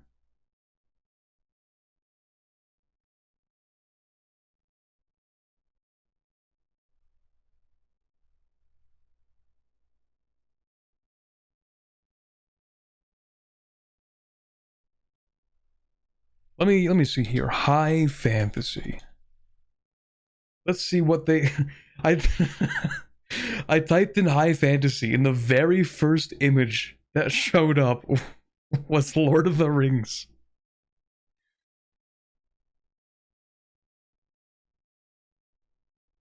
Literally the first thing to show up.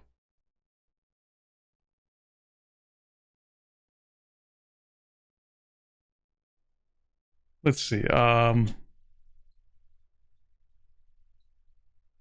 fantasy defining media. I don't know if that'll actually be helpful. Literature. First thing that shows up, The Lord of the Rings and the Hobbit by J.R.R. Tolkien.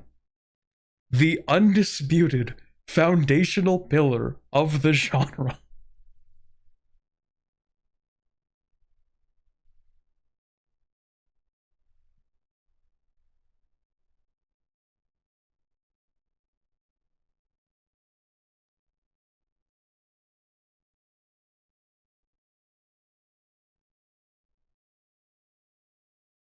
Yeah, the works of English writer J.R.R. Tolkien, especially The Lord of the Rings, are regarded as archetypal works of high fantasy.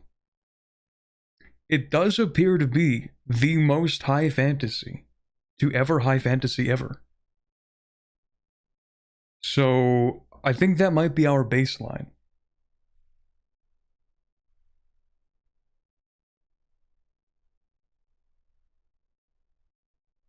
Low fantasy equals magic exists, but does only in limited aspects and venues. But, like, also, I think the thing is... Well, the primary usage of magic in Lord of the Rings isn't specifically through the ring. Like, I don't think that's the case. I think, like, the biggest example you see of magic, or, like, the first one you see, is Gandalf. Like, he is our introduction to magic in the Lord of the Rings, pretty much.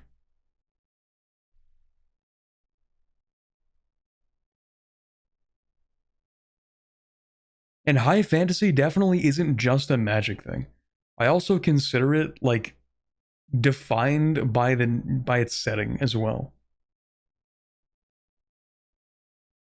Like, high fantasy is not just about the presence of magic, it's also about the presence of, like, genre defining changes to the setting that make it fantastical.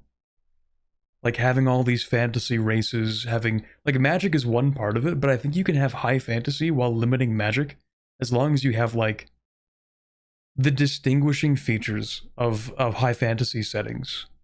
So things like having different kinds of the you know, humanoid subraces, like elves and dwarves and maybe halflings or that kind of thing.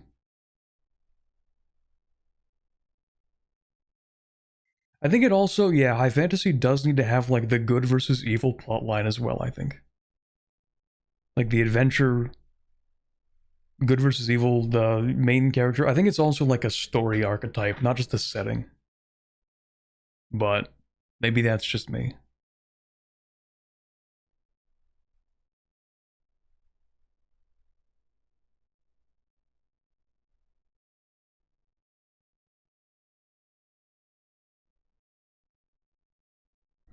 Tolkien is the high fantasy and Song of Ice and Fire is the low fantasy. Okay, I actually have not consumed any media regarding Game of Thrones. I have not watched it. I have not read it. I don't even know a single character's name. Except, isn't there a guy named Jon Snow? Maybe that's it. That's the only knowledge I have of Game of Thrones. Low fantasy versus high fantasy. I'm gonna go to Reddit for this one. 11 years ago. That's how you know it's gonna be full of good takes.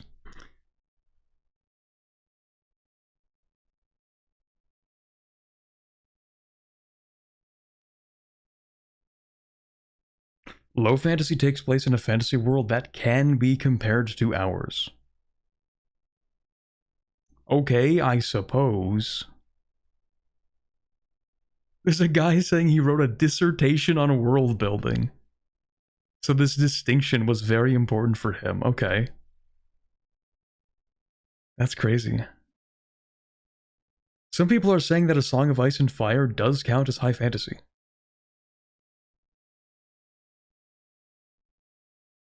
But definitely, you could look at something like Harry Potter and say that definitely is low fantasy.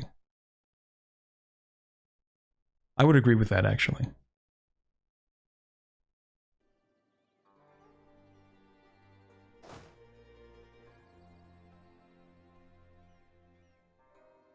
But then again, Harry Potter is also, like, is also got the dragons and the magic and the goblins and, like, the only thing that classifies it as low fantasy is the fact that it's, like, limited in scope and still on planet Earth. But if you told the story of Harry Potter and it wasn't on planet Earth, would that still count as low fantasy? I might disagree.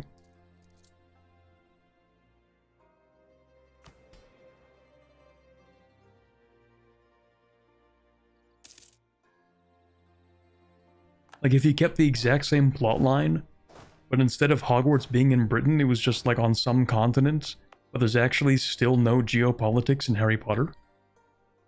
I mean, they have, like, wizard politics, but it's not really geopolitics. It's not like the wizards are influencing the foreign policy of Britain or anything. At least I don't think they are.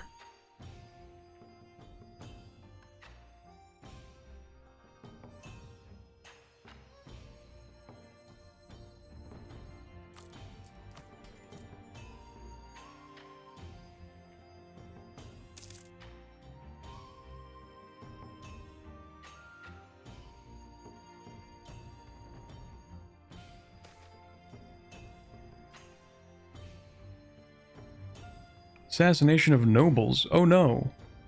Anyway.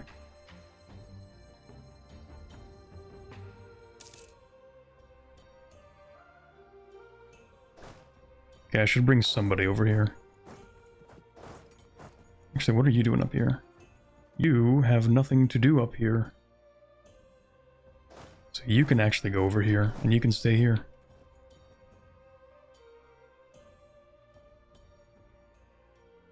And you can deal with that. I think what we've learned is that no one actually knows. Yeah, as it turns out, defining a genre that is entirely constructed is kind of difficult. A genre that's more so about varying parts of like how your setting is constructed, rather than being a genre of like how the story is told. That does make it kind of difficult, because everyone knows what romance is. Everyone knows what a horror movie is, or a horror story. Well, I guess actually you always know when something is a fantasy.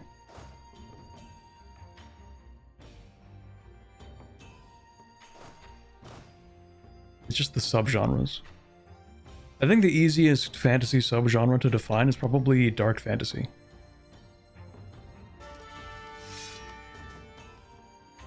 Like, that one is pretty easy for the most part.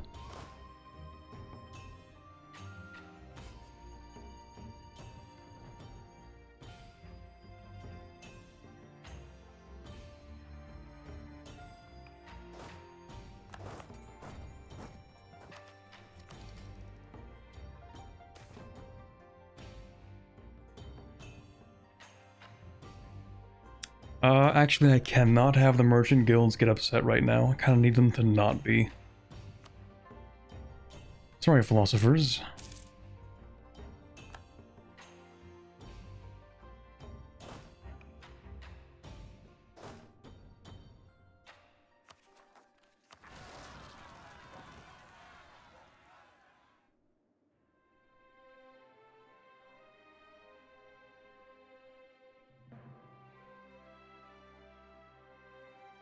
Star Wars is fantasy?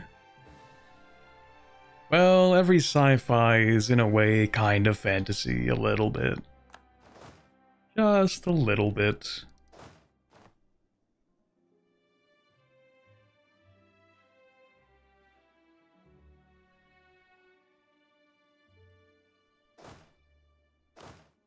Well, maybe not all of them. Many of them, yeah, many of them. And also, yeah, Star Wars does have the Force, that's kind of just magic. Like, it's actually just, you have wizards, okay, and they're Jedi, and they're just casting magic. Like, that's what the Force is. There is hard sci-fi out there. You know, yeah, I'm gonna retract my statement. There actually is a lot of sci-fi out there that isn't fantasy. Because I just remembered that Legend of the Galactic Heroes exists, and that is not at all a fantasy. Not even close to it.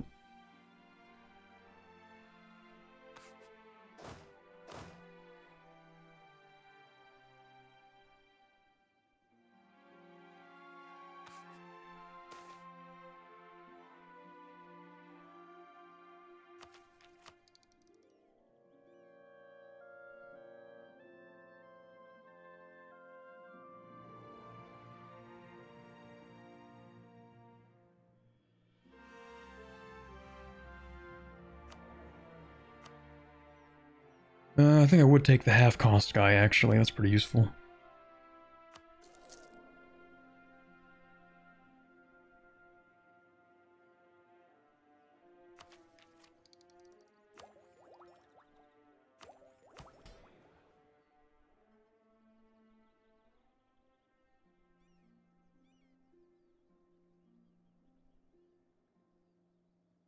You remember Legend of the Galactic Heroes as well?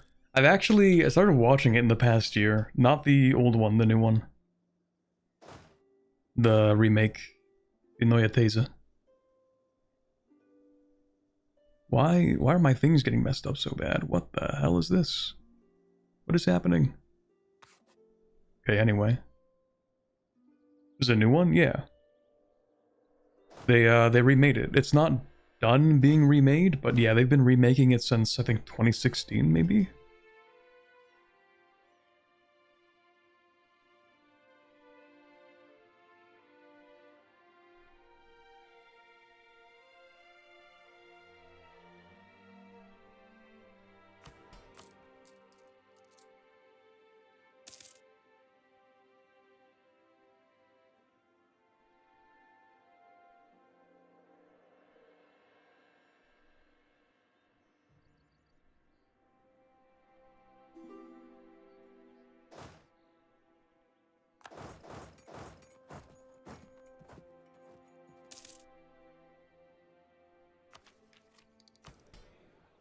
Okay, so one more month, we're gonna go ahead and actually do all this.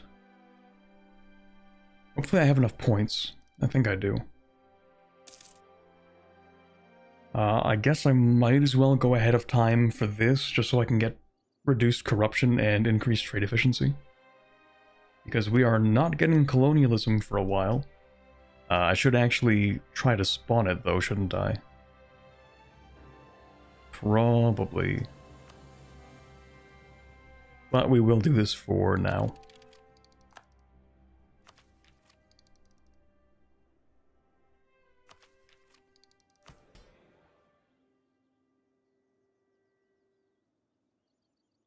So what we can do... Scry with level 2 orb? I don't think I have level 2 orb, do I? I actually have 0 orb. I have none. I'm doing my magical infrastructure. Anyway, what I'm gonna do now is actually sell some titles. We're gonna get some land back off of that. We're gonna lose land. And then we will take it back after I go over to here. I have to wait a day maybe, or like a month. Because I don't think that's as high as it should be. Let's wait 1 month.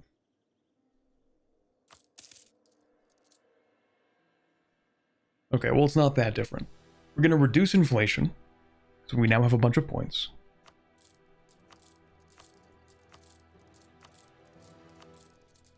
And then we unpause, complete this. Merchant guilds are super happy, so it's even cheaper to reduce inflation.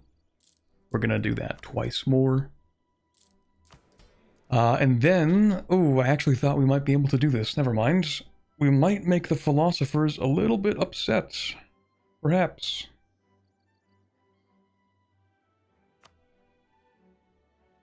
They are not going to like this.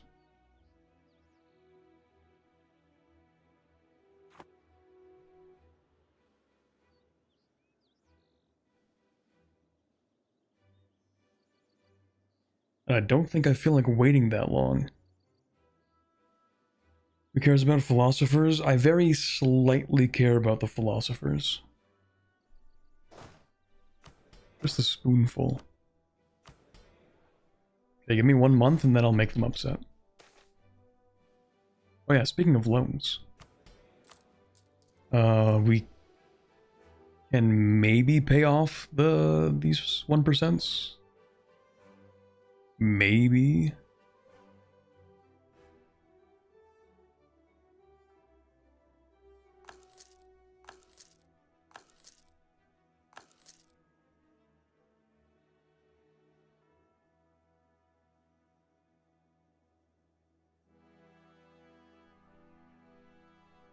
Maybe I'll just pay this off when I get the money. Actually, no, I'm not gonna do that.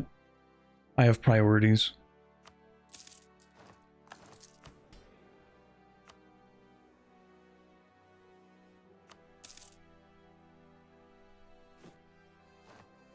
Summoned animals. Yeah, just stay here for a bit. Priorities include building things, so we need to build barracks. 5 of them, I think.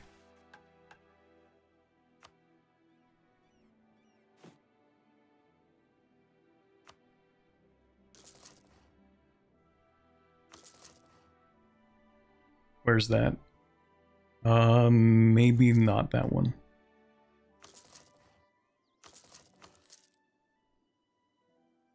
Maybe not these two.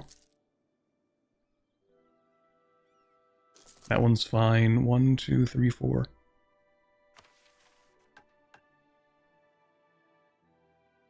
Oh, that actually doesn't count.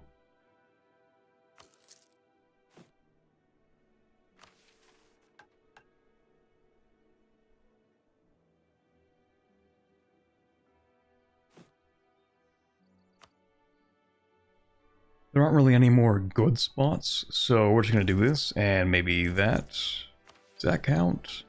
That does count. Okay, perfect. So that'll be 5 of these barracks. And then we stand in Sangyuan, and that's fine. So that'll finish that off, and then we need 5 marketplaces as well. Okay.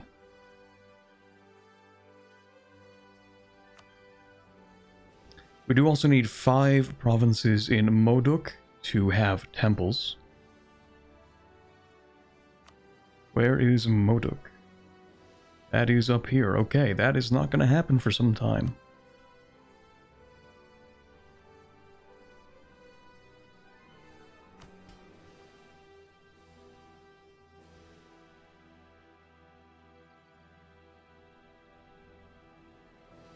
Three owned provinces will revolt. That's fine. Oh. Okay, maybe they don't revolt. Works for me.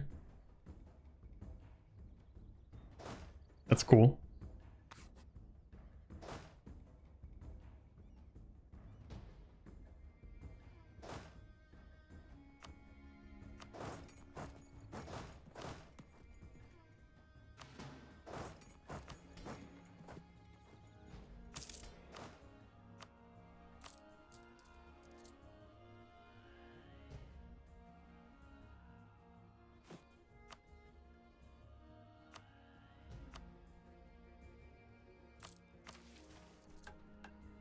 And then for marketplaces, it is pretty much any of these, okay.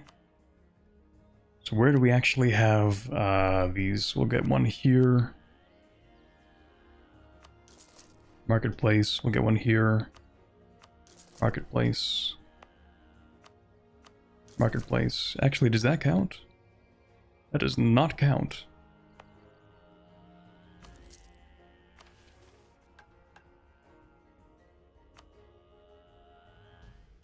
This one counts.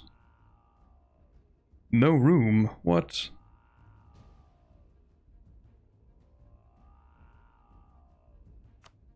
Do I get an extra? No, that's at level 3. I get an extra building slot, right? That's not level 2. Okay, fine. I guess we can expand infrastructure. That did not give me an extra building slot. That is cooked.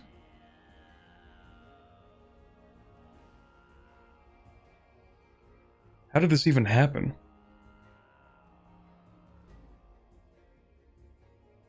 I don't know. Alright, well, maybe we'll upgrade this anyway. Makes it cheaper to develop.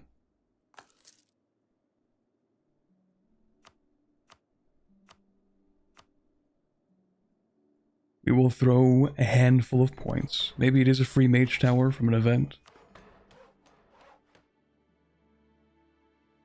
Oh, you know what? Maybe it's from, I think there was a mission, actually. I think. Anyway, that is three of these. We just need 2 more, and there are no good spots for them. Cool. Okay, well, let's, we do have a monastery here. That's going to give a little bit of trade power. Screw it. Actually, we have no room. Never mind. Alright. We are going to throw it in this glacier because there's nothing we can build here that would be worth it anyway.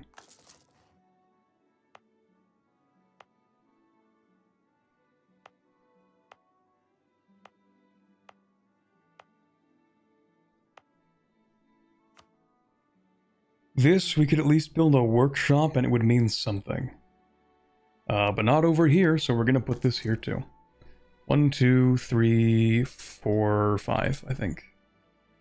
Yeah. 5 marketplaces, 5 barracks. We'll finish this, and then we still need to invade you, so we should actually go do that right now.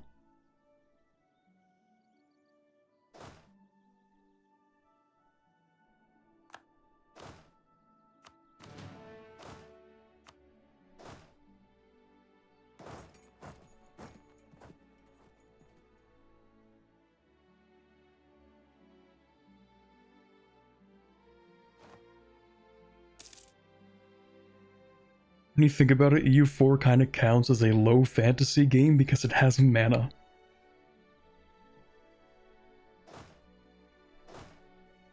I think we're thinking a little bit too far outside the box here. I think maybe we should go back into the box a bit.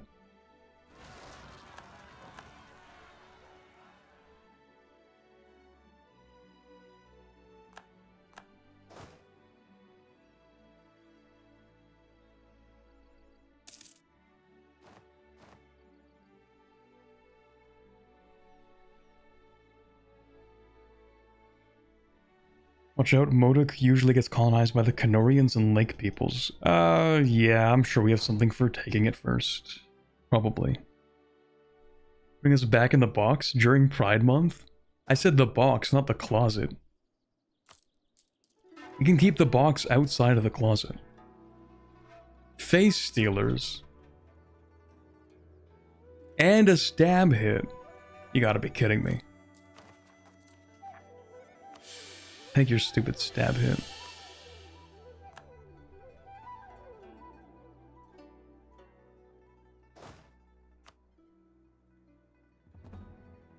Okay, before we go to war.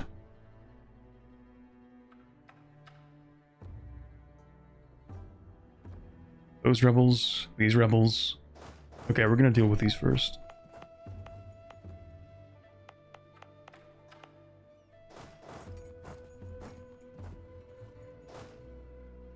And you're gonna stand here to deal with the face stealers, of course. Can't I get rid of these guys? Like, there's gotta be a way to kill them, right? Maybe I missed that somewhere.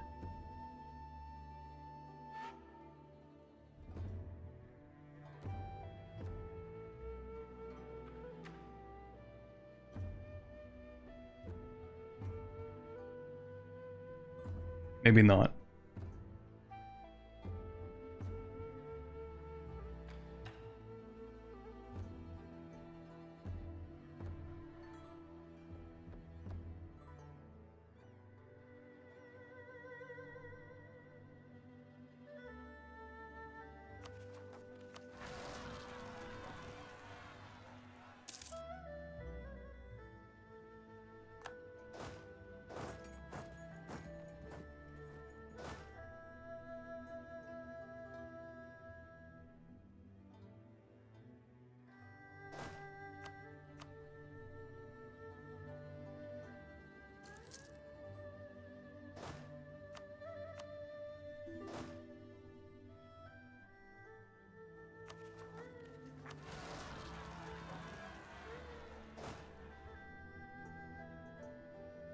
Okay, that's pretty much fine. We're gonna give you this, yeah, I'll give you this general, and then you can have that general.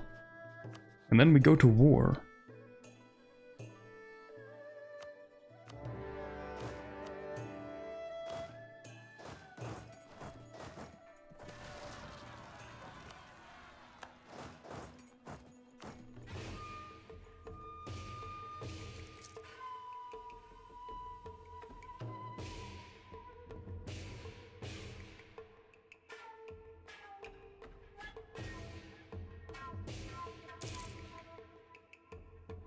Chad, has anybody here actually done the full Cangji tree? Because I would like to know ahead of time, is there going to be anything like when we were playing Pashine and you kind of just had to sit there for a while?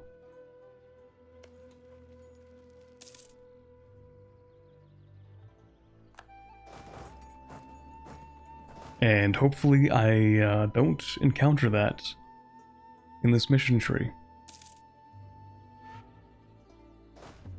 Nothing like that, but you do conquer a whole lot. Okay. I can live with that.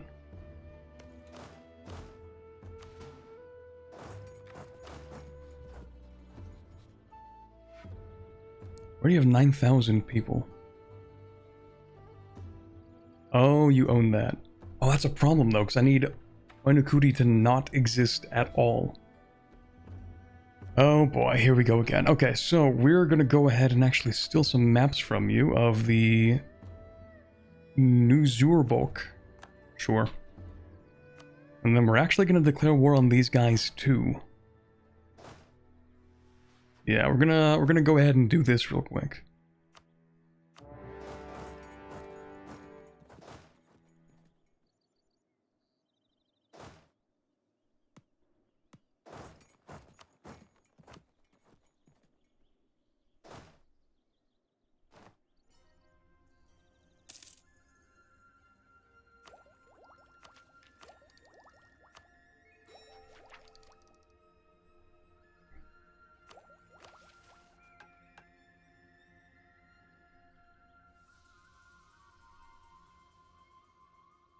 Orbit opinions on ranch.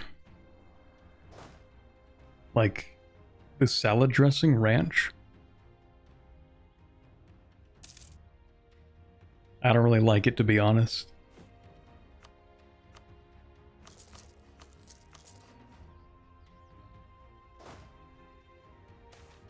Death? That's reasonable. 20 years of reduced goods produced. That's kind of cooked. All for a little bit of estate magic experience? Well, how much? That's like nothing. Nah, I don't care that much. Minus 25? I think I can live with that, actually.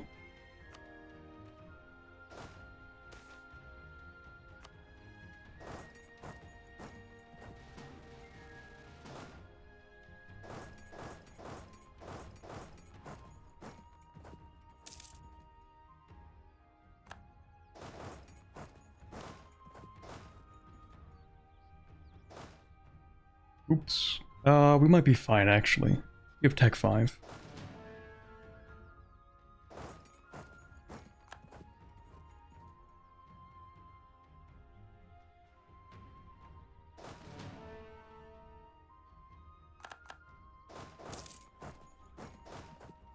You know, I actually remember distinctly growing up in a very ranch household. Like, my brothers would have it with everything, with broccoli, with carrots. And then me just sitting there like, nah. I wouldn't have it with literally anything at all.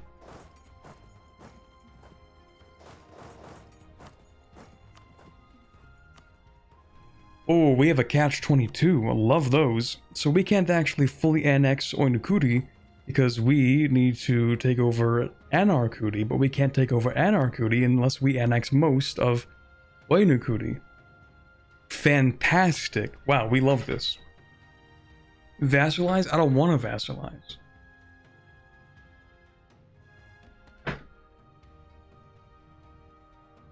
Return cores? Okay, that's actually a good idea. Yeah, it's actually it's a very reasonable answer. Right, okay, yeah, so that goes back to them.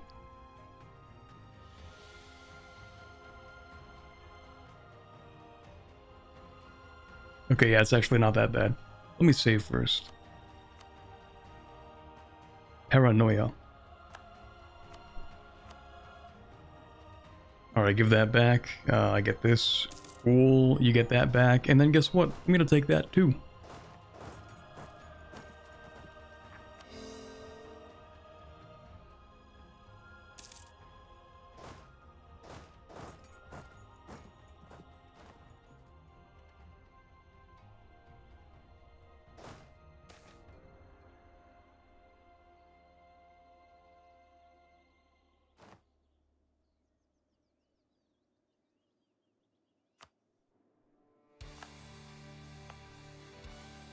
I could probably do that. Little workshop in here, that's fine. It actually makes some money.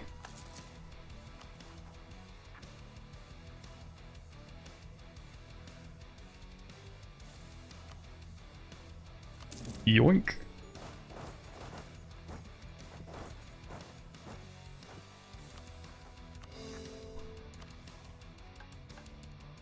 Okay, those guys are all gone. We do need to make a temple. Must own all provinces that Oinukudi owned at game start. So is that everything except this? Because that's kind of cooked. Unless they have cores over here. Ah, okay, you have cores here, never mind. Right, so we have to invade these guys.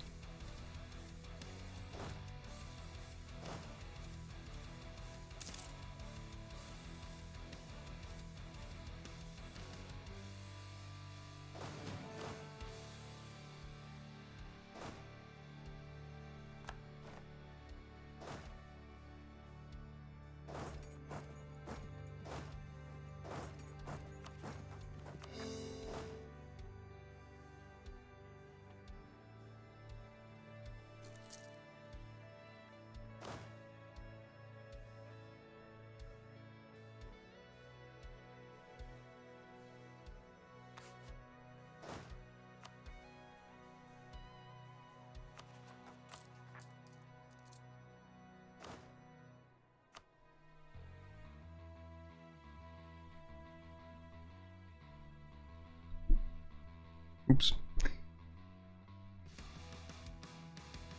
On my first Easterlore run, ran into a similar problem with Necklif. I run over to Elintir so I could own all their cores. Yeah, the whole, like, any mission that says, oh, you need to own all these cores of a country, not great. This one is fine because it's everything they owned at the start of the game, so it's still a limited number, a limited amount of territory, but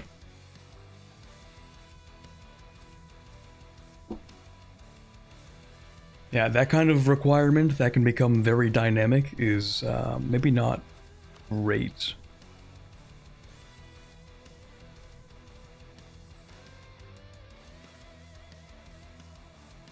Also, who are you? You centaurs? You are centaurs.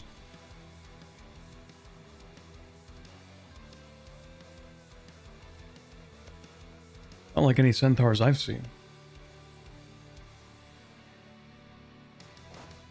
They are working on adding more centaur content, I think. Which would be interesting, because right now they're just burn the world down kind of people, and that's kind of it. What if the centaurs were actually chill?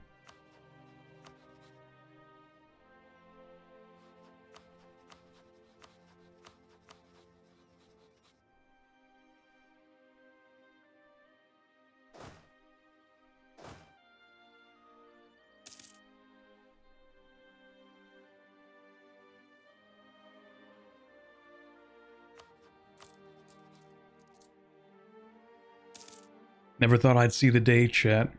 Actual income. Real money.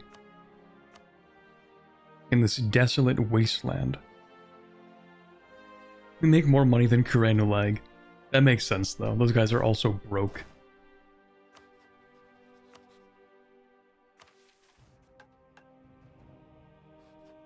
We have 18,000 people, Tech 7.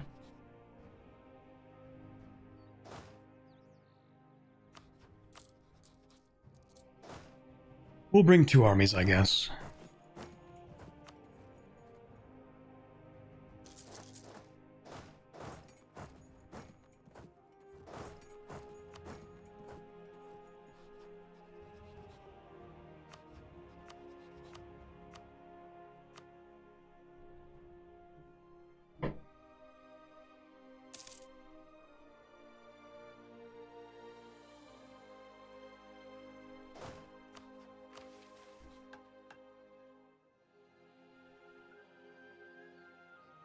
I do need a new Diplo advisor, actually. This guy is nice, he's half cost, but this guy is also half cost. Oh, he's Shavoosh, though. I don't want Shavoosh. We'll pick up this guy. Sangyuan, now the center of a burgeoning state, has greatly benefited from our recent expansions. No longer the lonely seat wasting away on the mountain tops, it has turned instead into a bustling hub of scholars, merchants, soldiers, and more. Citizens of Cangji flock to the low temple, gazing in awe on the fragment of spirit fire used in our warding brazier. However, due to its elevated position, Sangyuan still languishes under the weight of these new visitors. By reinforcing our trade in Gozengun, we open a new line of support to the capital, using the markets of the wasteland to let the seat of power thrive. Cool.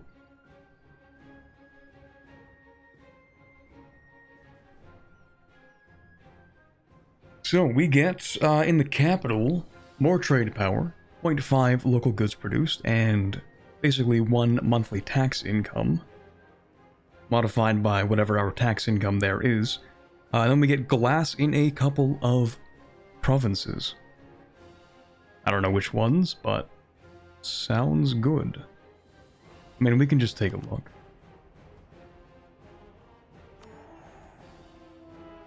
So up here, wow, that's... These are terrible locations. These actually suck. These are horrible. I mean, I guess they make sense. They are in the desert, but like, man, that's so cooked. Alright, cool, I guess.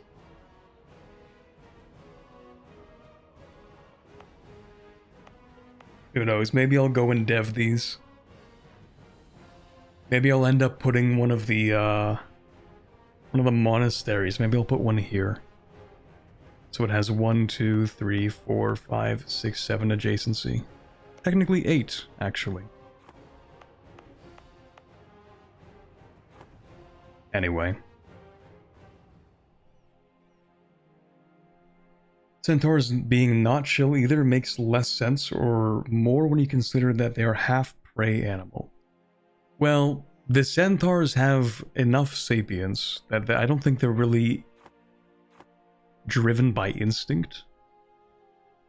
Like, I'm pretty sure centaurs are close enough to just being actual human beings with horse bodies.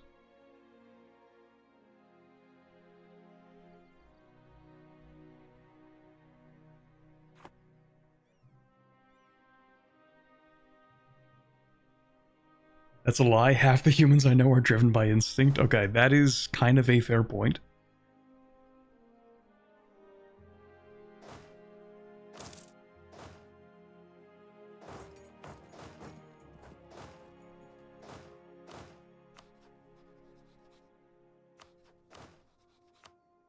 But I don't think them being like half horse is going to be enough to make them not decide to burn the world down. The horse part makes them more reasonable. Maybe.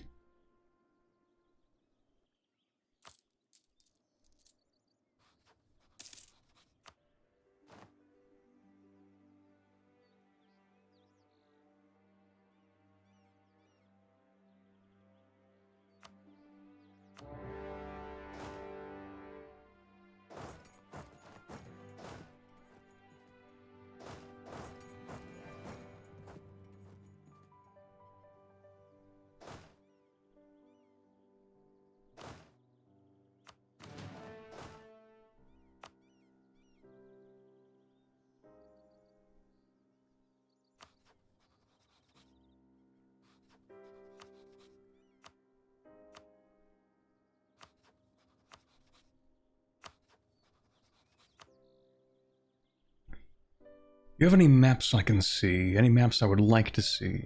Lupulon Rainforest? Maybe. How do you know about Far Salahad more than I do? What? Actually, I do want to know about the Jade Mines. No oh, I guess, yeah, we don't actually shoot. I'm gonna say no units adjacent. Except that is actually very true. Man, okay. We can't actually get anything. Never mind.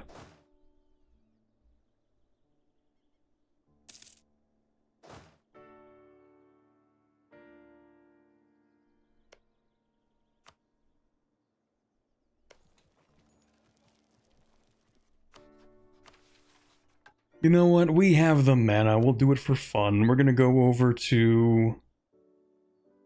Oh yeah, half cost to cast. I was gonna do that. Okay, screw it. We will do one tier fall. It's gonna be in some desert with absolutely no production. Alright, where is it?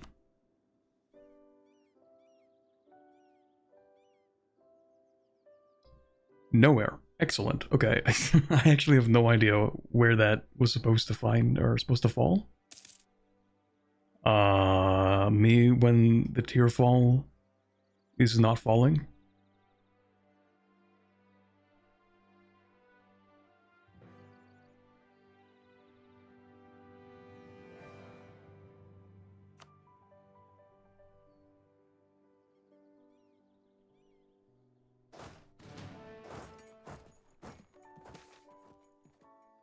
Oh, there we go.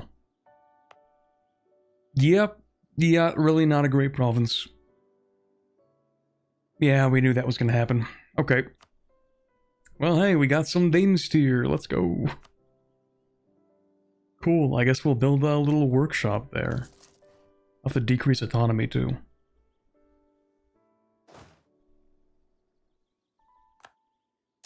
That's something, I guess.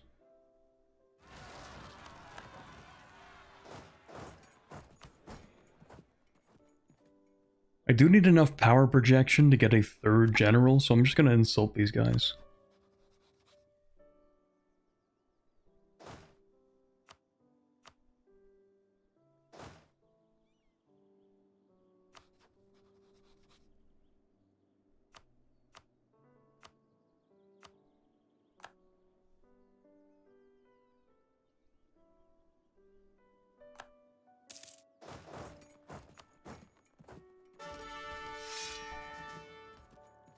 Huge.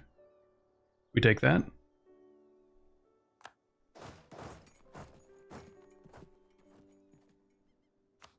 You know what, actually, maybe we can be friends with Dahui. And then maybe we end the command together.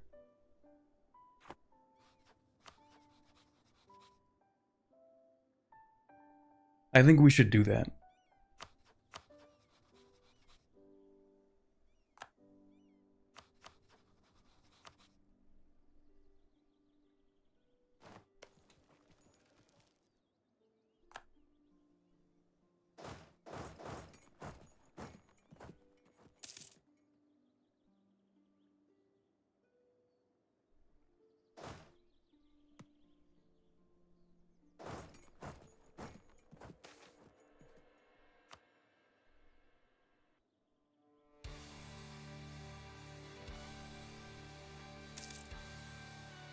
Although if I do, it's not going to be today.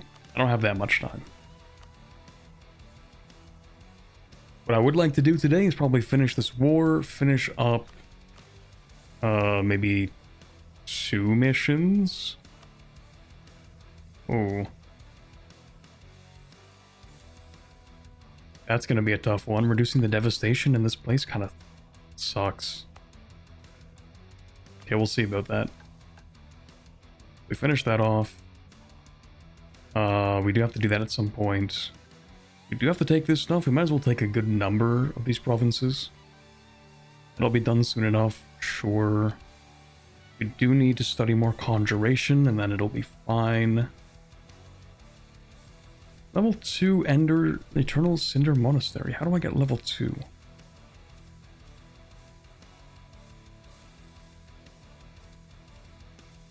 I actually do not know.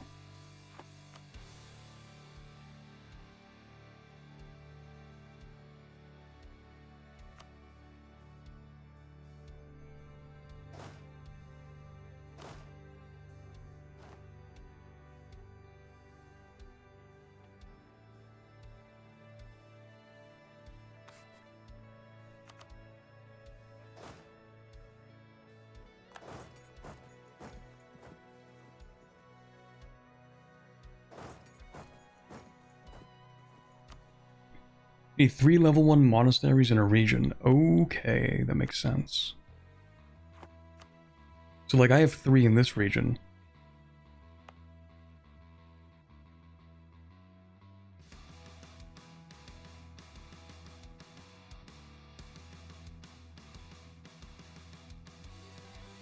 Oh, if this is the third one in the region, then the central complex in the region gets upgraded. Okay, so we already have our central complex, which is, I think, this one. Yeah, that makes sense. Okay, never mind.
Seems like a decent amount of territory to take. Except actually, how much war score are you? 200 exactly. That is unfortunate.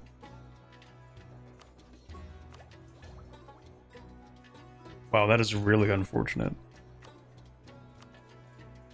Because it means after I finish this war, it's going to go to over 100 still. So I'm going to have to hope that Dangun takes them over, but then Dangun is also 84%, so if they take too much, then it's still kind of cooked. But it's fine.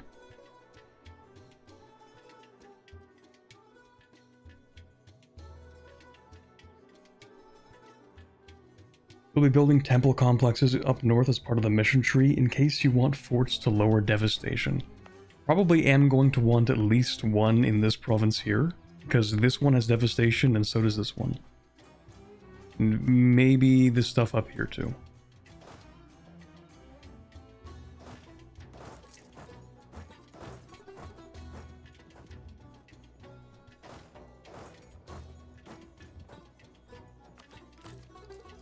Also, I have no money.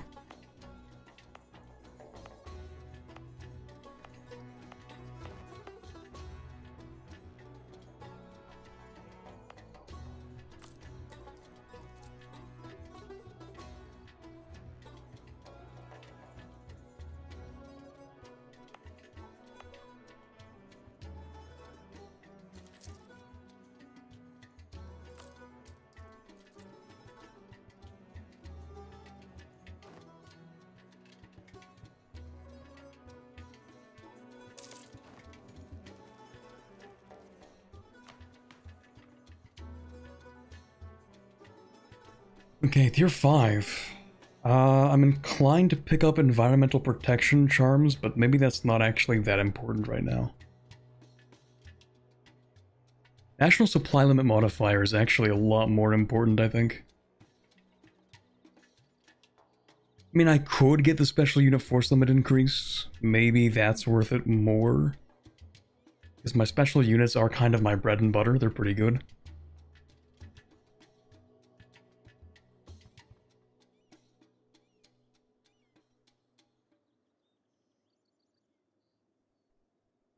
Yeah, maybe that's the move.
Yeah, that'll just about do it.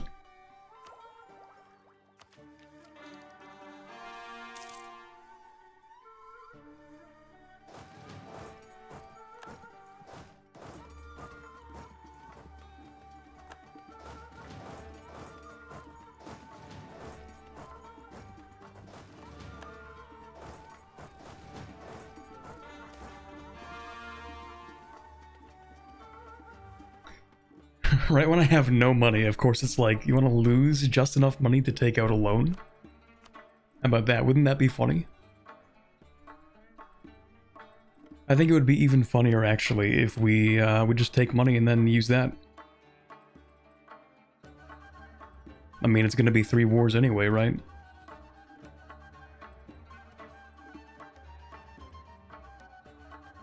Yeah, nobody cares. Nice.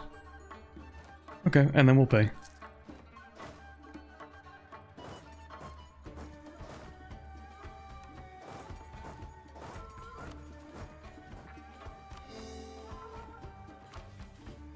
Surely that must be everything, right?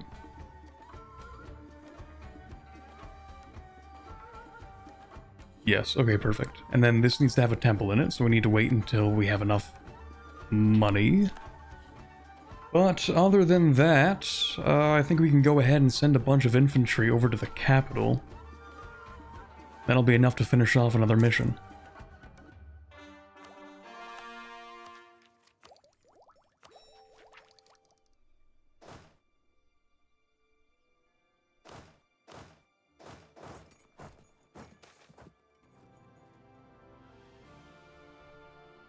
Okay, what do you want? Want me to take something random that I don't care about? No thank you. Another thing that's kind of random and I sort of maybe care about? I guess I could threaten war for it. Kind of the same thing over here, I could just threaten war. And it appears like they might be losing a little bit, so maybe they'll accept. But they're also my rival, so maybe they won't. What are you, Tech 4? Oh, you're definitely going to fold.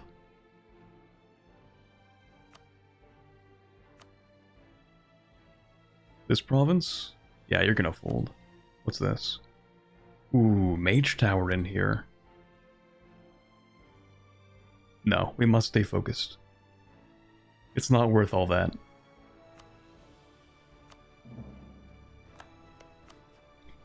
Hello, please fold. Okay, that was a lot closer than I thought it would be, but we'll take it, I guess. There we go.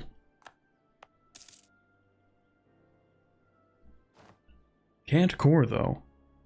Oh, right, it has weird mechanics with the Forbidden Plains.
Isn't this beautiful, guys? Look at all this snow and glacier and desert and wasteland. Isn't it beautiful?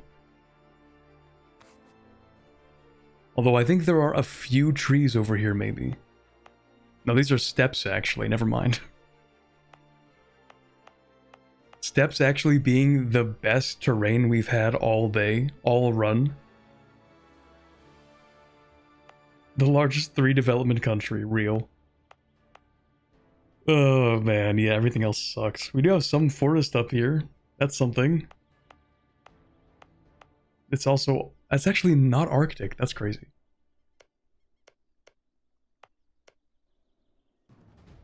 Weird.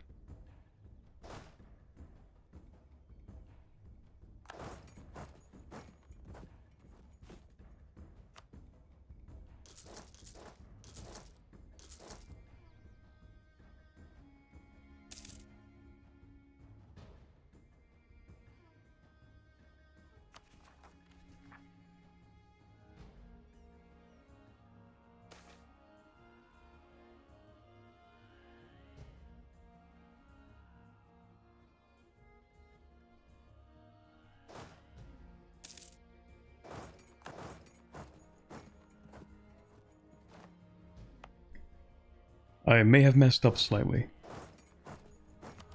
Just a little bit.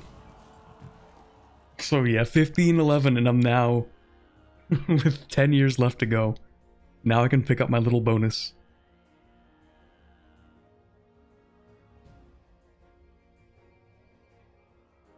I mean, none of these really matter. I guess I can get improved combat in mountains.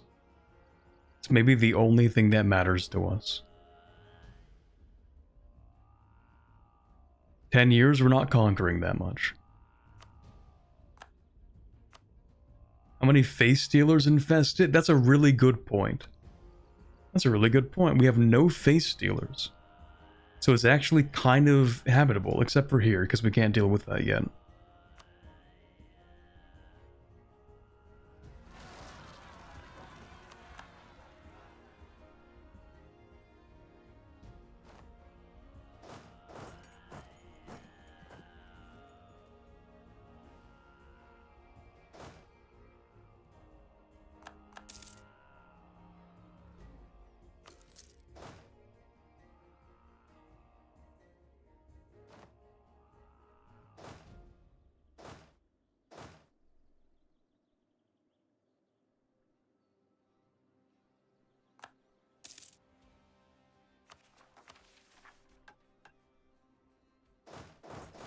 Alright, we'll get these guys over here, and then we just need, like, 3 more, I think? Yeah, it's 22. If 3 more infantry over here.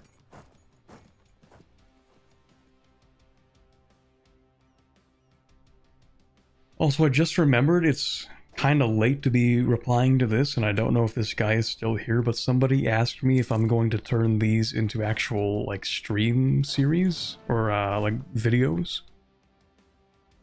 Turn the streams into videos. Chances of that happening are very slim, because going over streams takes significantly longer than just going over footage. I would rather sit down and record a video for 16 hours and then edit that rather than stream for like 20 hours and then edit that.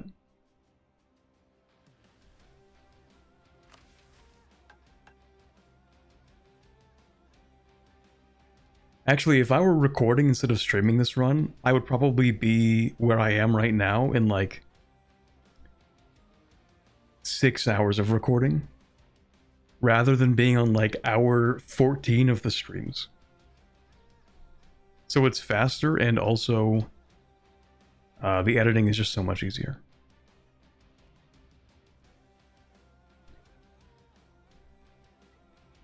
Anyhow, although the Haramari of Sang Yuan make up the bulk of our fighting force, time and again the human population of Kashaug has proven themselves to be invaluable on the battlefield, either directly or on the front lines, or in supporting roles for our infantry.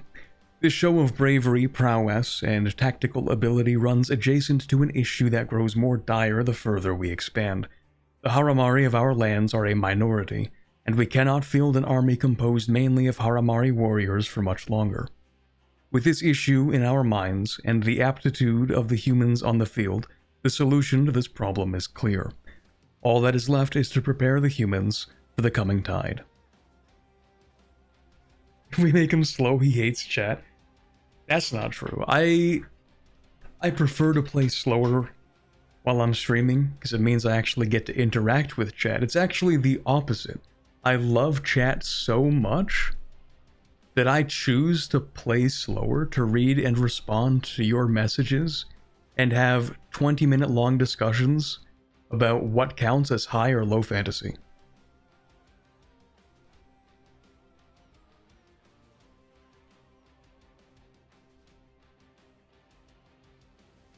So if you think about it like that, it's actually so much better that I stream. Like how you bullied me on high fantasy. That wasn't bullying. I was just reading out the definition of high fantasy and what's considered to be its defining features and definitive works. Do you tell that to all chats? Yes, when I'm on someone else's stream, I definitely tell their chat the same thing. Anyway, moving on. We do have this event here. The true spirit of the waste. In the wastes of Kashalg, it has become a common practice to burn a small slip of paper in a slim furnace in prayer to keep this to the spirits of the world. These flames are tinted blue by a special powder sold by Haramari merchants, connecting the humans of Cangji to the spirit fire which allows them to live in this desolate land. Now, within the largest regimental camp of the Cangji military, hundreds of these furnaces blaze with the pyres of the Rukunai and Runsuhi alike as a human general meets with a Haramari commanding officer. Both sides exchange greetings and offer each other gifts of incense, livestock, and clothing before sitting together on two pillows within the commander's tent. They discuss for a long time, day passing to dusk. When the sun finally sets on the horizon, both emerge from the tent and look out across the camp, the crowd of humans and Haramari teeming with anticipation. We've come too far to not acknowledge the outstanding bravery of our human compatriots, the Haramari commander declares to the audience. They have given up their homes, their families, and put their lives on the line to defend their country. Although they do not fight, we would surely have lost many battles without them.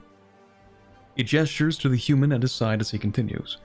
No longer shall humanity be limited to a supporting role in the epic of Cangji. We shall honor you and your service, while amending any dishonors previously given out. He stands to the crowd, arms raised in exultation as he finishes the declaration.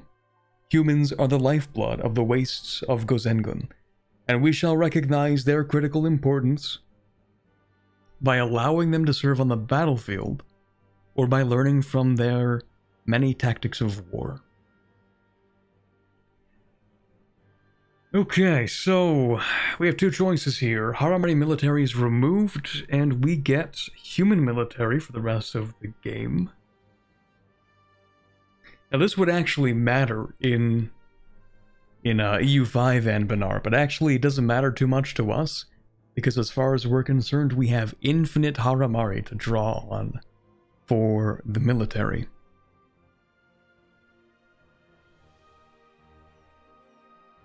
But we do get to check the buffs, so unit types change to Wastelander. Isn't that our actual tech? When they say unit types, what they mean is actually like our tech thing here. This, I think, changes to Wastelander. I don't even think there are Wastelanders left.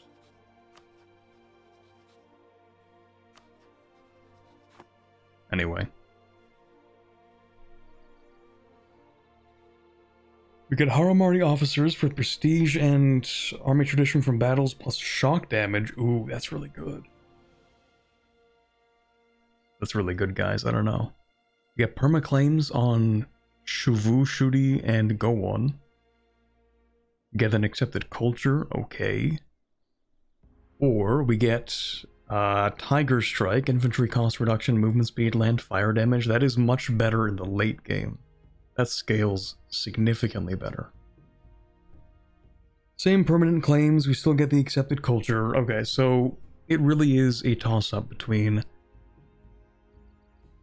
well, first of all, we'd have to restructure for 10 years, so that actually means something.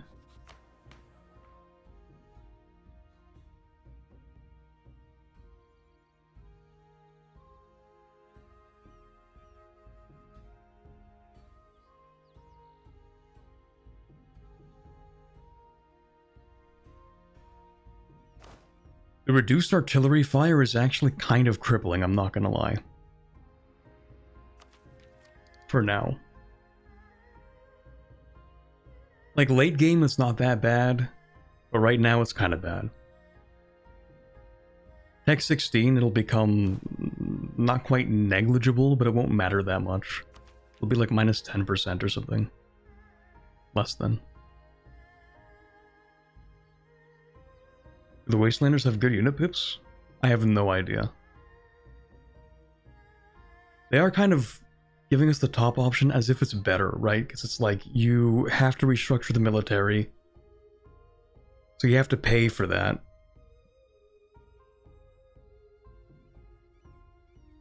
I just don't think it's better, though.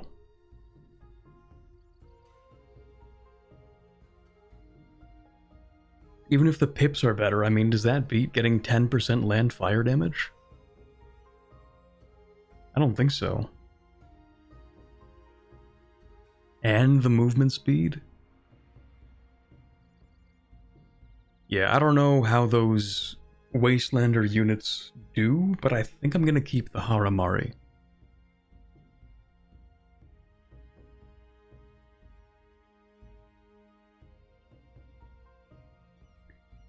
Yeah, I'm gonna keep that. And then we do actually get... actually, no, that was the second mission that we had to finish. Okay, so we are going to pause our whole campaign here today. We did actually get a lot done. We went from having, like, maybe this kind of outline, now expanding almost to the coast. Also, who the hell is this?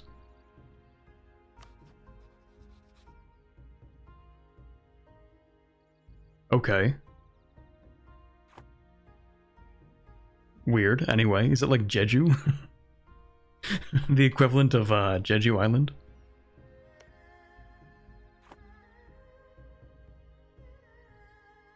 Why not do time-lapse thing? Kind of forgot that was a feature in this game, not gonna lie. So where were we today? I think we were...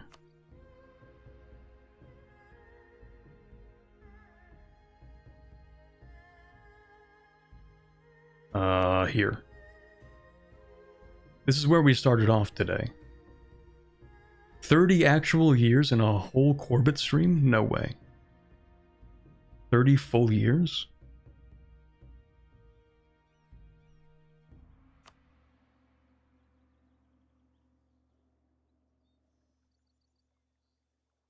And then we take all this. I guess we take that, and then we take this.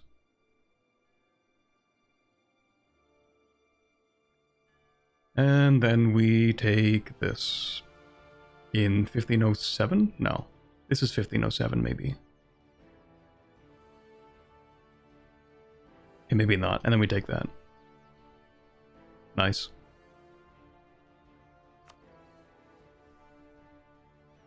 We are also a great power, if you can believe it. Like, allegedly, we have as much development as Laurent.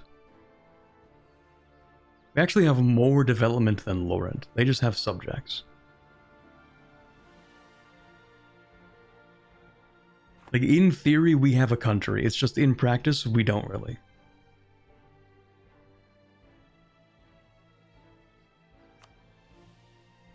But soon we will. I am very interested in seeing what the Northern Raj does for us. Pretty excited about those new missions. Because this whole concept of like, oh, we're actually going to make a new Raj and it'll be cooler and it'll be in the north, I kind of like that. So I think it would be neat if our entire mission tree is like, yeah, actually we're going to develop this area a whole lot. We're going to colonize this. We're going to develop it. And then we just go and take the old Raj too. I think that would be pretty cool. It's also inspiring me to play Tibet in EU5 again. I don't know why, but it's making me think I should give it another try. One more Tibet run. Surely this time it will be tolerable. Surely.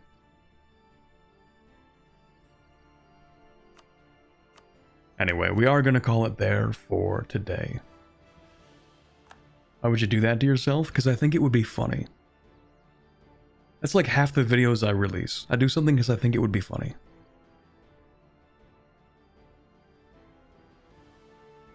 Alright, I want to say thank you very much everybody for coming here. We are going to take the opportunity to see if anybody else is streaming, although since I've been streaming kind of later these days, I don't know when I get the opportunity to actually do that. But yeah, let's see, who is streaming, who could I possibly raid right now? I'm gonna guess it's 0 people on YouTube and maybe 1 person on Twitch. That is a possibility. We can go ahead and actually check. Redirect on YouTube. Yep. Nobody's streaming right now. As expected. What do you know? Alright, never mind. How about on Twitch? Captions now enabled on clips. Thank you, Twitch. Very cool.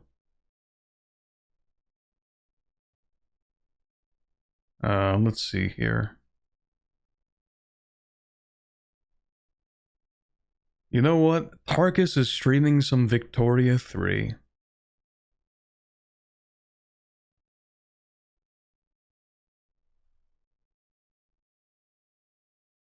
Yeah, screw it. We'll do that.